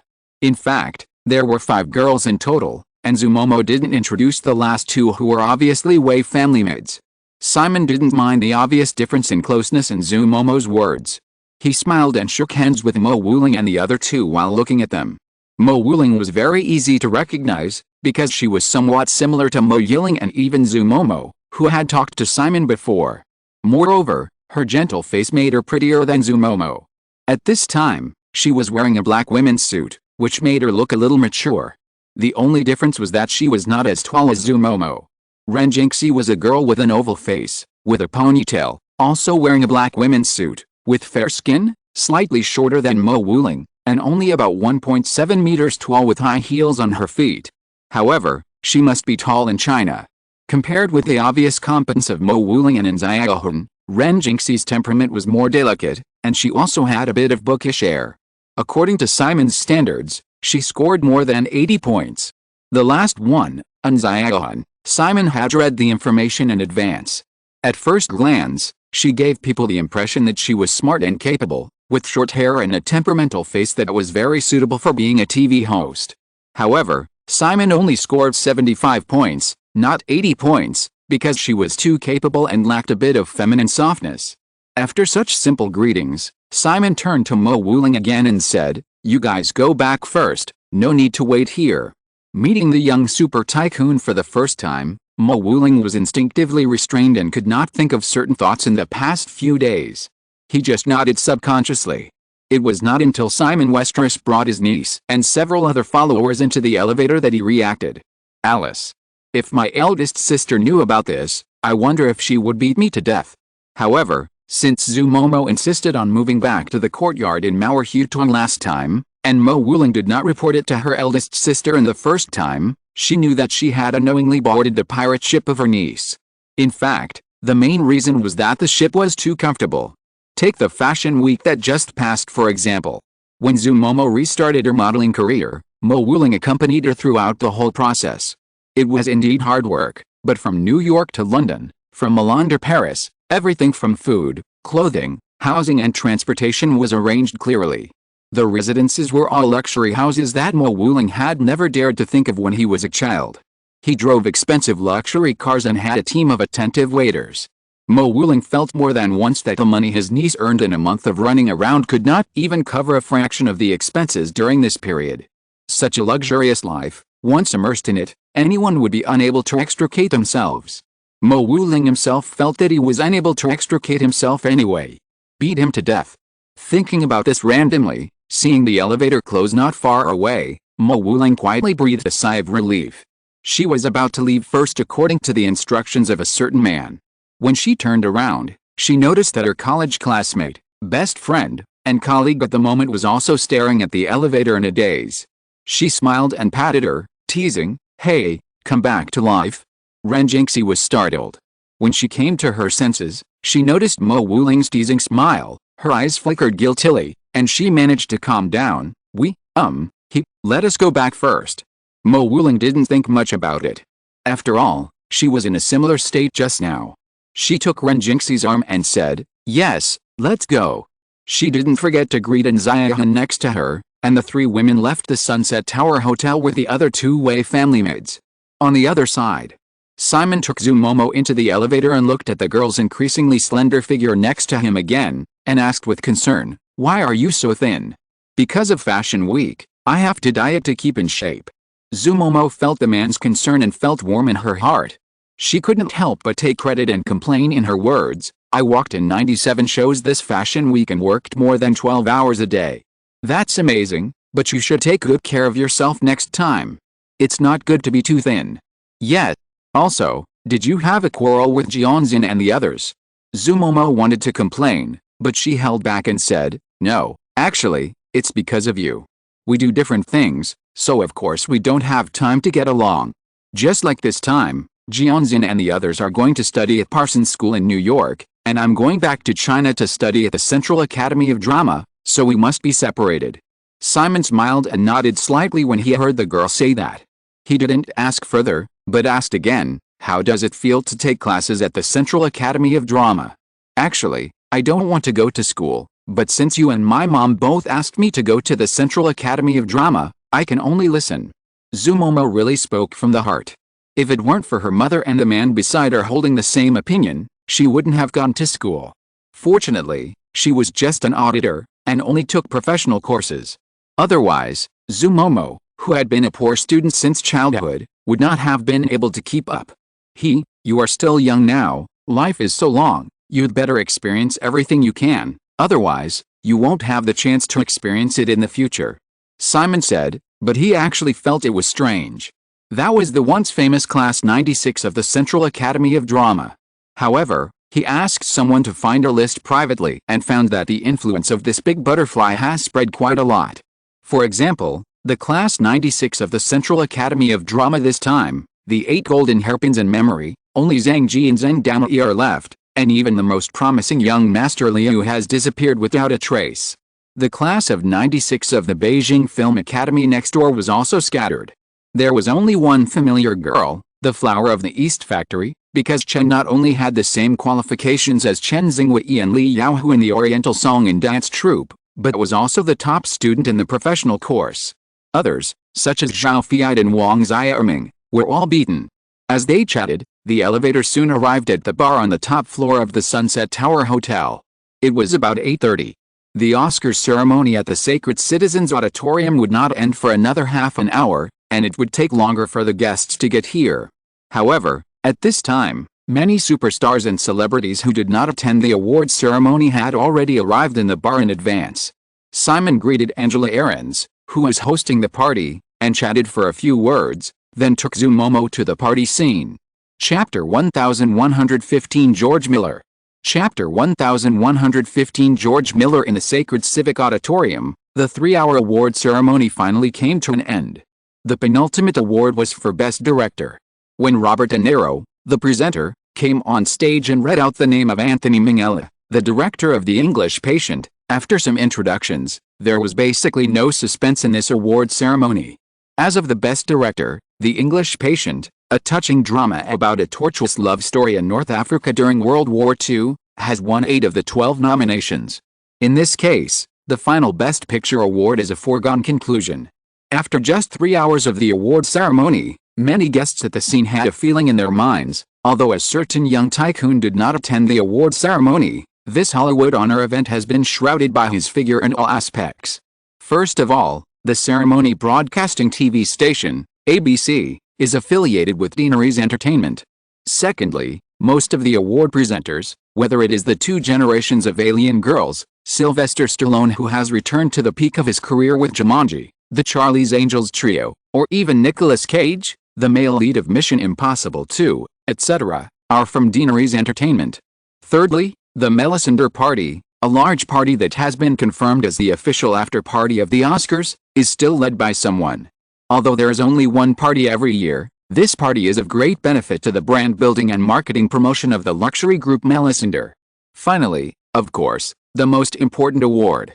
The English Patient, which seems to have nothing to do with Deaneries Entertainment, won a big victory, but it is well known that the producer of this film, MGM, has a major shareholder of Australia's Johnston Holdings and Other Capital, which is actually a vassal of Deaneries Entertainment under the control of Simon Westeros.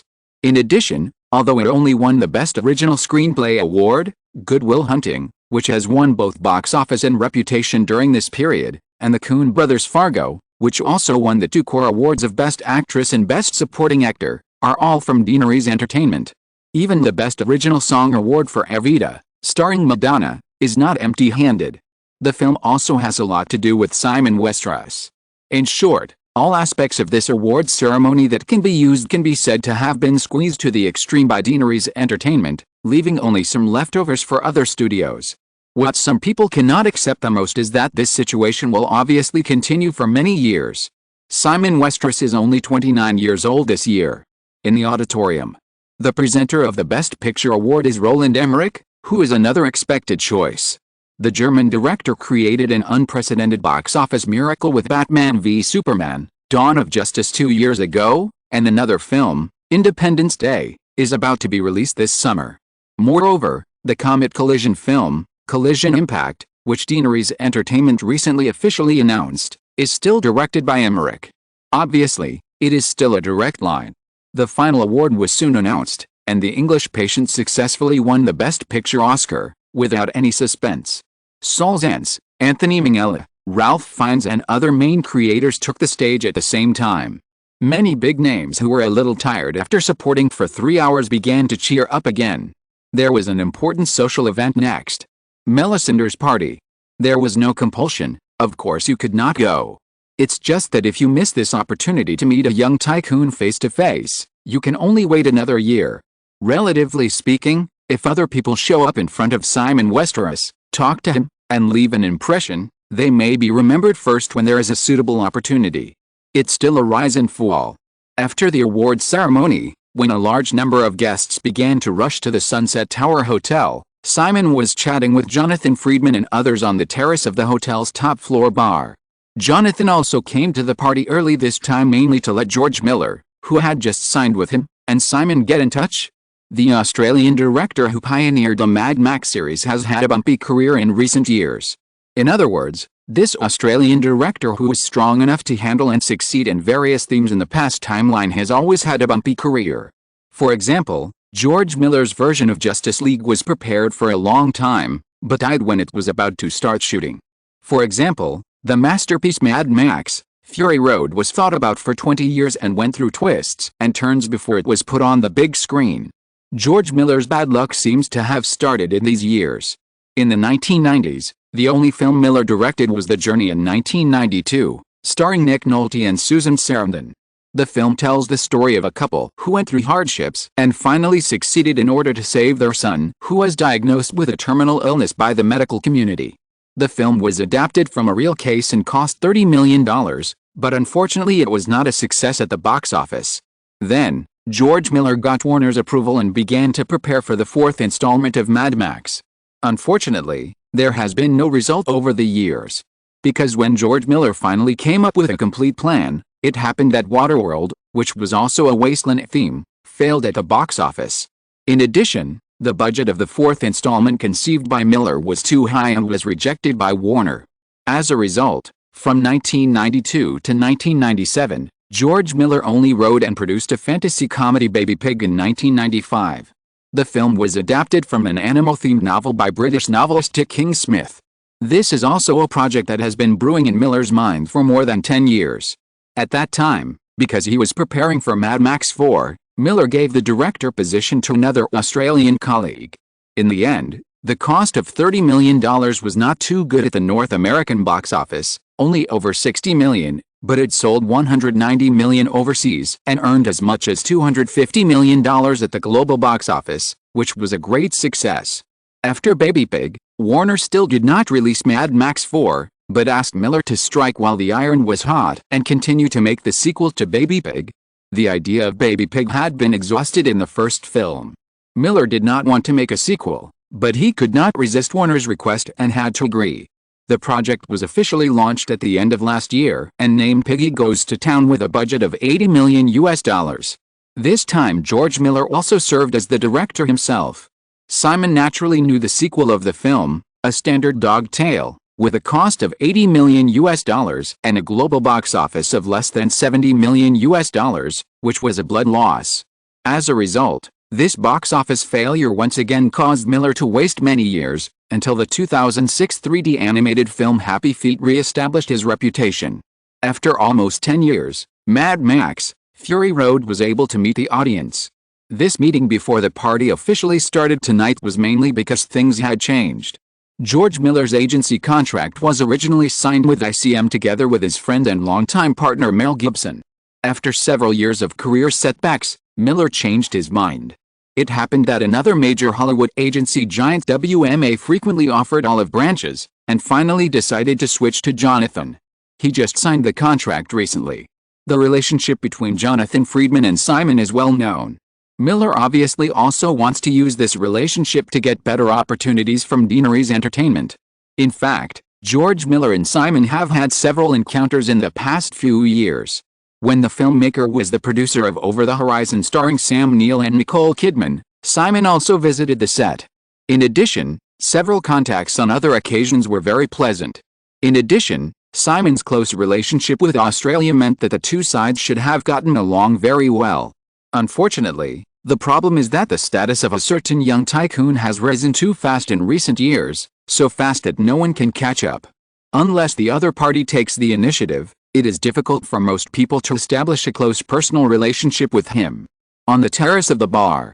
If we talk about a feeling of being far behind, Courteney Cox, who also came with Jonathan Friedman tonight, felt it even more deeply. She knew him before Sandra Bullock and others. Now, just take the overwhelming news about the collapse of the Nasdaq today. Almost every report mentioned that someone's personal wealth was as high as $2.3 trillion at 10 o'clock in the morning. When the Nasdaq was at its peak, $2.3 trillion has completely exceeded Courteney's imagination. What she can understand is that the young man next to her at this moment has hardly changed much compared to 10 years ago. Now, 10 years later, he has a huge power in Hollywood that can cover the sky with one hand. Under this power, she only has the identity of a former opposite-sex friend of Simon Westeros, who has been seen through by more and more people in recent years. So today, if she wants to see him, she can only rely on Jonathan Friedman's influence. For George Miller, just a memory of the awesome Mad Max: Fury Road is enough to make Simon value him very much. However, before the official start of Melisandre's party, Simon only talked to Miller about Pigs Go to Town, which the other party was planning, and did not remind him that this was a huge pit. People who have fallen to the bottom will be more convenient to use in the future. Anyway, it is Warner who is at a loss. Simon also thought of the Marvel Cinematic Universe, which is not far away.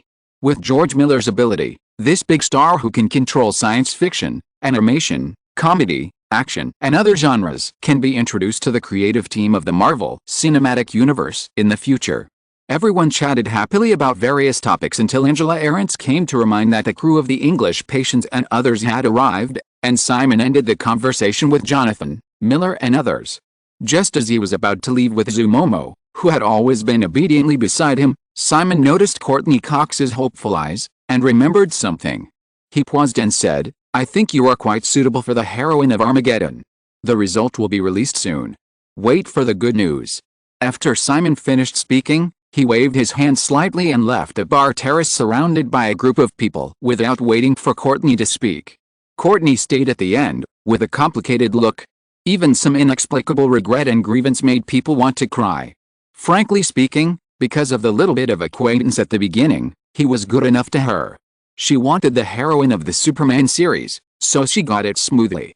She participated in the audition for the heroine of Armageddon. Today, she didn't take the initiative to speak, but he had already expressed his opinion on the spot.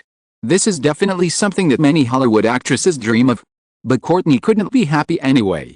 On the other side, Simon and others soon met the crew of the English patients who returned with a full load. "Congratulations, Saul, another Best Picture. I'm already looking forward to your next work." "Oh, thank you, Simon. I know you provided a lot of help in the production of this movie." Saul's aunt greeted Simon in the lobby of the bar on the top floor of the Sunset Tower, and then said, "By the way, I heard that the production of The Lord of the Rings has started." "Yes." Then, Saul's aunt wanted to continue, then reacted and said with a smile, "Oh, sorry, Simon, I should give my time to others. Maybe we can talk later. No one is more looking forward to The Lord of the Rings being brought to the big screen than me." "Of course."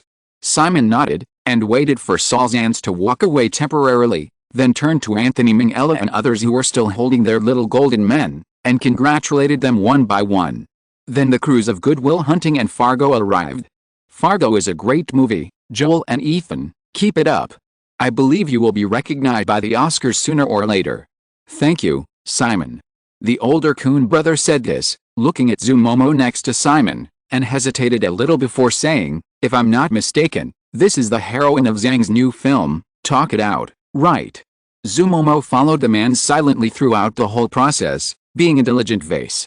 Although she couldn't talk much, she was occasionally looked at by some actresses who were only known by name, and her vanity was still full. "At this time, I didn't expect that someone would recognize me in this occasion."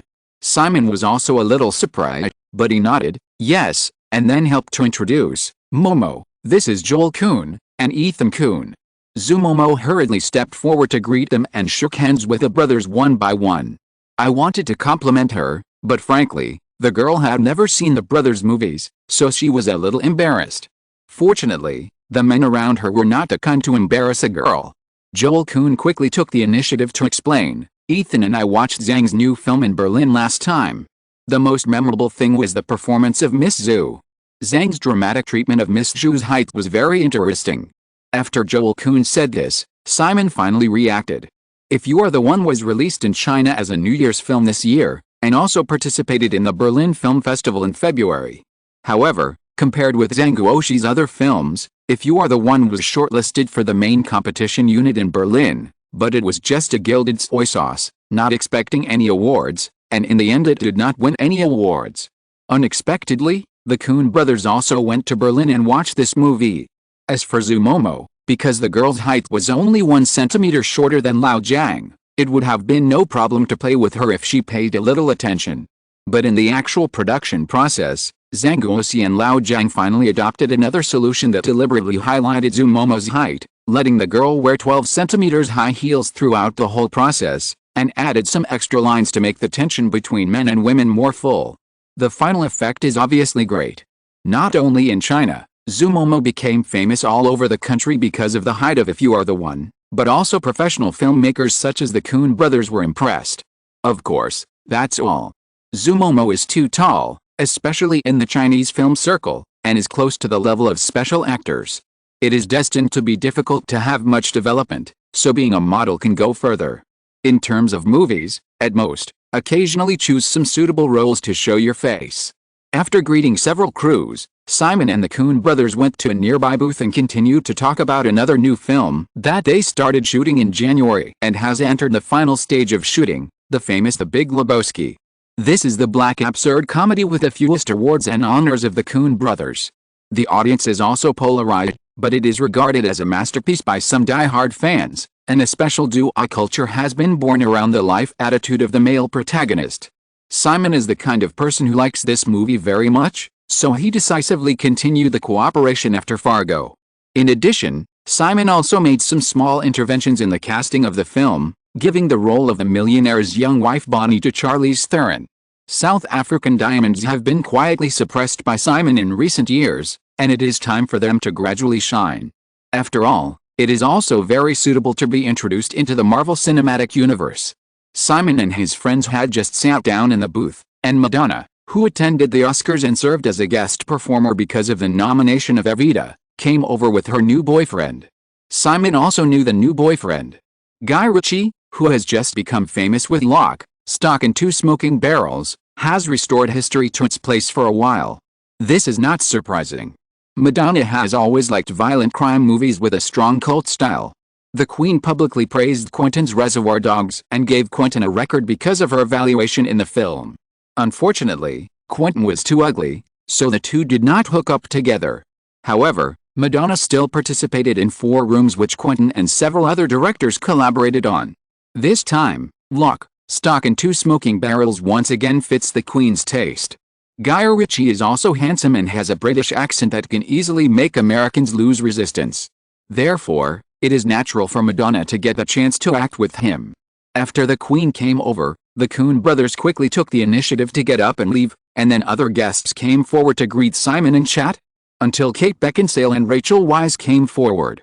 Then, seeing Kate and Rachel staying with a man, other Westeros girls also gathered one after another, including two generations of alien girls, Trish Goff, who had completely completed the transformation from model to actress, Fernanda Lima, Eva Herzigova, and other supermodels who came to the West Coast to join in the Oscars, and so on. Faced with the aggression of a group of big goblins, the other guests soon stopped coming forward to join in the fun. Only Simon was left surrounded by a group of women. In the bar, everyone was either envious, teasing, jealous, or yearning for this scene, but to some extent, they were all accustomed to it.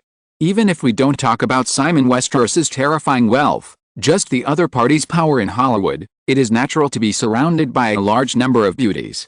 However, it is definitely a luxury to expect a large number of women to get along with each other when they gather together. Intrigue is the norm. In the end, even Simon couldn't stand it anymore, so he simply chose to leave, and in the eyes of a group of people who were either jealous, resentful, or angry, he left with only Zumomo. Chapter 1116 Renjinxi. Simon, who was never short of women around him, had a rare erotic dream. The feeling became clearer and clearer. When he finally woke up, he realized that it was not a dream. He fumbled to catch a little bee that had been working hard in the bed before dawn, put it on his chest, hugged a thin waist, and enjoyed the feeling of skin to skin. It was the next morning. The light was still dim, at most 5 o'clock. Zumomo obediently lay on the man's chest for a while, and finally whispered weakly, "Simon, am I useless?" "Yes. I can do it again now." "Go to sleep, dear." "Yes." Zumomo responded obediently and stopped making any small movements. The man's chest felt comfortable and he fell asleep again soon. At 6 o'clock, Simon still got up on time. After Zumomo woke up again, he got dressed and washed up, and went downstairs alone. This is a mansion in Turnstile Manor in Beverly Hills. Zumomo and his party arrived in Los Angeles 2 days ago and were arranged here. Simon stayed here after the party last night. Carmen Case, who was in charge of Simon's daily life, moved in with her team last night. Simon came downstairs. The maids in the villa had already started their busy day. He called one to take him to the gym, warmed up briefly, stepped on the treadmill, and started jogging. A moment later, a figure walked in. Simon kept moving on the treadmill. He glanced over and saw that it was Renjinxi, one of Zumomo's assistants. "Good morning." She greeted him casually in Chinese. From the corner of his eye, he saw that the girl's movements were stagnant for a moment, and she seemed a little flustered. After a few seconds, he heard a faint response that barely covered the buzzing of the treadmill, "Good morning to you, too." Then, The only sound in the gym was the running of the treadmill again. Simon thought that the girl would leave on her own initiative. After all, she was so timid and reserved, and she shouldn't last more than 30 seconds by his side. What Simon didn't expect was that the girl not only didn't leave, but also approached again, and finally came to another treadmill operating table on Simon's side, very close to Simon's side. Her eyes flickered, and she didn't dare to look Simon in the eye. Simon could take a closer look at the girl. She was no longer wearing a ponytail like last night. Her black hair was loose and her pretty face was lightly made up. She was wearing a close-fitting light purple wool sweater, black slim trousers, and black high heels wrapped in flesh-colored stockings. She looked intellectual and mature. Feeling Simon's gaze, Ren Jinxie hesitated for a moment, and finally raised her head and tried to meet the man's gaze. Simon looked at her for a moment, and finally said, "Are you seducing me?" When Ren Jinxie heard this question, a layer of blush quickly spread on her face. She dodged her eyes again, and when she turned back, she saw that the man on the treadmill was no longer looking at her directly, and finally nodded slightly. It is said that Westerners are very direct and dare not deny. She was worried that he would think she was not seducing him. Simon didn't expect the girl to nod. He looked at her again and asked, "Then what?" The girl bit her lip lightly and whispered, "Whatever you say, I'll do it." "Oh, then why did you seduce me?" Ren Jinxie subconsciously wanted to bite her lip again, but she stopped this little action forcibly. Soon, she looked at the man with a bit of determination. "I hope to be your woman like Momo." "Why?" "I want to live a better life." "Is your life not good now?" Ren Jinxie hesitated, but still nodded, "Very good," and thought about it again, and then said, "But this is not, different." Simon looked at the girl again, and finally said, "Give me a real reason, and I will agree to you." Silence again. Simon didn't urge her, and casually turned up the speed of the treadmill and focused on the exercise. After more than a minute, a voice came to his ear again, "At the end of last year, my mother passed away." Simon didn't respond, just listened. Ren Jinxie leaned on the treadmill beside him, with his head down, but continued, "Heart disease, failed surgery, only 49 years old. Later I found out that the hospital in my hometown was not good enough. If it was in BJ, the success rate would be over 70%. During this period, I have also inquired here, and similar operations in some top hospitals have a success rate of over 90%, and there is basically no risk. My parents are both teachers. Our family has been living very well until last year, without any twists and turns. I thought life would always be like this. I would graduate from graduate school and stay in school. I would become a teacher like my parents, and a university teacher. I would be more successful than them, and in the future I would be able to make my family, my parents, my brothers and sisters, live better. I didn't expect all this to be so fragile. Then, during this period of time with Momo, I discovered that there is another side to the world. I don't ask for too much, I just hope that my family and myself will not have to accept their fate because they have no money or power when they encounter something in the future." Simon listened quietly, without looking at the girl next to him who was already crying, and said lightly, "Very good, you are my woman now." Ren Jinxie carefully wiped away her tears, trying to calm herself down, raised her face and looked at the man on the treadmill. "Then, what should I do?" "When I need you, go to bed with me." "Well," Ren Jinxie couldn't help but lower her head again, but nodded in agreement. "Anything else?" "Nothing else, being my woman is very simple. As the Chinese say, as long as you don't cheat on me, nothing else matters. When you want to leave, just let me know in advance and you will be free." Ren Jinxie hurriedly said, "I won't leave you. The problem is that I don't plan to support you for the rest of your life. When you are old and ugly, or realize that I have forgotten you, it's best for you to leave by yourself. Don't wait for me to drive you away." Ren Jinxie paused and nodded lightly, "I understand." Simon saw that the girl was still standing still, and asked, "Any other questions?" Ren Jinxie hummed, organized her words a little, and said, "I've been working hard to learn English recently, and reading some business books. I hope to do something, okay? Of course, I can accommodate any type of woman around me, whether you want to be pampered and be a vase, or be proactive and make your own career, it's all fine. However, I actually prefer women who are willing to work hard, so that they won't be boring. So, what do you want to do?" "I don't know, can you give me some advice? You just said that you have read some business books. Doing business is not that easy. It's best to go to business school first. By the way, what is your major in college? Chinese language and literature, Ren Jingxi said, glancing at the man, and subconsciously added, same as Wuling, and our graduate direction is the same, both applied linguistics. What the hell? Simon complained a little, but thinking about the fact that college students in China at this age are still a scarce resource, and the allocation system was abolished only last year, it is still easy to find a job, so he was relieved. However, in reality, it is not easy to use these.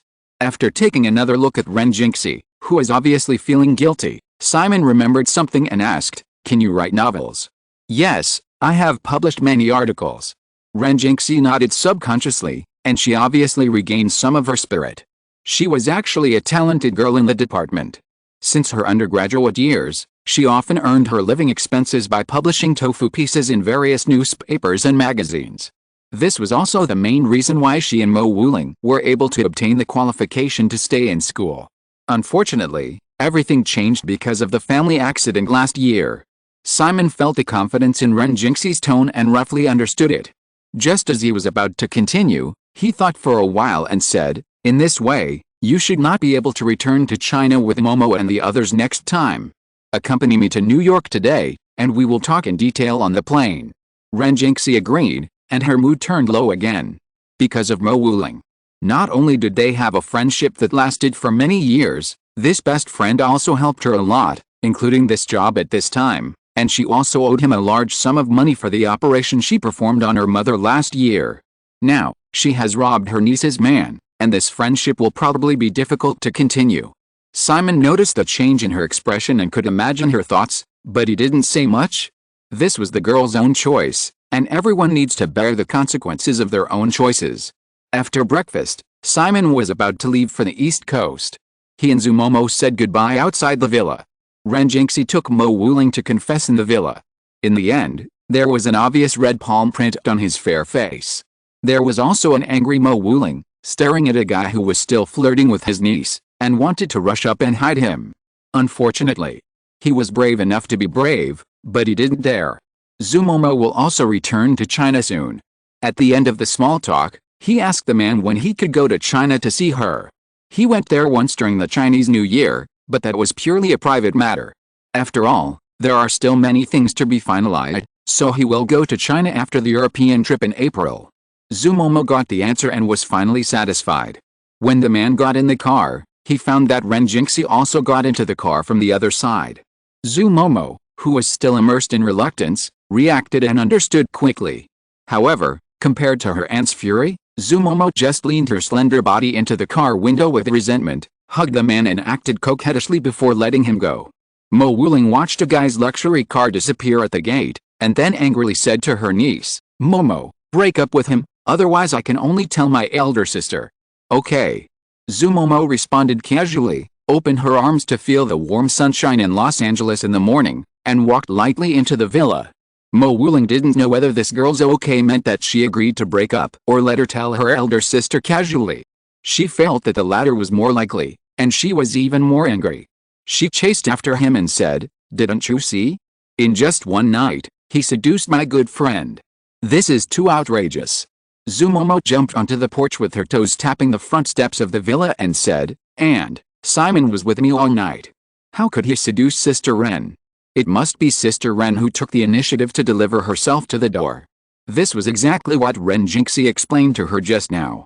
Mo Wuling was even more indignant. He should have refused. "Jingxi is my good friend, and I am your aunt. How could he do this?"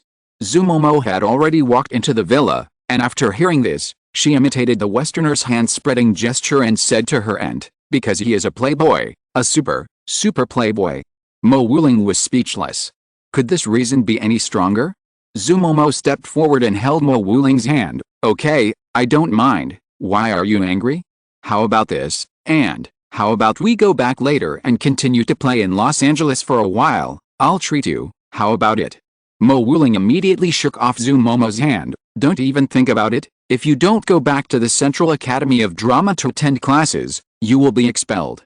"Tisk, Simon Westeros is behind me. Who dares to expel me? Your mother will be furious. I think your eldest sister must have noticed something." "Then she noticed it?" She is so busy every day that she doesn't even have time to eat. How can she have time to take care of me? Zumomo said, and then shamelessly grabbed Mo Wuling's hand and shook it. Okay, and it's settled, so we'll go to Universal Studios in the morning. After the girl finished speaking, she did not forget to say to Nziahun, who had just sent someone off with her and followed in at this time, "Sisterin, if you are not busy, you can stay." And Nziahun realized what had happened from the conversation between Zumomo and the others, and was feeling a little regretful. Last night, when the man moved in, she was thinking about how to show herself, and she was even in an excited state all night. She also got up very early in the morning and saw Renjinxi entering the gym. She never thought that it would be so simple! Exclamation mark. And Nziahun quickly retracted her thoughts and nodded in agreement when she noticed Zumomo talking to her. Zumomo was also a smart person. She noticed Nziahun's expression and smiled and said, "Sisterin, you don't want to be like Sister Ren, do you?" And Nziahun quickly denied, "Of course not." Zumomo called a waitress to prepare the car. She planned to go upstairs to change clothes, saying, "It's useless to have it, Sisterin, you are not Simon's type, really."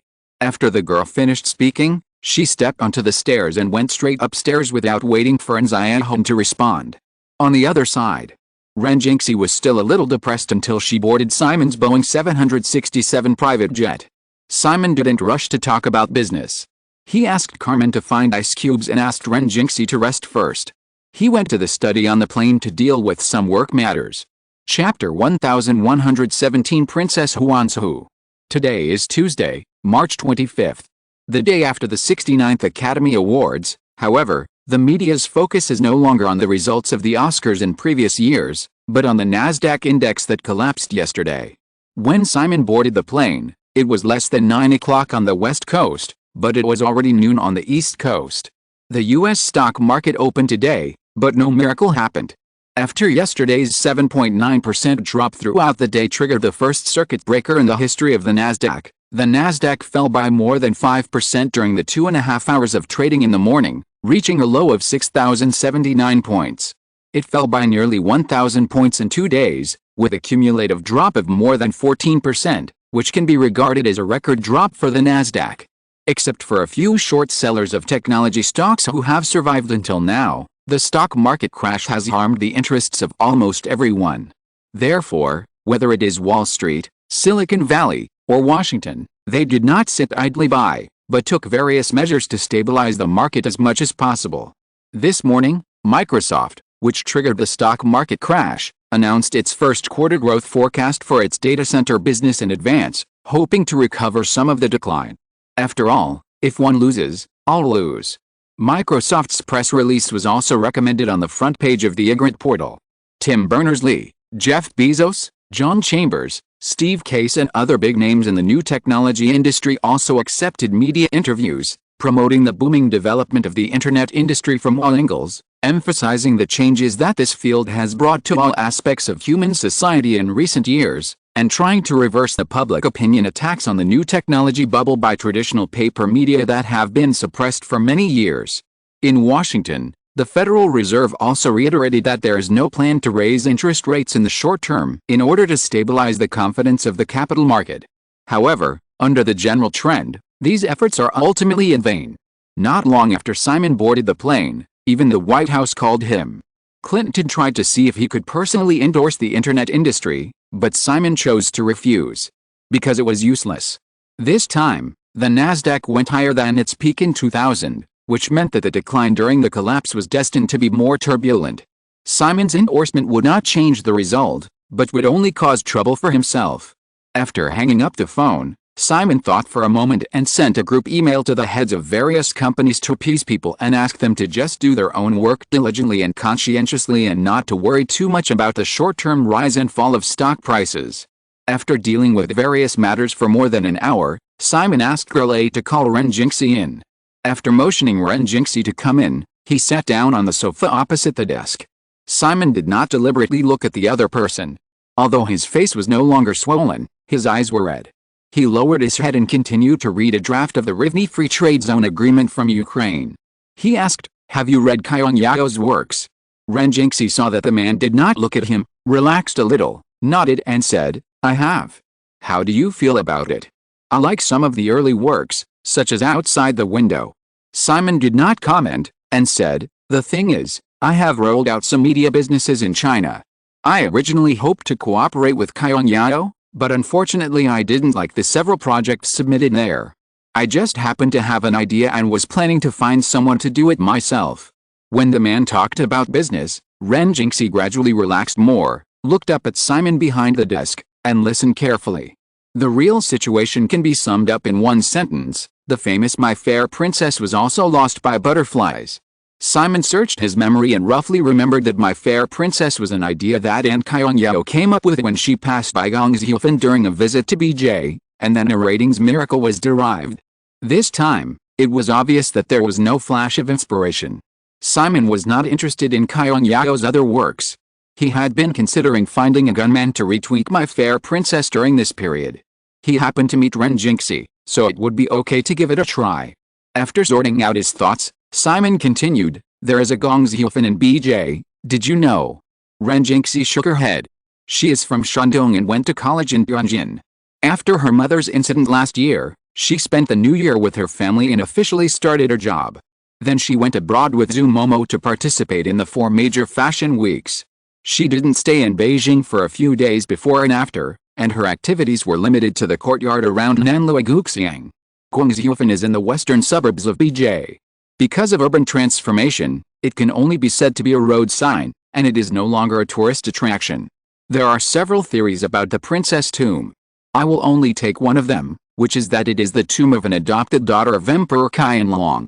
Simon explained briefly and then went straight to the point. The story starts here. According to the template of Kyung Yao's romance, the romantic Emperor Qianlong went on a secret tour many years ago and met a talented woman by the Daming Lake in Jinan. Well, the woman's surname is Xiaoyu. They fell in love with each other and taught each other for life. Qianlong returned to the capital urgently because of the border war. Before leaving, he promised to take the woman into the palace. However, he was busy with state affairs and forgot about it. After the joy, Xiaoyu gave birth to a daughter for Qianlong, but she never waited for Qianlong until her death. Many years later, she asked her daughter, Xiazui, to come to Beijing to recognize her relatives. In this way, Xia Oanzi was recognized as Qianlong's daughter by mistake and was named Princess Huanzhu. In the cabin study, Simon said this, looked up, and saw Ren Jinxie with a strange look on her face, and asked, is there a problem? Ren Jinxie hesitated for a moment, and whispered, the title of the emperor's daughter in the Qin dynasty is still princess, not judge. Judge is a general term for the daughters of princes and dukes, and it has a fixed prefix. Seeing that Ren Jinxie was cautious and couldn't help correcting her mistakes, Simon deliberately used the tone of a domineering president and pretended to stare at her unhappily. Are you teaching me? Ren Jinxie shook her head quickly, became more uneasy, and lowered her head and said, no, I'm not. There was still some regret in her heart. The expression on her face just now was because she found that a man who looked like a foreigner could brainstorm a Chinese costume romance story smoothly, and she was surprised. Then, because of some instinctive pride, she subconsciously picked a thorn. I really want to swallow my words back. He is a foreigner who can master Chinese culture to this extent. He can only be described as a genius. Some mistakes are also excusable. How can she be qualified to comment casually? Simon looked at the girl who almost shrunk into the sofa opposite him. He didn't expect that he would be scared by a joke. After thinking for a while, he gently knocked on the table twice and said, come here. Ren Jinxie stood up obediently, and when the man gestured to her side, she walked over nervously. Take off your coat and shoes. Ren Jinxie paused, blushed and did as he was told. Then he was embraced by the man. Holding the girl's slender waist, with her body fragrance lingering, Simon picked up the pen with his other hand, looked at the thick draft of the free trade agreement on the table again, and asked with a curled mouth, is your brain not so smart now? Ren Jinxie understood that he was just joking with her. However, how could she know his actual personality? It's really a bit scary. What's more, at this time. However, when the man asked, she quickly hummed in a mosquito-like voice. I will definitely not pick on him again. Because my brain is really not enough, buzzing. Simon continued, and spent a few minutes going through the story, and finally asked, how is it? Renjingxi's face was still slightly flushed, but she calmed down and said, "It's a great story. It should be a very Kyongyao story." "Yes, Alice, you indecisive earthlings. Did you hear something just now?" "Yes. If you don't want to be silenced by me, forget it quickly." "Yes. Okay, let's get back to business. You said you wanted to do something, and it seems that you are quite good at writing articles. This is a job that suits you. However, it is difficult to just be a screenwriter. To meet some of your expectations, so you can go a step further, I will give you 6 million RMB, don't think about US dollars, to make this my fair princess. Just like Kyongyao, personally serve as screenwriter and producer, form your own team, supervise the filming, and future distribution. After completing this set of processes, you will have successfully entered the media industry and become a gold medal producer in the future, which will be enough to earn you everything you want, and you don't have to be my vase anymore." After listening to Simon, Renjingxi was both yearning and entangled. "I can only roughly write the story, I don't know how to write the screenplay, let alone produce. You know what do I advocate most?" "What?" "The superiors work hard," Simon said. "The Westeros system has developed to this point. I don't understand many areas, but I can let other knowledgeable people do it. For this project, all you need to do yourself is write the story. As for the script, you can hire professional screenwriters, and then directors, actors, etc.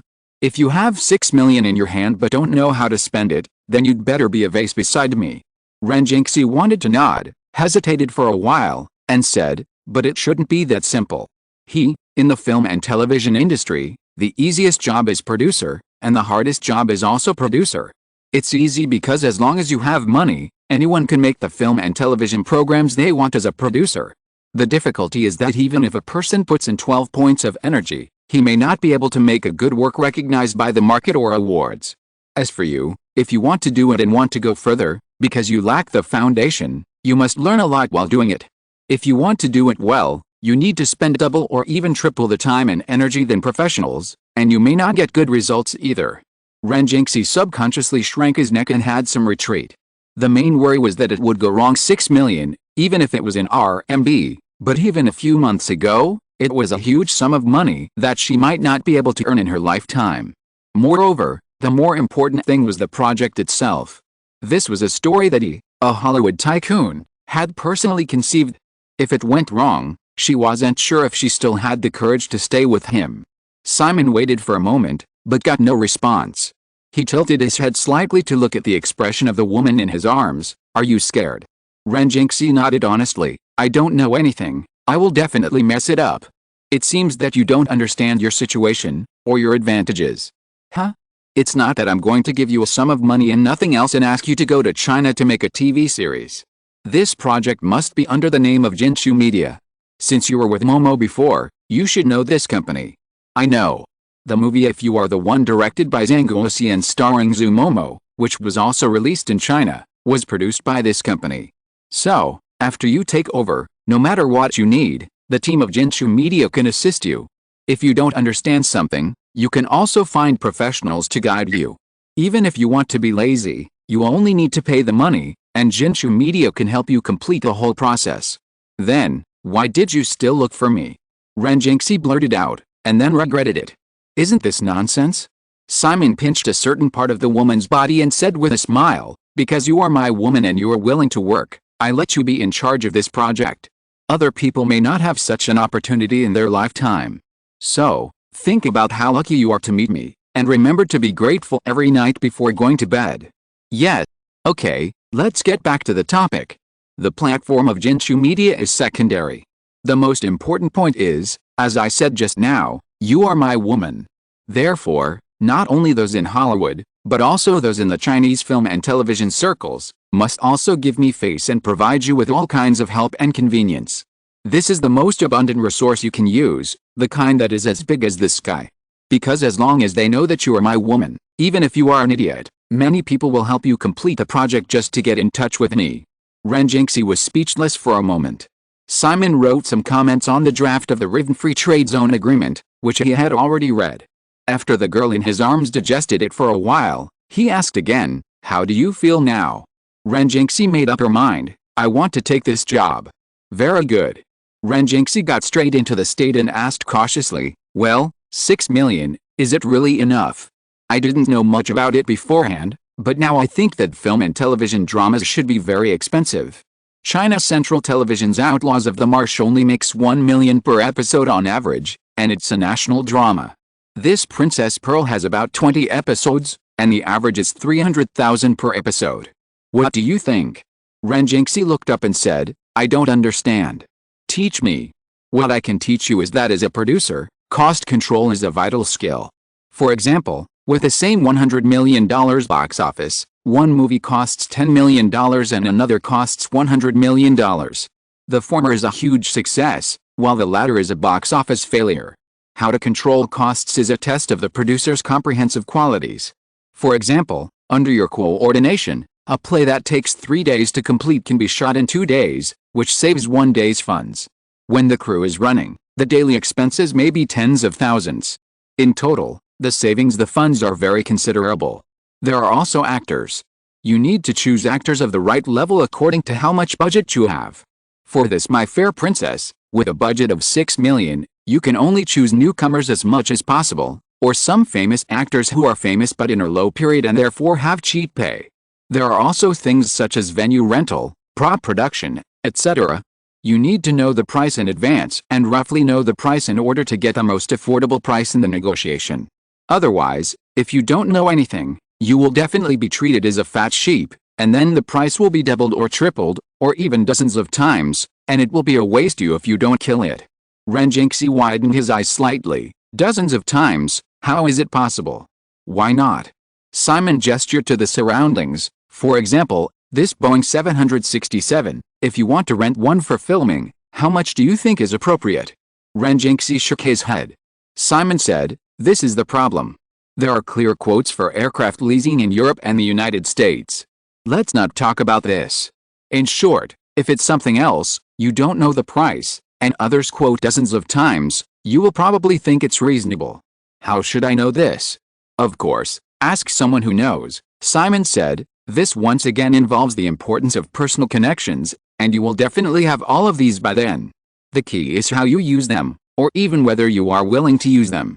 Renjingxi said solemnly, I will use them well.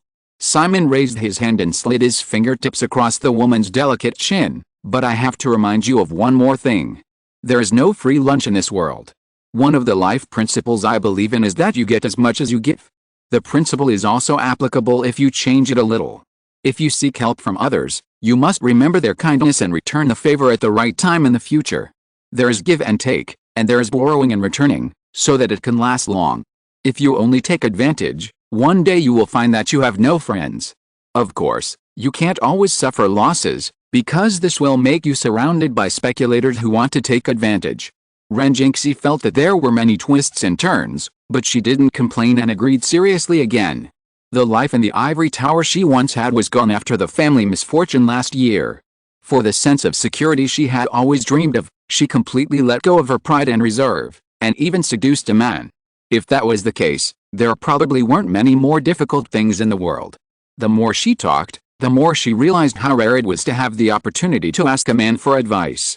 Renjingxi continued to ask all kinds of questions until Simon received a call that was not suitable for her to sit in on, and temporarily left. Only then did she realize that she had been sitting in his arms for more than an hour. She waited in the outer living room to digest the previous conversation, and roughly confirmed that he had finished the call, and knocked on the door again. Simon was typing something on the computer screen, and he glanced at her.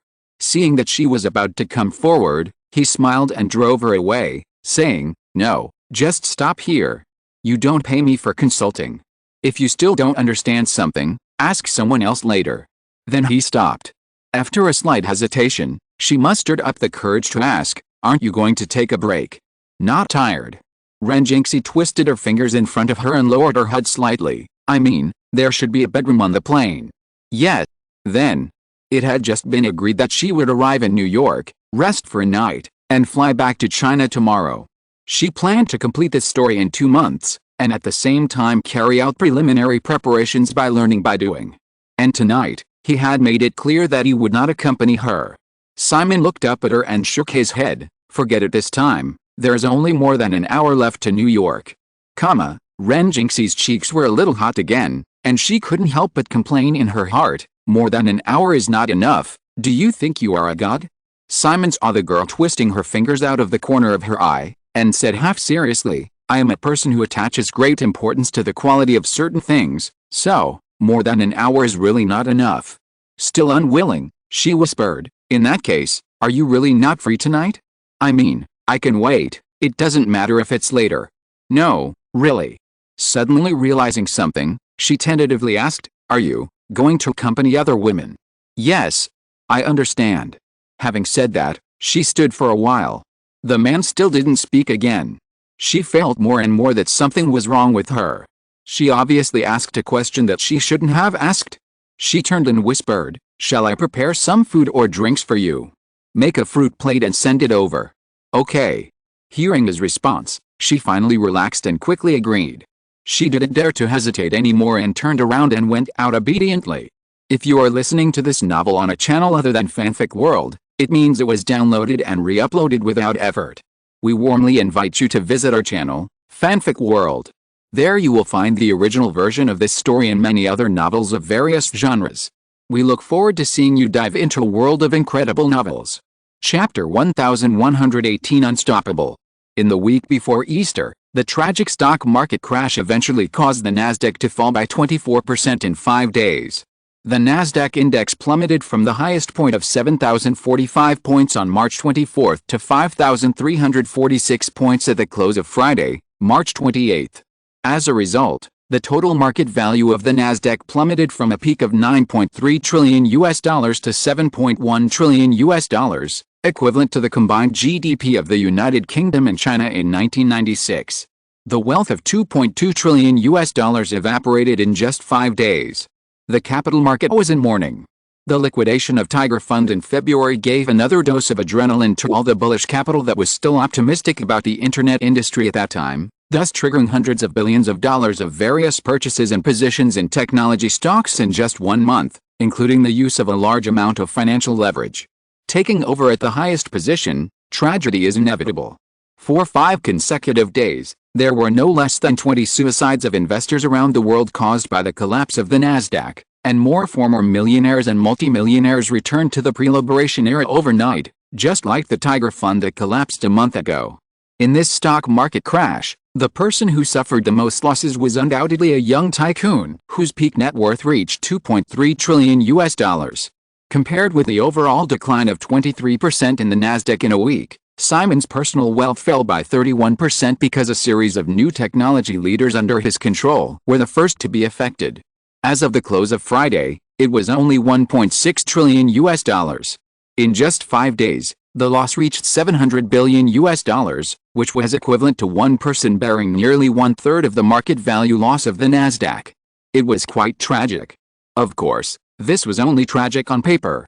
Even when many onlookers who felt inexplicably gloating celebrated the collapse of the oligarchs, people with a little bit of rationality could still see that even if personal wealth evaporated by $700 billion, the personal assets of $1.6 trillion would be $100 billion higher than the $1.5 trillion on the Forbes 400 list of the richest Americans last year. Even if Simon Westeros' personal wealth fell back to less than $1 trillion in the future, what would happen? The other party is still the world's super-rich man, whose personal net worth far exceeds that of the second place on the list. Ordinary people can't catch up with him even if they work hard for 10 lifetimes. Unlike most investors who are anxious and even go to extremes as they see the new technology stocks they hold depreciating day by day, Simon is indeed the most calm and indifferent one in this storm. While continuing to go back and forth between a group of pregnant women to fulfill the responsibilities of a prospective father, the Westeros system has begun to form a financial audit team headed by Veronica Johnston these days, and plans to conduct a comprehensive investigation and sorting out of companies such as Ygritte, Cisco, and AOL in the Westeros system from April. Simon is confident that the companies in the Westeros system that he has been keeping a close eye on will not have serious financial loopholes like Enron and WorldCom, but he is also very clear that there must be many small-scale problems and loopholes. Doing so is actually equivalent to a house repair before winter. Take precautions. Then, when the internet winter officially begins, Simon will also start large-scale layoffs to thoroughly clean up the impetuous emotions in the company that have inevitably been brought about by the surging new technology bubble for several consecutive years, and achieve a nirvana, so that after the winter, companies such as Ignorant can further flourish and reach higher peaks. At the same time, entering the Easter weekend, a series of new products from Tinkober were officially launched in major global markets.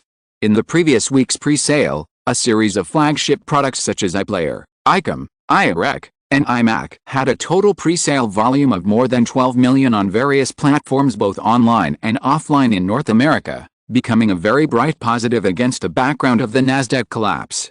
Throughout the weekend, a large number of media outlets were tacitly promoting Tinkober's hot pre-sale data, and predicted that Tinkober's cumulative sales of 4 flagship electronic products in 1997, not counting various peripherals, would exceed 150 million units, catching up with the total global PC shipments, creating another miracle. In fact, even without this hype, Tinkober's stock price fell the least among all new technology companies in the past week, with a cumulative decline of only 8.3% in 5 days. On the other hand, for most ordinary people, the stock market crash is a bit far away from them. Easter is still closely related to life during this period. Similarly, in Hollywood, everyone is most concerned about the Easter schedule.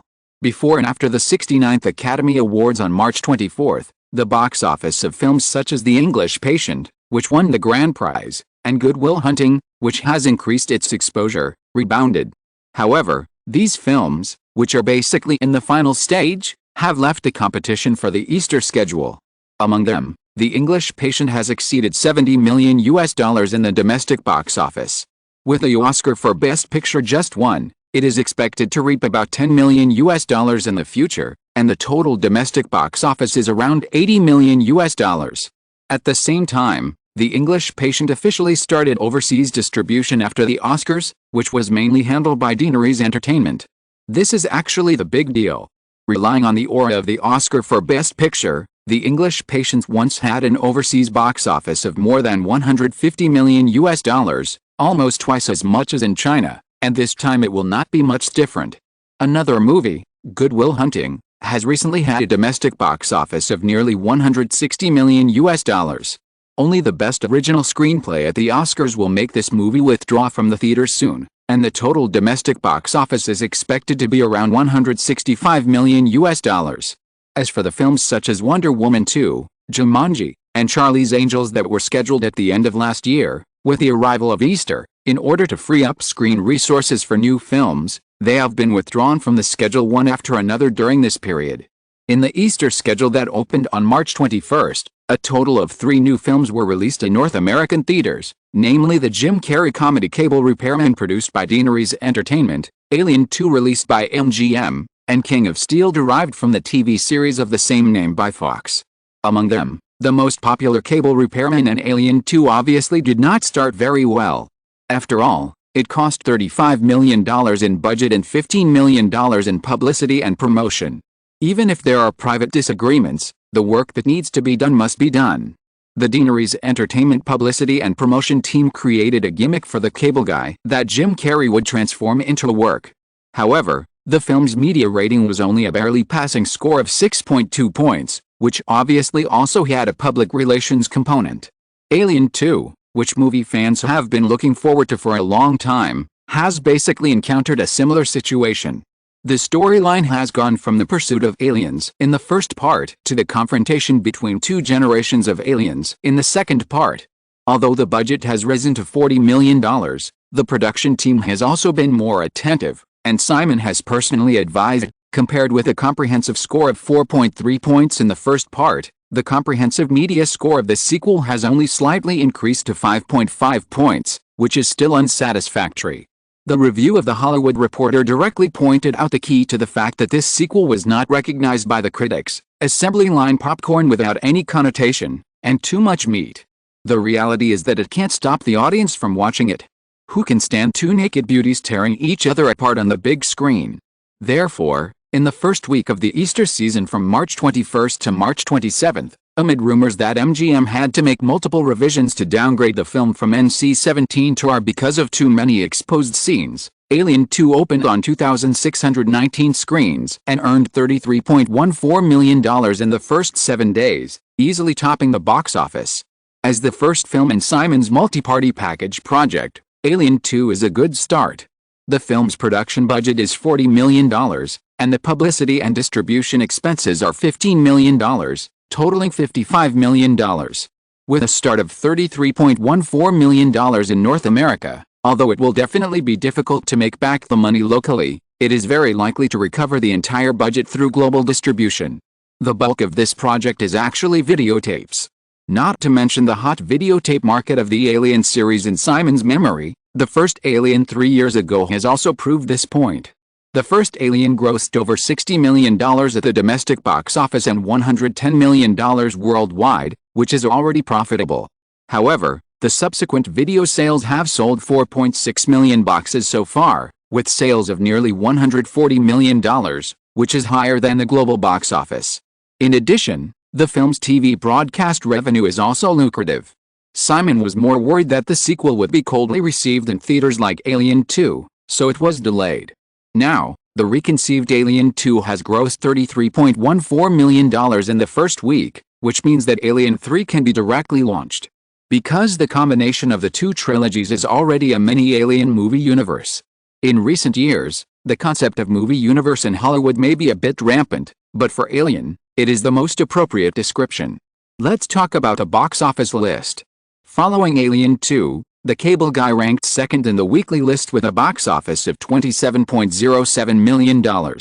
Although the reputation is also mediocre, Jim Carrey's previous 3 consecutive hit movies still have box office appeal.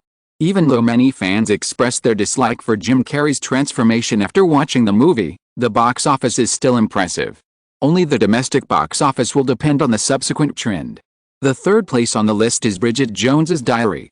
This love movie, which has caused a strong response in both the UK and the United States, was hit by 2 new films in its 6th week of release, and the box office fell by 32%. The single-week box office fell into the range of tens of millions of dollars, earning $8.37 million, but the cumulative box office has reached $122.53 million, temporarily ranking the annual champion in 1997. The 4th place is Star Wars 3, Return of the Jedi, which opened last week. After earning $16.29 million in the first week, the film was also hit by 2 new films in the second week, and the box office fell by 54%, earning another $7.51 million. Unlike the box office success of the re-release of the first Star Wars film 2 months ago, Star Wars 3 has accumulated $23.8 million in 2 weeks, and the estimated domestic total box office is only over $30 million. Obviously, the sentiment is selling less and less. The 5th place is not Fox's new film Power Rangers, but Disney's urban comedy Savage City, starring Hollywood comedy star Tim Allen. The idea is similar to the hit Crocodile Dundee in the 1980s, telling the story of primitives breaking into modern cities. The film opened on March 7th, and in its 3rd week of release, it earned $6.01 million and a total box office of $28.17 million. Although the production budget reached $30 million, the estimated domestic box office of $40 million is not bad in such an unpopular period. As for Fox's Power Rangers, it ranks 8th on the list after several other old films. This sci-fi movie, similar to the later Power Rangers, was a child-oriented film. It cost $45 million and was quite ambitious, but it failed to make any waves. It only earned a pitiful $3.01 million in the first 7 days, which was so dismal that Murdoch would even cover his heart. After that, it was the more competitive Easter week. Chapter 1119 Follow the trend? March 28, compared with the 3 new films last week, this time there are a total of 5 movies that are launched in North American theaters on a large scale, namely The Devil and Taken produced by Deaneries Entertainment, The Devil Runs produced by Sony Pictures, Disney's fantasy comedy The Sixth Man and The Devil Runs produced by Paramount's Orion Pictures. The most expensive of the 5 movies is The Devil Runs. Harrison Ford and River Phoenix collaborated again after Indiana Jones and the Last Jedi, costing $90 million, telling the emotional entanglement between Frankie, a young man in the Irish Republican Army, and a middle-aged British policeman. The original The Devil Runs was Harrison Ford's partner Brad Pitt. This time, Sony also first invited Pitt, but unfortunately Pitt chose Face Off. Then, Sony contacted Keanu Reeves, but Keanu didn't like the story and recommended it to his friend River Phoenix.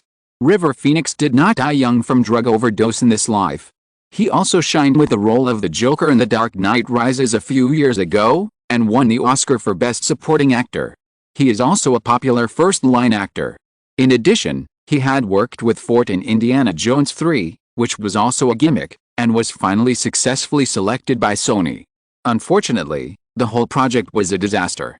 The experience of running with the devil is very similar to Waterworld, which made Kevin Costner fall into a big trap. During the filming process, the director and the leading actors disagreed and had many contradictions. The script was frequently changed, and the cycle was seriously delayed. In the end, not only did the budget exceed the budget by a large margin, but the media also gave a one-sided negative review after the release, with a comprehensive media score of only 3.5 points. The two male protagonists were very unhappy during the filming process and were passive in publicity. There was also a rumor that Harrison Ford refused to record Saturday Night Live to promote the film. The result is predictable. In addition, Disney's The Sixth Man and Orion Pictures' The Friend of Ages are both low-cost small productions without any big names involved, and their reputations are also very mediocre. They are inevitably reduced to foils like last week's Power Rangers. Therefore, Deanery's Entertainment is still the only one in the Easter week. And it is the kind of all-round one. Not only has it tasted the sweetness of the three-movie package marketing during the Valentine's Day schedule, but also in order to save marketing budget, Deanery's Entertainment launched two new films during the Easter week, Ghost directed by Peter Jackson and the new version of Taken starring Jet Li, which held a lively premiere on the same day on March 26 in the Internal Theater of Universal Studios Burbank. Not only that, in addition to various conventional advertising promotions, peripheral gimmicks about the two films are also flying one after another on various platforms such as print media, television and the internet. Peter Jackson, the director of The Spectre, is about to direct the Lord of the Rings series. Jet Li demonstrated Chinese Kung Fu on The Late Show with David Letterman. Quentin Tarantino told reporters that he was full of inspiration after watching Taken. John Woo praised Jet Li for Taken. Ming-Na Wen, who played Dr. Chen in ER, made her debut on the big screen again and shared the wonderful behind-the-scenes. Two pseudo-newcomer directors met at the same premiere to compete in the box office, and so on. Under the hype, the two medium-budget films with a total cost of only $55 million gave people a sense of déjà vu of a blockbuster. On the second day of the premiere, the word of mouth was directly lifted, and the comprehensive media ratings of The Spectre and Taken of 7.7 and 8.1 points respectively made the audience's last concerns completely disappear. From the first day of March 28, the two films have unsurprisingly occupied the top two positions in the box office chart, which inevitably impacted old films such as The Cable Guy and Alien 2 last week. Throughout the Easter weekend, the two new films with good reputation and high popularity became the first choice for most audiences. After the Easter weekend, the North American stock market, which reopened in the new week, was still gloomy, but the film market was still booming. When the box office week from March 28 to April 3 ended, the North American single-week total box office also set a new high since 1997, reaching $137 million, which is basically equivalent to the level of the popular summer season. The fierce competition between The Ghost and Taken in the first week was beyond most people's expectations. It turned out that Taken won. This crime-action movie, directed by Doug Liman, a new director that Simon has just discovered in the past 2 years, starring Chinese Kung Fu superstar Jet Li, and starring Hollywood stars such as Ming-Na Wen, one of the female protagonists of ER, and potential actor Sam Rockwell, cost $25 million and finally reached a box office of $31.37 million in its first week. At first glance, it seems not as good as the $33.14 million of Alien 2 last week. However, Alien 2 opened on 2,679 screens and the average box office in the first week was $12,300. Because of the inevitable caution about films with Chinese protagonists, Taken opened on only 2,203 screens, and the average box office in the theaters was as high as $14,200. It can be imagined that if Taken could have a comparable opening screen scale as Alien 2, even if the average box office would drop slightly, the first week box office would definitely be able to easily surpass Alien 2. Ghost regrets to be ranked second on the list. With 2,563 screens, the first week box office of The Terror was only $28.37 million, with an average of $11,100 per theater. Of course, this is definitely not a failure. As for the fact that the two new films did not have a significant gap in the opening box office compared to The Cable Guy and Alien 2 last week, it was mainly because the competition was too fierce this week. Alien 2, which ranked third, fell 49% in the second week for similar reasons, earning $16.9 million and a cumulative box office of $50.04 million. It is expected that the total domestic box office will easily surpass the previous work, but the nearly halved second week box office also means that this movie will definitely have no hope of breaking the 100 million mark, and the subsequent total box office will probably remain between $70 million and $80 million. The fourth place The Cable Guy is still the same, with a second week drop of 53%, a more severe decline than Alien 2, earning $12.72 million and a cumulative box office of $39.79 million, and the domestic box office is expected to be around $50 million. The total budget for the production and promotion of the film is also exactly $50 million. Even if the overseas and domestic revenues are the same, Deaneries Entertainment can only expect to recover the cost through subsequent channels. The fifth place is Sony's Running with the Devil. After all, it is a super blockbuster that cost $90 million. Even if everyone says it is bad, many viewers will inevitably want to see how bad it is. Therefore, the revenue in the first week reached $11.49 million. Of course, compared with a production cost of $90 million, the revenue in the first week was $11.49 million. Sony's current head Norio Oga probably needs to cover his chest with both hands to make him feel less uncomfortable. Later, Bridget Jones's Diary, which ranks 6th on the list, earned $6.14 million with a single-week drop of 27%, and obviously began to fall behind. The box office data of other new and old films are even more insignificant. Culver City. In the VIP hall of an AMC chain theater near Sony Studios. When the lights came on, the two people in the screening room did not stand up, but looked at each other in silence. The two are John Kelly, the current chairman and CEO of Sony Pictures, and Chris Lee, president of Columbia Pictures. They just watched a screening of Taken, starring Jet Li. It was already Saturday, April 5th. Simply put, in recent days, because of the box office failure of Running with the Devil, both of them have had a hard time. Even though today is Saturday, they were called to the studio office in the morning and were beaten up by Sony's head Norio Oga, who was far away in Japan. However, the two actually felt a little wronged. Sony Pictures has experienced frequent changes in senior management in recent years. John Kelly, who had worked at Warner for many years and participated in the production of hit films such as The Exorcist, only signed a contract with Sony last year and recommended Chris Lee, who is also a Hollywood producer, to partner with him to be responsible for the business of Columbia Pictures. Running with the Devil was a project that was finalized before they arrived. Frankly speaking, the chaos in the production process of this film is not unrelated to the turmoil and the transfer of power among senior executives last year, but neither of them thinks they should bear too much responsibility. Because from the beginning of their employment, due to the experience of Peter Guber and the others, they were not given too much power, almost dancing in iron shoes. This is also the main reason for the frequent changes in the management of Sony Pictures in recent years. No one wants to be a puppet. And the two of them, although they will never admit it, are indeed only second-rate executives in Hollywood. Without sufficient financial and personnel power, it would be strange to manage a large studio just like a puppet. After a moment of silence, John Kelly, who was still thinking about the exciting and wonderful fight in the film just now and had to be slightly shocked by Chinese kung fu, finally spoke first and asked the people around him, "Chris, what do you think we should do next?" Chris Lee smiled helplessly and also recalled the film just now. In this Taken, Deaneries Entertainment obviously adopted the model of Jack Chang's Rush Hour last year very cleverly, and successfully achieved differentiation. Jet Li's kung fu style is real and violent, far from the humorous and funny style of Jack Chang. Sam Rockwell's white male partner is obviously weaker than Chris Tucker in Rush Hour. It's okay to say that he is a male supporting role. However, this role has just achieved a balance of skin color in the film.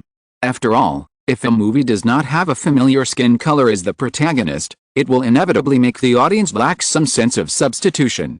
In other aspects, there are also many highlights. First of all, the high-concept plot is completed in one go, with a global hunt and no boring moments, which is undoubtedly another key to success. Secondly, with family affection as the core, he will do everything for his relatives, and once again achieve emotional resonance between different races. Thirdly, Jet Li transformed from a simple and honest Chinese man into a bloodthirsty killer who made the entire human trafficking gang in the film feel heartbroken, which fits the best-selling Hollywood popcorn movie template that everyone has a superhero dream. Finally, there is Chinese Kung Fu, which has become popular again in recent years. All elements are perfectly combined. It would be unfair if this film was not successful. Chris Lee certainly understood the core of John Kelly's question. Can Sony follow suit? Of course it can. Chris Lee happened to have worked with the Hong Kong film industry. There are a lot of kung fu stars on the other side of the ocean, and the other side must be happy to cooperate with Hollywood. However, the key to the problem is whether it can achieve the level of Taken. After all, it is well known that Hollywood has increased the risk of other types of films by several levels besides black and white. If it is just following the trend, lacking innovation that can catch the audience's attention, and under the premise of inherent type disadvantages, success is accidental and failure is inevitable. Looking back at the data of previous years in the long history of Hollywood, it is not difficult to find that the films at the top of the box office list, even if we don't talk about those phenomenal films that have created new types, are just regular type films. All the big sellers rarely have any of their films succeeded by following the trend. Chapter 1120 Zhang Enki. In his mind, Chris Lee sorted out the successful elements of Taken for future reference. He did not ignore his boss's question and quickly answered, "John, if you think it is necessary, can I contact Asia in the near future?" John Kelly asked, "Can't we directly win over Jack Cheng or Jet Li? Jet and Deaneries have signed 3 film contracts. We definitely won't have a chance before they are completed," Chris Lee said. He thought for a while and said, "Jack can try, but after last year's Rush Hour, his salary is very high and has reached the top of Hollywood. The police stories that we tried to compete for last year eventually fell into the hands of Disney, and they offered a very high price. Moreover, even if we are willing to offer a price, Jack has no schedule in the short term. Rush Hour 2 will start shooting in the second half of the year." John Kelly weighed the pros and cons and said, "In this case, let's contact Asia first." Chris Lee nodded. In fact, he didn't have much expectation. Under the dominance of Deaneries Entertainment, the current Hollywood is no longer a question of whether other film companies can make good movies. Let's take Taken as an example. The production cost is $25 million. Under normal circumstances, the investment in publicity and promotion should be about $10 million. However, with the recent widespread popularity of this film on the internet, television, and print media, it is definitely not a momentum that can be created by the $10 million publicity and promotion expenditure. Why is that? Because Deaneries Entertainment owns ABC TV and many other cable TV channels, because the Westeros system controls the largest network platform, Ygritte, and because Simon Westeros has a very good relationship with the family consortium behind major mainstream newspapers such as the Los Angeles Times and the New York Times. Therefore, when Deaneries Entertainment's films are released, these media platforms will naturally give enough exposure without even too much greeting.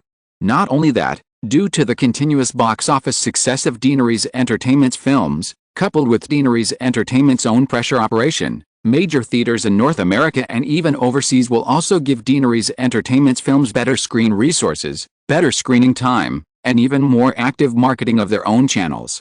These will inevitably lead to Deaneries Entertainment's films being more likely to get higher box office.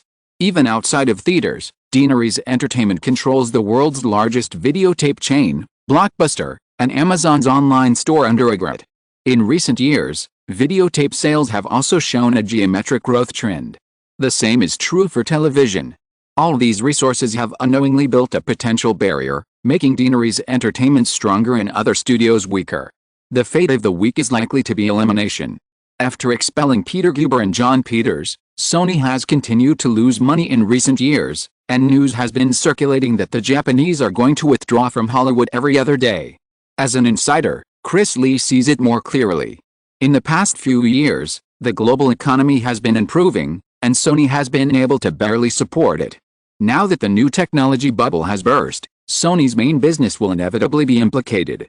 In addition, the impact of Tinkerbell's iPlayer, ICOM and other products on Sony's traditional player, camera and other businesses, as well as the rapid decline of Sony's record business caused by internet-pirated music. Unless a miracle happens, the Japanese can only choose to give up the film business this time. John Kelly is 67 years old this year. If he loses his job because of Sony's withdrawal from Hollywood, he can just retire directly. Chris Lee himself is only 41 years old, in the prime of his life, and there is still a long way to go in the future. Therefore, after the failure of Running with the Devil, Chris Lee has been thinking more about his own way out recently. The two Sony Pictures executives had a discussion in this VIP screening room and left the theater. It was already evening. After get off work, Chris Lee had dinner with his family and went out again, driving to the mansion of WMA's head Jonathan Friedman in the mountains of Bel Air, regularly holding various parties and cocktail parties to promote exchanges between its filmmakers and studios in order to achieve more cooperation is something that major Hollywood brokerage companies will frequently do. This is the case at Jonathan Friedman's mansion tonight. Speaking of which, before becoming the president of Columbia Pictures, Chris Lee, who is not considered a top producer in Hollywood, wanted to attend some high-end occasions where the top of the Hollywood pyramid gathered. It was not easy, and this was the biggest benefit of this job. Chris Lee has never missed such opportunities to expand his personal network in the past 6 months since he took office. In the backyard of the mansion, where you can see the night view of Los Angeles below the mountain, this is a very leisurely cocktail party, with only the occasional ding-dong sound of some guests playing the piano. The most important thing is that looking at the crowd, Sylvester Stallone, Roland Emmerich, Nicolas Cage, Nicole Kidman, Will Smith, Michael Bay, Francis Coppola, Al Pacino, all are big names. This is also the network resource that Chris Lee values most.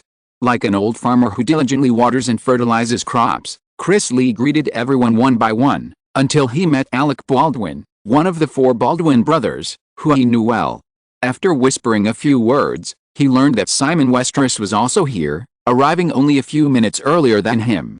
Chris Lee was immediately more excited. Because if he loses his current job in the next 2 years, Chris Lee is most likely to be a solo producer for a while. For Hollywood producers today, the best partner is undoubtedly Deaneries Entertainment. After asking a few questions in a low voice, Chris Lee learned from Baldwin that Westeros was on the terrace on the 2nd floor of the villa.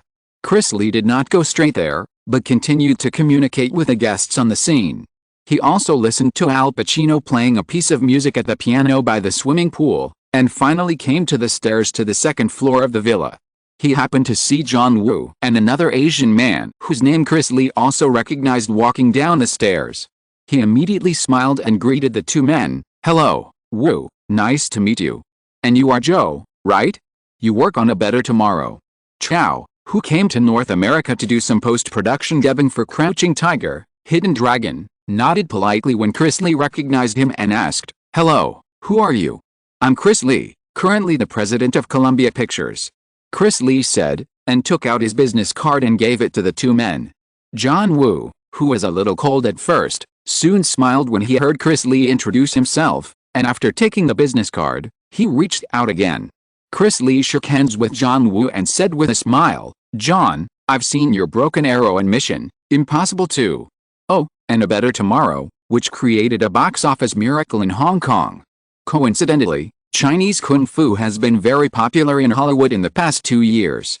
I wonder if you have any ideas about this. Maybe we can cooperate." The two looked at each other and John Woo said, "I just finished Face Off and have no plans for a new film for the time being. The same goes for Offa.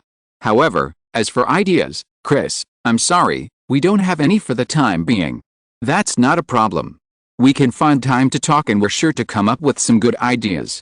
How about tomorrow, both of you?" Chris Lee made another direct invitation, mainly because he was keenly aware of the subtext in John Woo's words. After Face Off, Wu and Deanery's Entertainment did not reach any follow-up intentions, and he obviously also had the intention to leave Deanery's and cooperate with other studios. John Woo winked at Fawcett, who was about to say something, and took over the conversation and said, "I'm sorry, Chris, Joe and I don't have time tomorrow." "It's okay. So, can you two leave me a contact number? We can contact each other by phone recently." This time John Woo didn't refuse again. Fawcett was going to New York next Monday. The post-production of Crouching Tiger, Hidden Dragon was mainly completed there. He couldn't stay in Los Angeles to meet Chris Lee, so he had to entrust it to John Woo. After such a conversation, Chris Lee was basically sure that they had reached an agreement, which was a real gain tonight. After watching the two people walk away, Chris Lee stepped onto the stairs and came to the second-floor terrace. He saw a certain target figure at a glance. Simon Westeros leaned on the long sofa facing the railing, and there were 4 women sitting on his left and right. On the left were 2 generations of alien girls, on the right was an Asian girl, and Maya Sara, the heroine of the recent horror Ghost. In addition to the other 3 familiar faces, after taking a closer look, Chris Lee recognized that the Asian girl was the girl who played Jet Li's kidnapped sister in Taken that he had just watched in the afternoon. Even though the aesthetics of the East and the West are different, and the girl's appearance is obviously different from the common Asians on the Western screen, Chris Lee was still amazed during the movie watching in the afternoon. Because she is really beautiful. Now, seeing her appear here, Chris Lee also suddenly felt that it was as expected. How could Simon Westeros miss such a little beauty?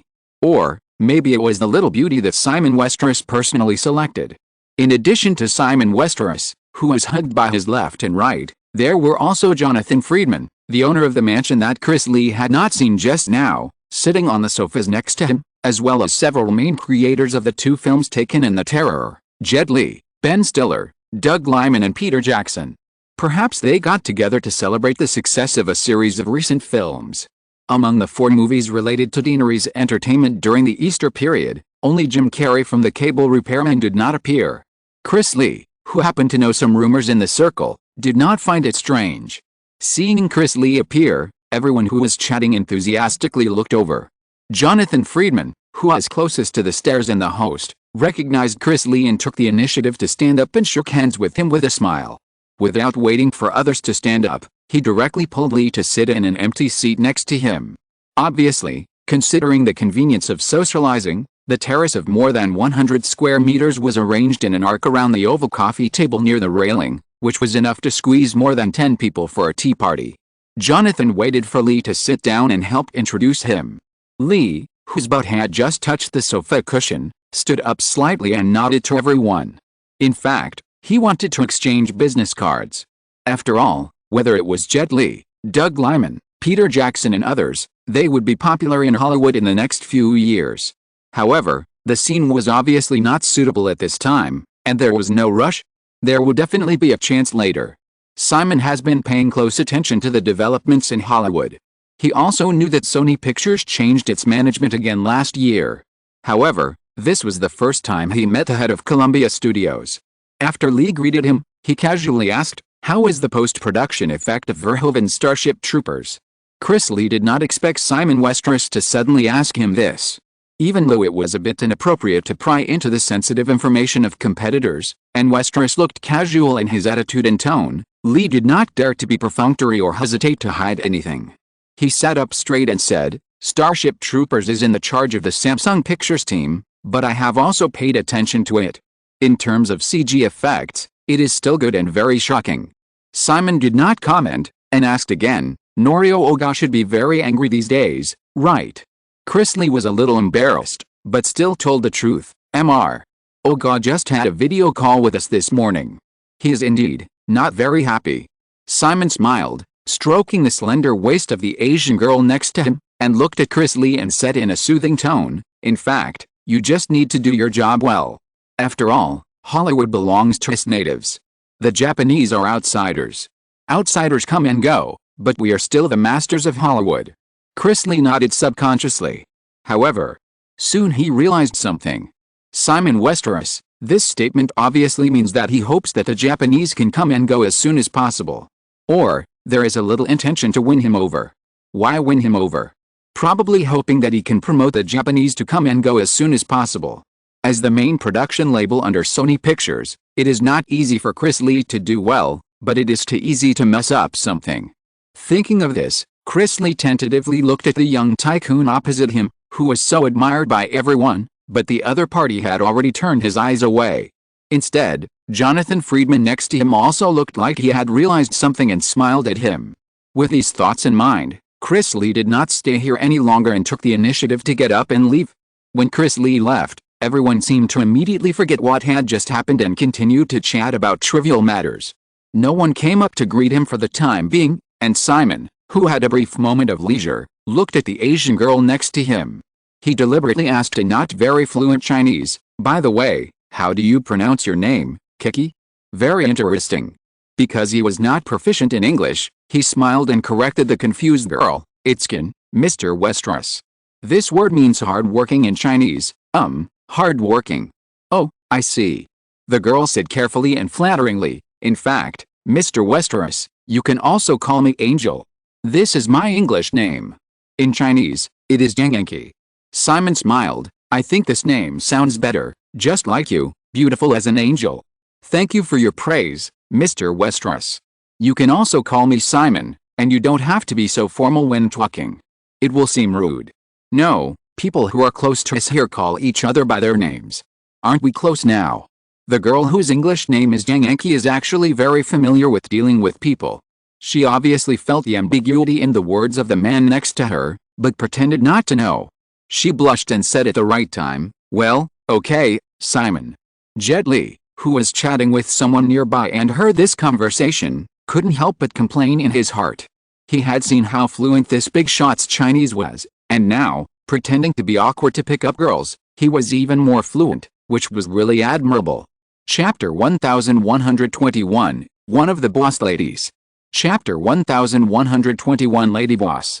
Part 1. A strange foreign land, a strange bedroom, a strange big bed. I vaguely remember the man getting up, going back to sleep, and waking up again. The light in the bedroom was still dim, and I didn't know what time it was. I was inexplicably terrified. Last night, the confusing scene had a big impact on her outlook on life. However, because she knew very well how high and mighty that man was, she never had too much resistance.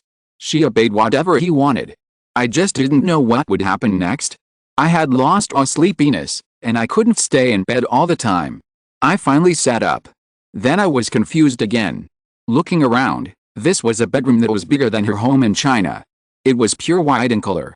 The simplicity revealed a kind of expensiveness that she could feel even if she didn't understand anything. Looking at the end of the bed, the mini stage with a cylindrical glass cover was gone. This was why she was so worried at this moment. Such a handsome, humorous young man, not to mention a series of amazing titles, just the first contact last night, she couldn't help but fall in love with him at first sight. However, she was a Chinese girl, perhaps, just her bedmate for one night of pleasure. He didn't even hide this. She sat on the big bed blankly for who knows how long, and finally thought a little more open-minded. Forget it, just treat it as a dream. Turning her head to look at the crystal ball on the bedside cabinet, she saw him use it last night, and knew what it was. After hesitating for a while, she finally raised her hand to touch it. A wonderful light like lightning ignited in the crystal ball. She waited for a moment again with some trepidation. The bedroom door was gently pushed open, and a uniformed waitress came in with a slight sound of high heels. Seeing her sitting on the big bed at a loss, she greeted politely, "Good morning, Miss Jiang. Are you getting up?" The obviously blonde girl actually used very standard Chinese. She nodded quickly, "Yes." Then she instinctively gestured around, explaining that she couldn't find her clothes, and that she didn't know what to do even if she got out of bed. The waitress didn't show any inappropriate expression of ridicule, but politely walked to the bedside and pressed a button. With a barely perceptible buzzing sound, a whole floor-to-ceiling window gradually appeared in front of her.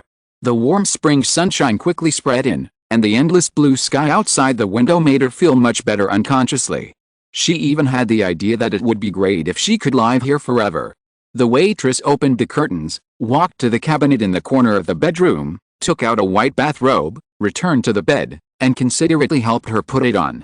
She led her to the bathroom on the side, gave her a simple but detailed introduction, and helped her prepare toothbrushes. Finally, she said, I'll wait outside and take you to choose clothes later. Is there anything else you need? She subconsciously shook her head again, hesitated for a moment, and then asked, well, I don't know your name yet. The waitress smiled and said, Katerina, you can call me Carter. Suddenly, I felt that my angel name must be very rustic here, so I smiled and praised, you, Carter, you speak Chinese very well. Thank you.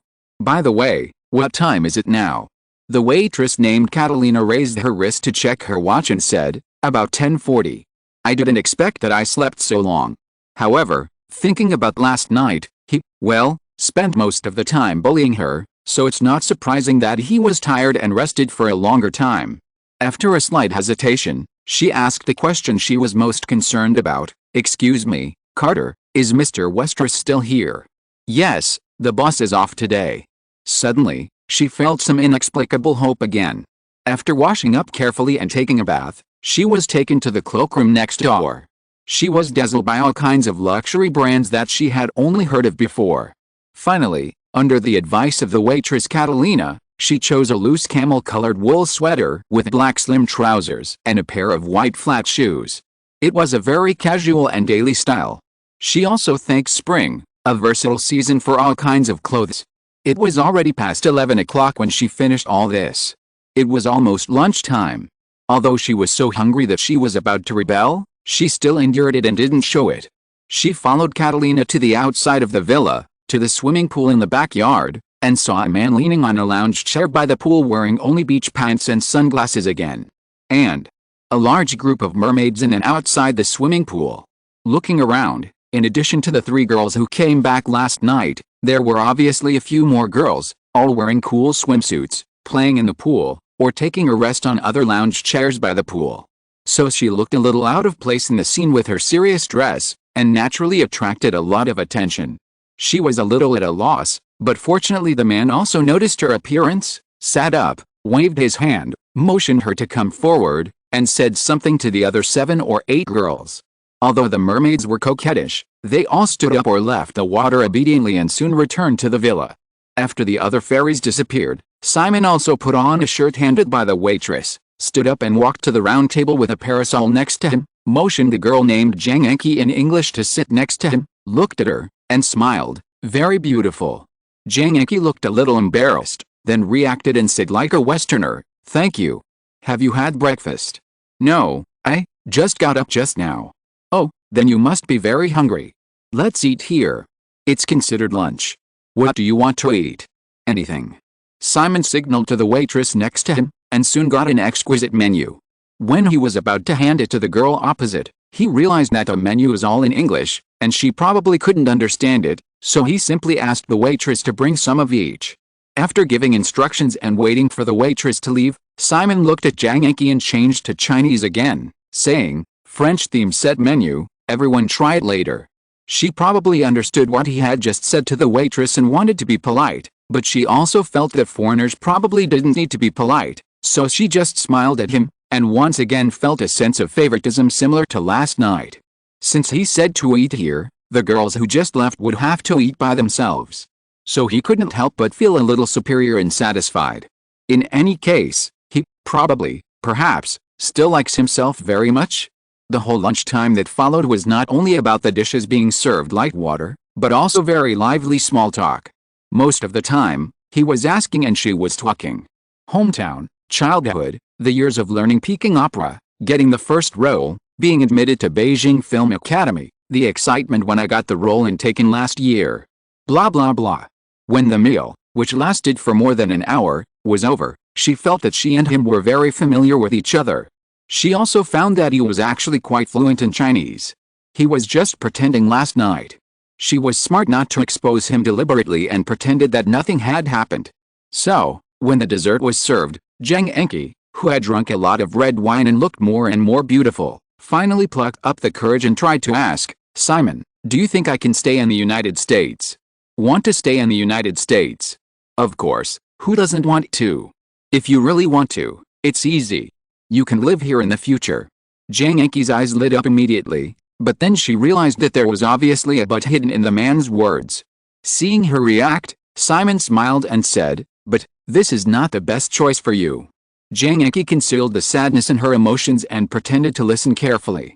Simon didn't keep the secret and continued, "If you stay in the United States, you can live here as long as you want. According to the Chinese saying, this is called a beautiful woman in a golden house. However, that's all. I know you still want to continue acting, but unfortunately, Hollywood is not so easy to accept Chinese people, especially female stars, like Chen, who is very famous in China. You think she is very glamorous in the United States, but in fact, she is only a second-tier actress in the United States. Many times she still has to go back to the Chinese-speaking circle to find opportunities. Recently, it seems that she has turned to be a director again, and she is still shooting Chinese films."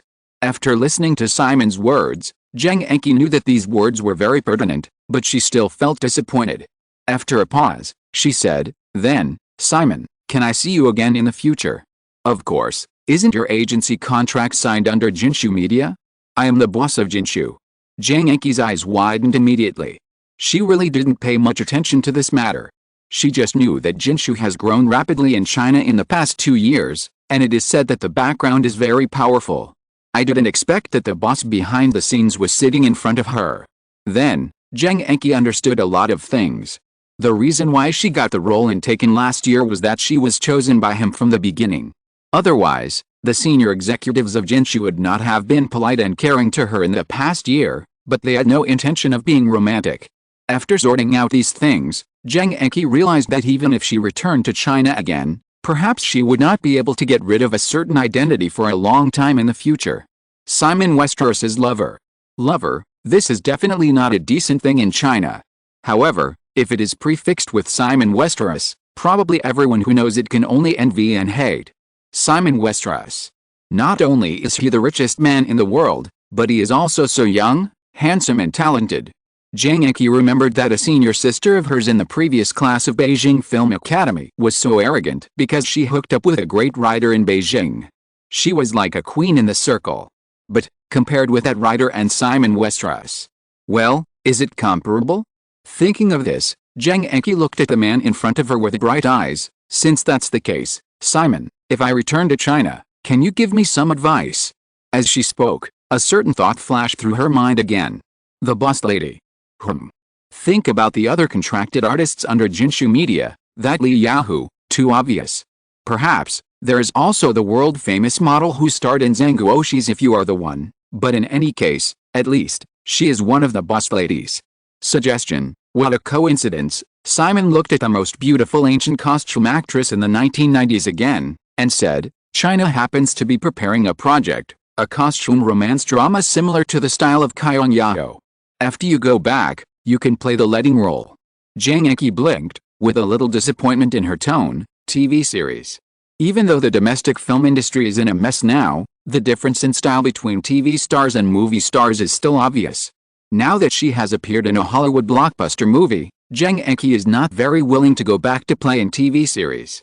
Simon certainly knew what she was thinking, but he couldn't predict how popular Princess Pearl would be in the future. This was enough to support his career for a lifetime.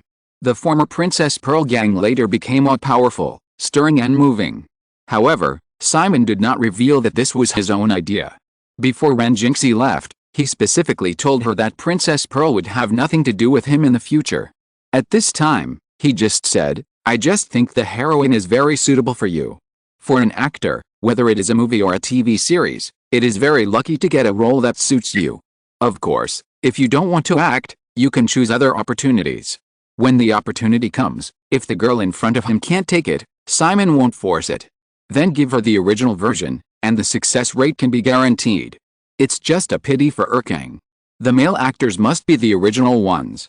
The man was so easy to talk to. Jang Enki didn't dare to act on her temper, but she didn't agree right away, saying, in this case, can I take a look at the script first? The script will take some time. Simon said, if you are not in a hurry to return home, you can stay here for a few days. Although Jang Enki wanted to stay, she hesitated a little, but still shook her head and said, I have to go back. I only asked for 2 weeks of leave.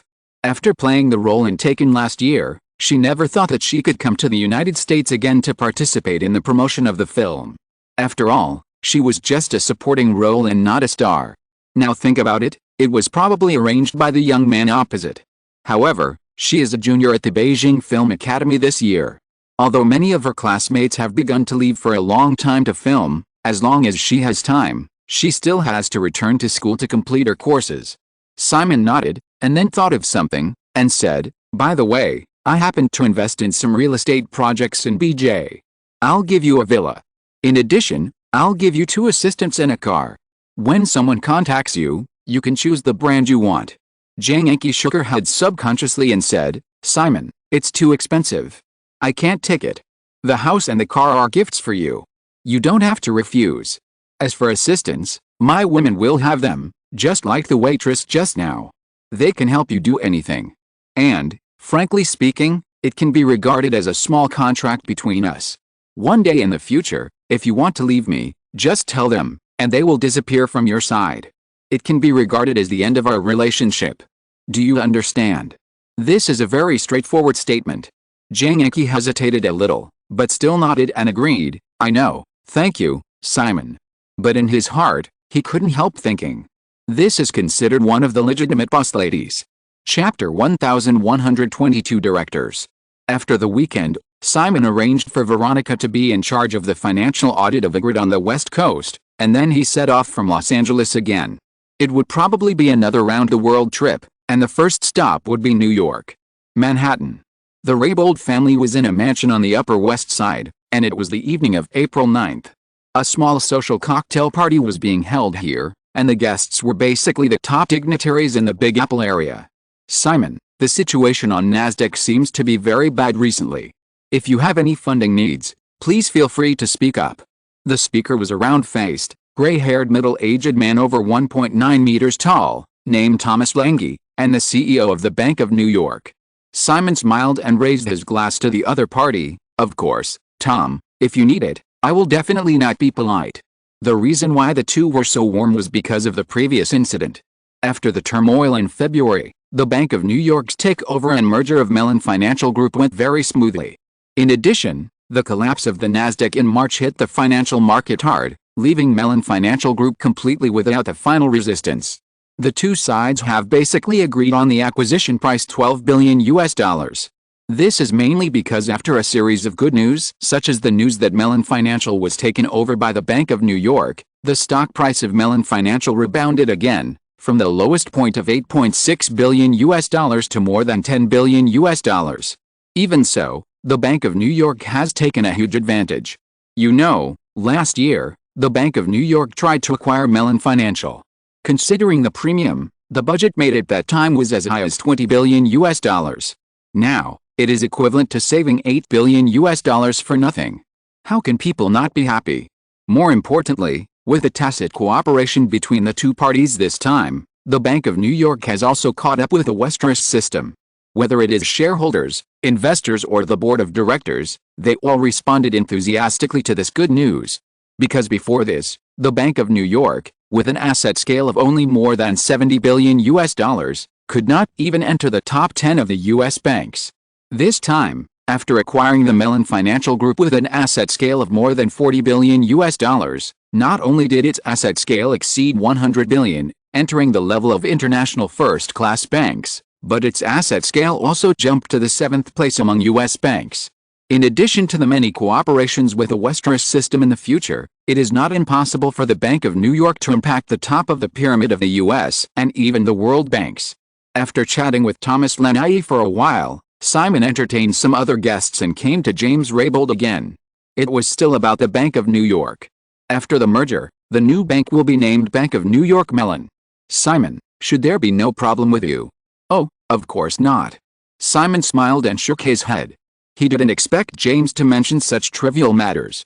Or, it should be that the Bank of New York was a little suspicious, thinking that the conflict between him and the Mellon family was deep, and he didn't know whether keeping the Mellon prefix would make him unhappy. Simon has always been a pragmatist and of course he doesn't care about these false names. In any case, after this merger, the Mellon family will completely lose its influence on the new Bank of New York Mellon. James was also expecting this, just smiled and said, "Also, after the merger, the new bank's board of directors will increase from the current 7 to 11. I have talked to Thomas and we can get 2 seats." "Simon, What do you plan? Both the Bank of New York and the Mellon Financial Group are private companies with very dispersed equity, that is, there is no absolute majority shareholder. Such companies seem to have many shareholders who are common bosses, but in fact they are controlled by the board of directors of the company. Just like before this, the entire Mellon family's total shareholding in the Mellon Financial Group was only 7%, but it was able to maintain long-term absolute control over this old bank by controlling 5 of the 8 board seats. Simon understood this hidden power rule hidden behind the scenes of many old American corporate giants very early, so in recent years, under the premise of maintaining absolute control over the core enterprises of the Westeros system, he has been trying piecemeal to directly or indirectly strive for more board seats of other companies through various companies in the system. In fact, it is equivalent to quietly striving for control of the U.S. economy. This time, the Westeros system helped to match the Bank of New York with the Mellon Financial Group, so of course it couldn't be in vain. Even though it didn't have any shares in either company, it still put forward conditions and asked for a seat on the board of directors of the new bank after the merger. In order to build a direct money bag, in addition to relying on the interest relationship established by the future cooperation between the two parties, the more direct thing is real power. Even if the number of board members of the new bank increases to 11, with 2 seats, it is equivalent to getting 18% of the voting rights, which is definitely not dispensable. It is clear that this is a kind of power. Even though Simon trusts James very much, he still didn't casually hand over this kind of personnel power to the other party for assignment, but said, "I'll think about it and give you a candidate soon." This is not the first time the two have discussed similar issues. James just smiled and nodded when he heard it, and didn't say much. If it were him, he would not easily give up this power. Just like in ancient times, few kings would let their subjects appoint officials. It was already 10 o'clock in the evening when he left the cocktail party at the Raybould family and returned to the apartment on Fifth Avenue. After entering the door, he quickly found 2 women in a small living room next to the bedroom on the 3rd floor of the apartment, Grace Crabb, who was 6 months pregnant, and Bryce Levison, who followed Grace. Seeing Grace still holding her belly and watching TV while waiting for him, and the other woman sleeping soundly with her head on Grace's thigh, Simon walked over, picked up Bryce and gently threw her on the carpet, and sat down in the position where the woman's warm fragrance remained. Bryce Levison opened her eyes in a daze, and noticed someone on the sofa and her situation. She stretched out her little foot in dissatisfaction and kicked the man's leg twice, then climbed up, leaned on the other side of the man again, curled up in the remaining position, and tilted her body to rest her head on Simon's legs and continued to sleep. Simon didn't leave her this time. He stroked the woman's smooth face, then let one of his fingers be bitten by the woman, and said to Grace, "How do you feel tonight? Was the little one naughty?" Before Grace could answer, Bryce had already spit out the man's finger and rushed to say, "It was very noisy. I was kicked. Otherwise, why do you think Grace is still awake now? She is not waiting for you." Grace waited for Bryce to finish speaking, and explained with a smile, "She stuck to my belly to listen to the baby's movement, and then she was kicked." Bryce rushed to add, "He will definitely be like his father in the future, a bad guy." Simon simply blocked Bryce's mouth with his fingers again, letting the woman on his legs whimper, so that he could chat with Grace for a while. After a while, he remembered what happened at the cocktail party, and asked Grace with a smile, "Did you know about the New York Bank's acquisition of Mellon Financial?" "I know, you are the one who operated it. It's like this. You got 2 seats on the board of directors this time. It happens that I will give you 1. Grace immediately shook her head. "How can this be done? I don't understand banking matters." Hearing this, Bryce broke free from the man's clutches again and said, "You don't need to understand anything about this kind of thing, Gray. He just needs you to be a puppet. The most important thing is to be obedient." Seeing Bryce say this, Grace looked at Simon. If this was true, she certainly didn't mind, or was happy to be his puppet. Simon nodded. In fact, the boards of directors of many large companies are like this. In order to maintain independence, some people who are not related to the industry are specially selected as directors, such as scholars, politicians who have stepped down, athletes, etc. As for me, it is true that I need a trustworthy person, because you will have the right to vote at that time. Grace was about to agree, but she thought of the little one in her belly and bowed her head to indicate, "But I am pregnant now, and Elite doesn't care much." "It doesn't matter. It will take some time for the 2 companies to merge completely. You put your name on it first. When the little one is born, They may not be on the right track yet. Bryce, who was still resting on Simon's legs, said at this time, "Actually, I can do it, Simon. Let me earn some pocket money too." The board members of the Giants are at the core executive level. Not only are they well paid, but they also have various benefits. Therefore, even if they are puppets, many people are happy to do this. However, Grace is trustworthy, and he believes that women will also be attentive, so Simon will give her a quota. As for the one in his arms, she was just here to enjoy a life of luxury. She had never done anything serious since she was a child. It was a bit too much to let her be a director of a bank. Simon also hoped to select a more professional agent for the remaining spot. Looking down at Bryce's delicate face, which was more beautiful and better maintained than Grace's, Simon shook his head. "Such hard work is fine for you. If you want pocket money, I'll give you 100 million later." Bryce was stunned for a moment, until Grace patted the man's shoulder and laughed out loud. Then she realized that she was going to rebel again, but was quickly suppressed by the man and her mouth was blocked. Because the man was leaving tomorrow and it was rare to get along with him, even though she was a little sleepy, Grace didn't think about resting, just wanted to talk to him more, and mentioned another thing. This year's elite model competition has been launched in various sub-competition areas. It is mainly my former assistant, Michelle, who you have met. She is in charge, and I will help you keep an eye on it. However, if you need anything else, you can also talk to her directly. Simon just nodded slightly. Also, I haven't seen you touch Angela Lindwall and Michelle Alves last year. Why don't you take them to Europe this time? Fashion Week hasn't been over for long, and they are free now. Bryce couldn't stand it anymore, and she broke free from the man's clutches again, saying angrily, "Gray, you are just his lover, not a brothel owner. Why do you always help him find women?" Grace ignored Bryce's venomous tongue, and leaned gently on his shoulder along with the strength of the man holding her hand, looking very satisfied. "I don't care what I am. As long as it is something of his, it's fine." This completely hopeless look made Bryce even more angry, or she didn't know whether she was angry or something else.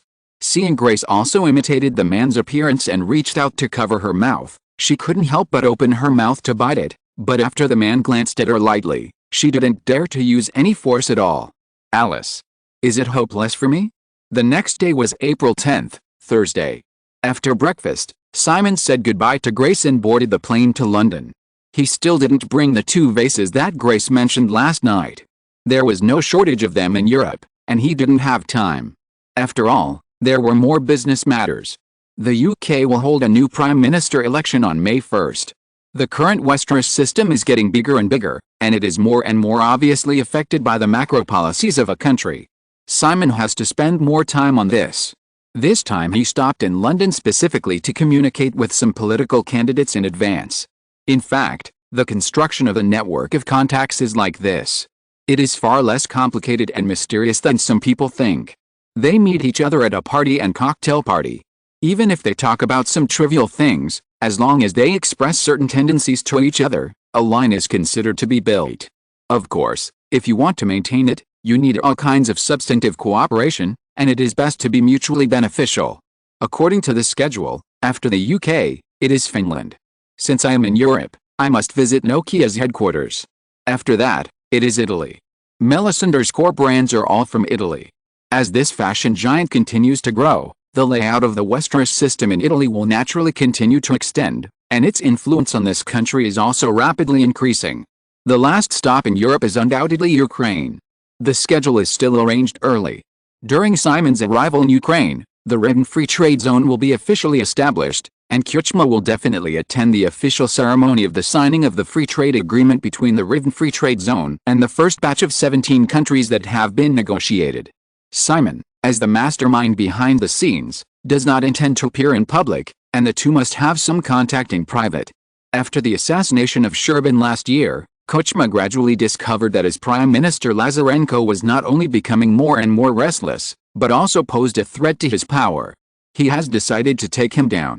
However, although they belong to the Petrovsk gang, Lazarenko's power is already established, and he can't be taken down just because he wants to. The two sides are playing a game at this time. Simon and the Rovna gang, the representative of the Westeros system in Ukraine, are completely watching with cold eyes. Of course, it's just a cold-eyed look on the surface. because even this kind of cold-eyed observation actually represents Simon's attitude. He doesn't want Ukraine's political situation to be too stable.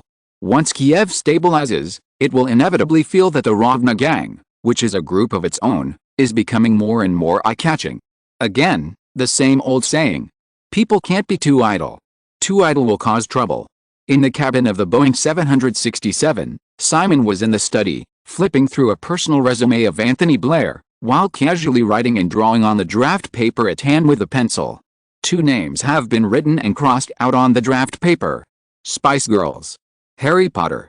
In old capitalist countries such as the United Kingdom, the political system has a strong continuity.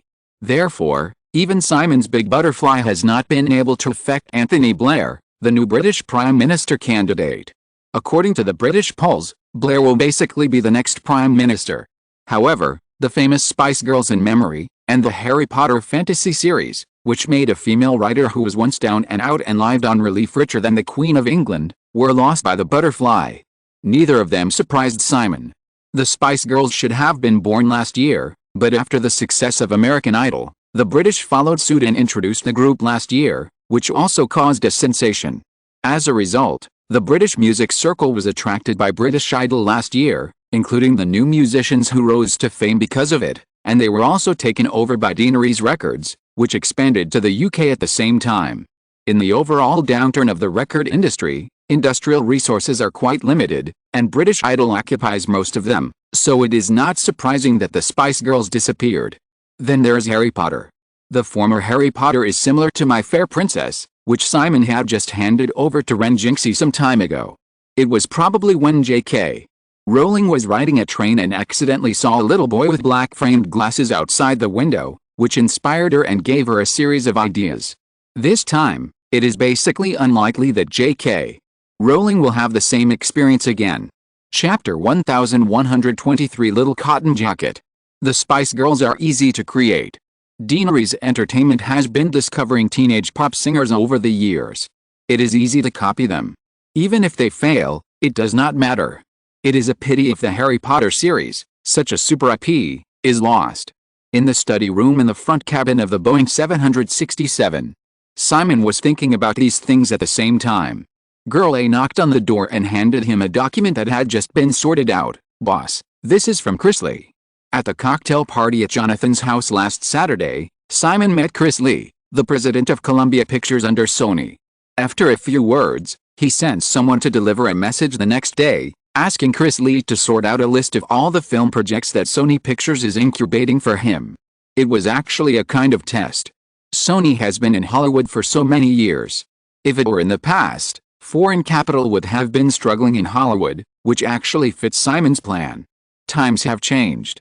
Since Deaneries Entertainment no longer intends to retain its strength to seek coexistence, it is time to sweep the Japanese out of Hollywood. In the past, Sony successfully survived the difficult period around 2000 with the help of hit series such as Men in Black and Spider-Man, and has long established a firm foothold in Hollywood. Now, since the Japanese are to be eliminated, Simon needs to control Sony as much as possible to prevent variables such as Men in Black from appearing. Chris Lee is a chess piece that Simon tried to drop. Since Chris Lee passed the information over, it is obvious that this Hollywood executive not only understood Simon's intention, but also decisively sent this letter of allegiance. Simon took the file handed over by Girl A and opened it, and found that the information Chris Lee gave was more detailed than what he asked for, including Sony's film list this year, as well as the internal evaluation tendency of various incubation projects, etc. After years of losses, the two major brands controlled by Sony, Columbia and Samsung, are expected to produce only 11 films this year, including 7 from Columbia and 4 from Samsung Pictures. Apart from the box office failure of Running with the Devil, which was released during the Easter period, the key films of 1997 included Anaconda and Absolute Power, which were scheduled for the summer, and As Good as It Gets and Starship Troopers, which were scheduled for the end of the year. The others were small films with a budget of less than $30 million.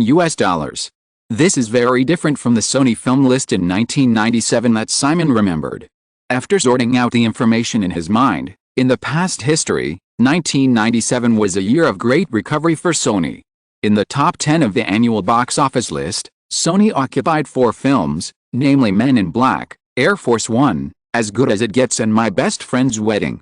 It was precisely because of the 4 big sales of movies in a year that Sony survived the most difficult period at that time, and waited until after the millennium to rely on the Spider-Man series to gain a firm foothold. This time, things have obviously changed too much. First of all, under the strong impact of Deanery's Entertainment and Sony's continuous losses, this Japanese electronics giant, like several other Hollywood studios, has to take the initiative to reduce film production. The 11 films under its 2 labels are not too few, while Fox has less than 10 this year.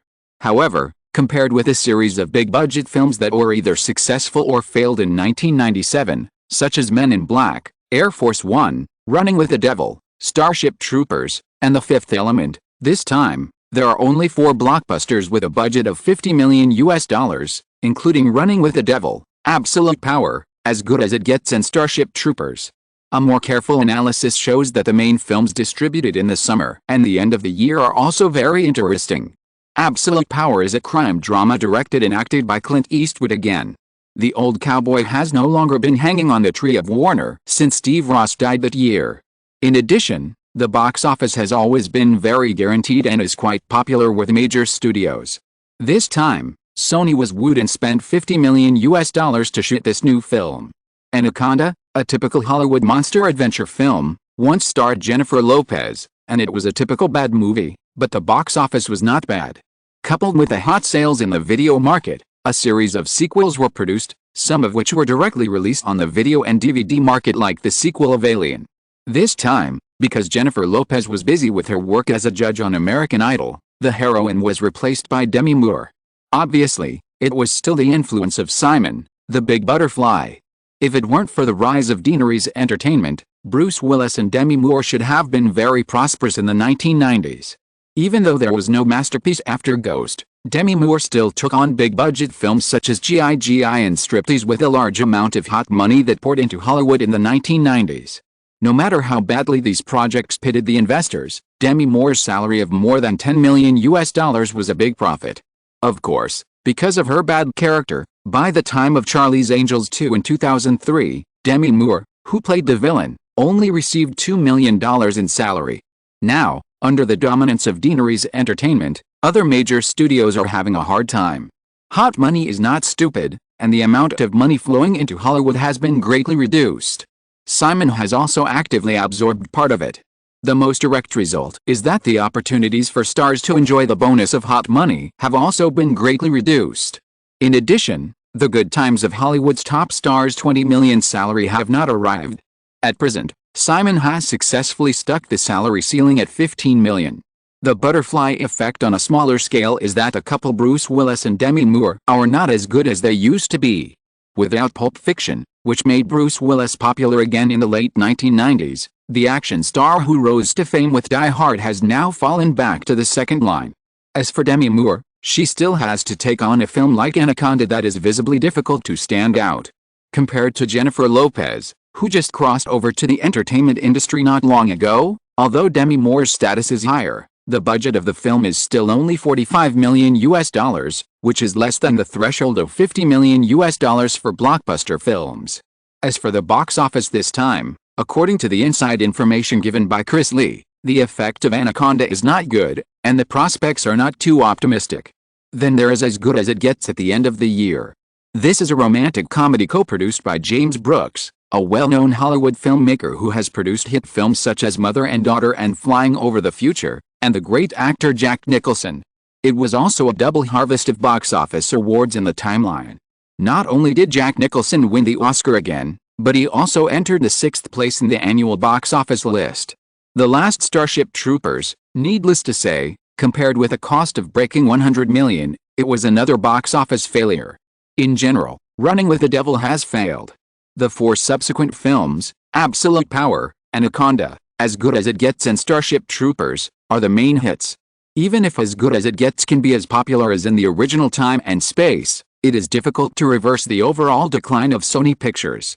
As long as there is no big accident, Sony Pictures will still end up with a loss in 1997. After reading Sony's 1997 film list, Simon casually wrote My Best Friend's Wedding on the draft paper at hand, and then crossed it out. This once top 10 box office film of the year was obviously tailor-made for Julia Roberts that year, so it was natural that it was butterfly dropped. Since I thought of it, I must make it. It's a piece of cake to make a billion-dollar film, so why not? Then, Simon did not forget Air Force One and added another one.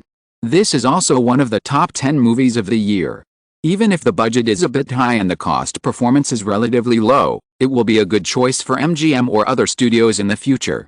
After finishing these, I continued to look through the details and soon found that Air Force One was still on Sony's incubation list. However, because of the bad experience of working with Running with the Devil starring Harrison Ford, Sony's senior management delayed the development of this project. With a complete box office failure of Running with the Devil, if nothing unexpected happens, Sony will definitely not develop this film again. Seeing this, Simon no longer needs to cover up and casually annotate the information. Since Chris Lee has given a pledge of allegiance, Simon will certainly return the favor. This project can be quietly suppressed by the other party, and after the Japanese leave, it can be produced by itself, which will also become a qualification. Then, Simon soon saw another project, Godzilla. Sony is in contact with Toho of Japan for copyright, but has not yet reached an agreement. Simon immediately listed it as a sniper target. The 1998 version of Godzilla by Roland Emmerich received a lot of bad reviews because the King of Monsters was made into Tyrannosaurus Rex. However, due to the great reputation of this world-class IP and the shocking special effects, the global box office of nearly $400 million was not a failure. Sony basically recovered its costs and made a profit. This time, Roland Emmerich is still under Deaneries Entertainment. If Sony negotiates the copyright, it will probably not be easy to do worse than Emmerich did before. With Godzilla's global fame, the box office is quite guaranteed, and it may explode if you don't pay attention. Simon doesn't want to see any more hits from Sony Pictures. After a little thought, Simon turned to the computer on his desk and sent an email directly to Amy Pascal, asking her to try to contact the Japanese and intercept this project. When Simon turned to the end of the file, he successfully found a big pit. Kevin Costner is lobbying for a project in Hollywood called 2013 Ultimate God Messenger. This is a science fiction story adapted from a novel. It tells the story of a doomsday wanderer who accidentally obtained a set of postman equipment after the outbreak of a nuclear war. He then began to pretend to be a postman and wandered between various gathering places, and unexpectedly became the spiritual leader among the residents of the doomsday. Kevin Costner is obviously unwilling to accept the failure of future Waterworld and wants to compete with a doomsday film. However, because it was also a blockbuster that failed miserably, Simon also remembers it very clearly. In the past, 2013 Ultimate God Messenger was invested by Warner and released at the end of this year, and then there was no more. Now, because everyone is not doing well, Costner has not yet attracted investment, and Sony is only one of the negotiation targets. Moreover, according to the information given by Chris Lee, Sony is obviously not very interested. The problem now is how to make Sony interested. In fact, the method is simple. As long as Deaneries Entertainment shows interest, just like the Bad Things script that was just stolen some time ago, this trick has been tried and tested in Hollywood. Of course, we must avoid making things worse. After careful consideration, Simon did not choose to repeat the old trick, but planned to let Chris Lee operate it himself. Even if Sony's senior management is very strict with the Sony Pictures team, there is no way that there is no room for operation here. As for how to do it specifically, Simon is confident in the ability of Hollywood natives to fool investors. This is also another test. After sorting out these, Simon quickly typed a memo on the computer and sent it to Girl A's mailbox, asking her to send someone to print it out and forward it to Chris Lee. It also reminded not to use email. After all, this kind of thing is not suitable for leaving evidence. After getting these done, Simon continued to be busy until the Boeing 767 landed at London Heathrow Airport.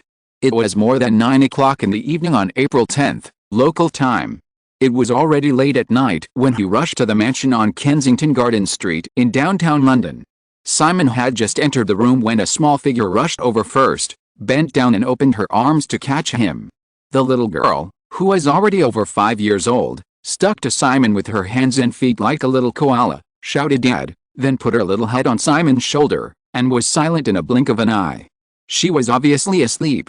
For the child, it was really too late. Yulia Shelshikina walked forward with Ivana Antonenko and Natalia Banshikova. Seeing her daughter Nina being held in the arms of a man, Shelshikina felt warm in her heart and stretched out her hand and said, "Sir, let me do it." Simon shook his head. "No, where's the bedroom? I'll take the little one up."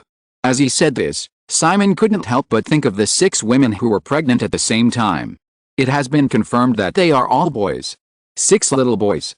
Simon was under a lot of pressure, and he didn't even have a little cotton padded jacket.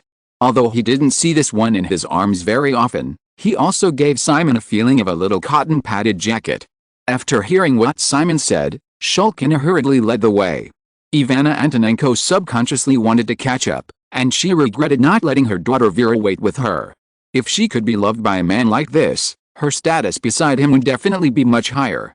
Natalia Banshikova did not follow to join in the fun, but greeted Gerlay and Carmen Case and helped arrange the luggage and accommodation for Simon's entourage. Arriving at a bedroom upstairs, Simon was about to put the sleeping girl on the bed, but the girl woke up immediately and pestered Simon again for a hug. Simon had to hug her for a while, and when the girl fell asleep again, he tried again, and woke up again. Shelshikina had to step forward and whispered, "Baby, Daddy needs to rest too, and he can see him tomorrow, so don't cling to me." The little girl still clung to Simon with her hands and feet, and said, "Then, Daddy, Mommy and I will sleep together." Shelshikina blushed and immediately shook her head, "No." The girl was confused. "Why?"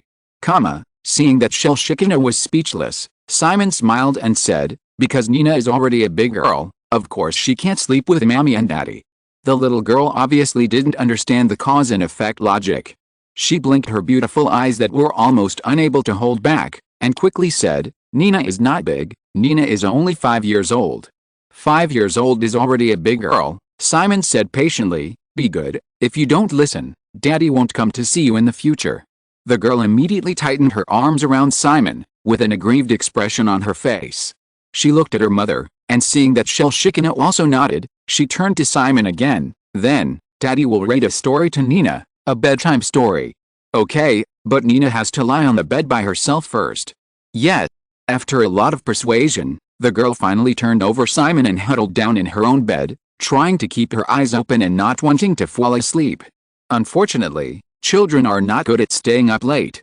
Simon took a children's book from the bedside and read less than 2 pages before the little girl fell asleep. Chapter 1124 Secret Meeting. After taking a few glances at the cute little girl's sleeping appearance, Simon put down the children's book in his hand, got up quietly and left the bedroom. Yulia Shelshikina and Ivana Antonenko, who had been waiting nearby, hurriedly followed him out. After leaving the house, Simon casually asked Ivana, "How are Yulia and the others doing recently?" This time, Yulia was of course not Shelshikina next to her, but Ivana's sister Yulia Antonenko.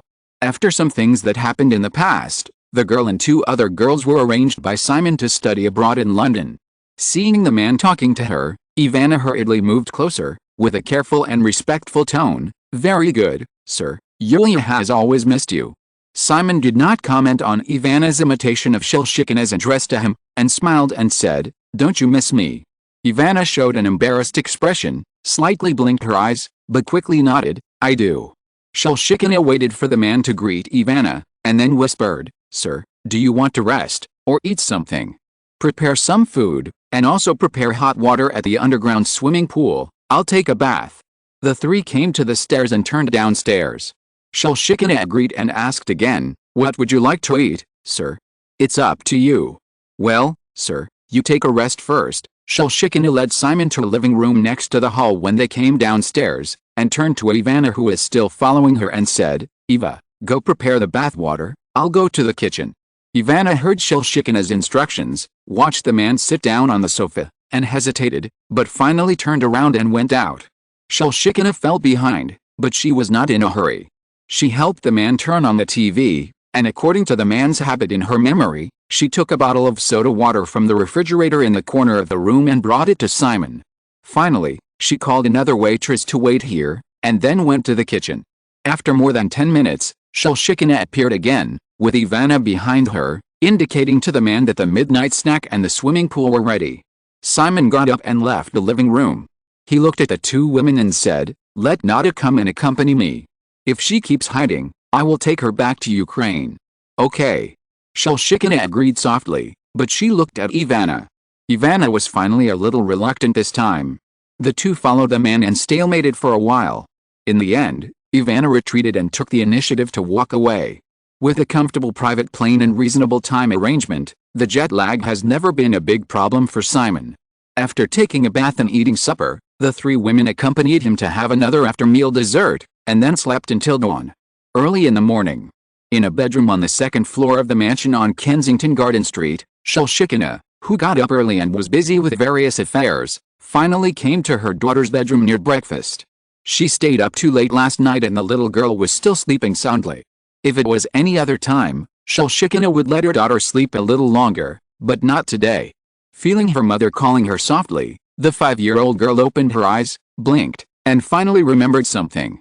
She sat up without any intention of staying in bed, looking left and right for help. "Mom, where's Dad?"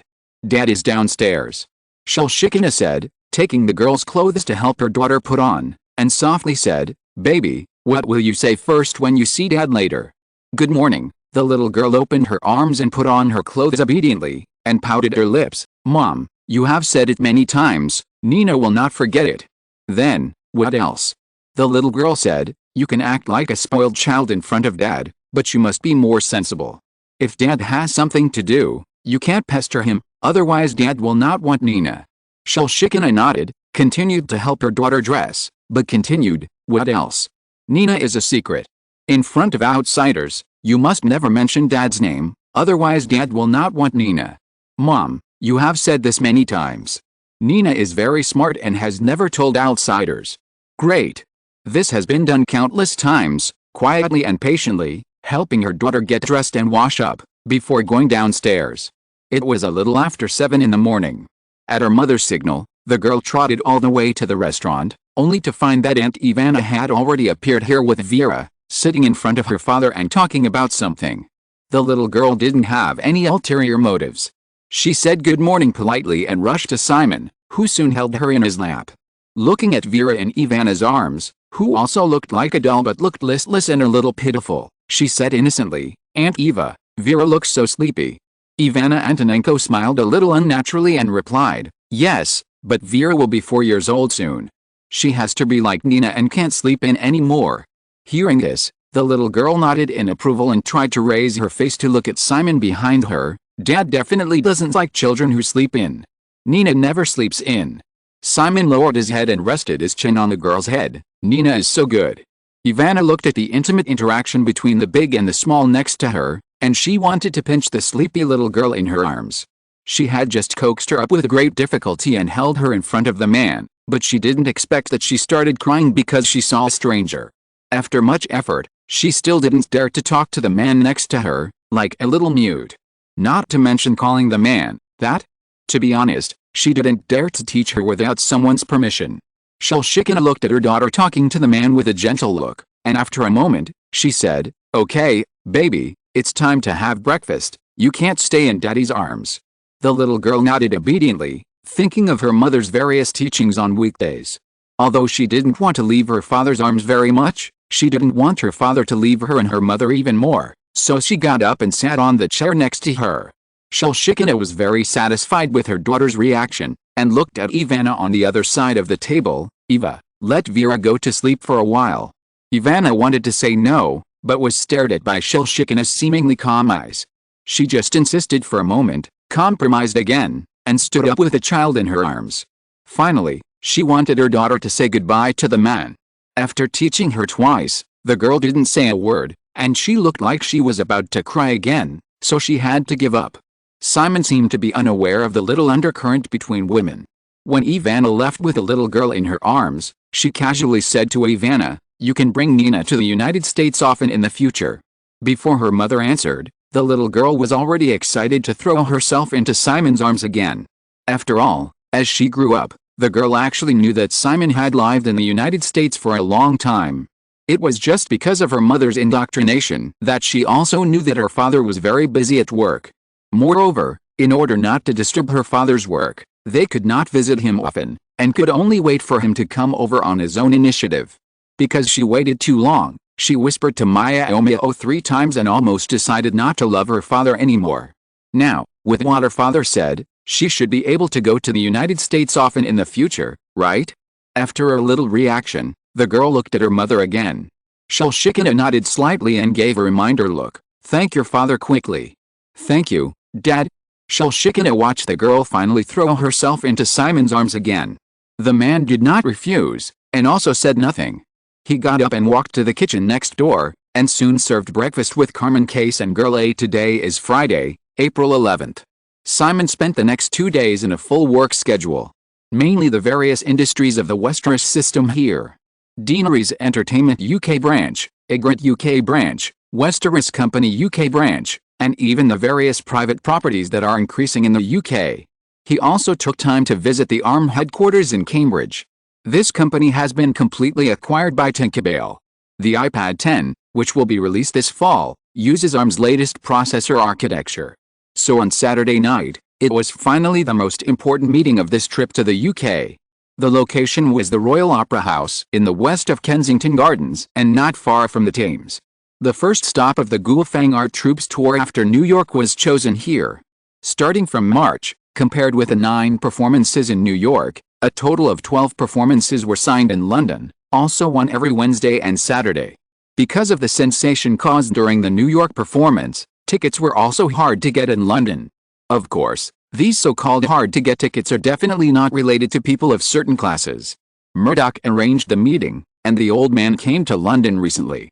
For this evening performance, a private room was specially reserved.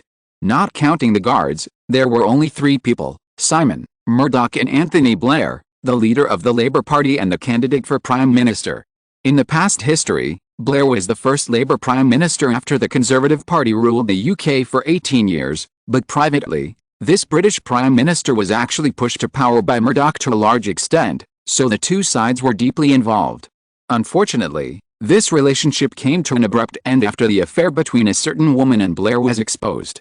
Simon thought of this while chatting with the 2 people in the box while watching the performance. If he hadn't appeared, Murdoch might have met a certain woman, but this time, he might regret it again. It's like looking for a needle in a haystack. Even if Simon wanted to help Murdoch, well, plus Blair, it would not be easy to find someone to renew the 2 strange relationships. Simon knew Murdoch very well, but it was the first time he met Blair, so it was impossible to talk about 2 formal topics. However, Simon also understood that, compared with the Conservative Party, even though the Labour Party's political stance is somewhat similar to that of the Democratic Party in the United States, which tends to be working class, in fact, Blair's still a standard establishment party. This is easy to operate.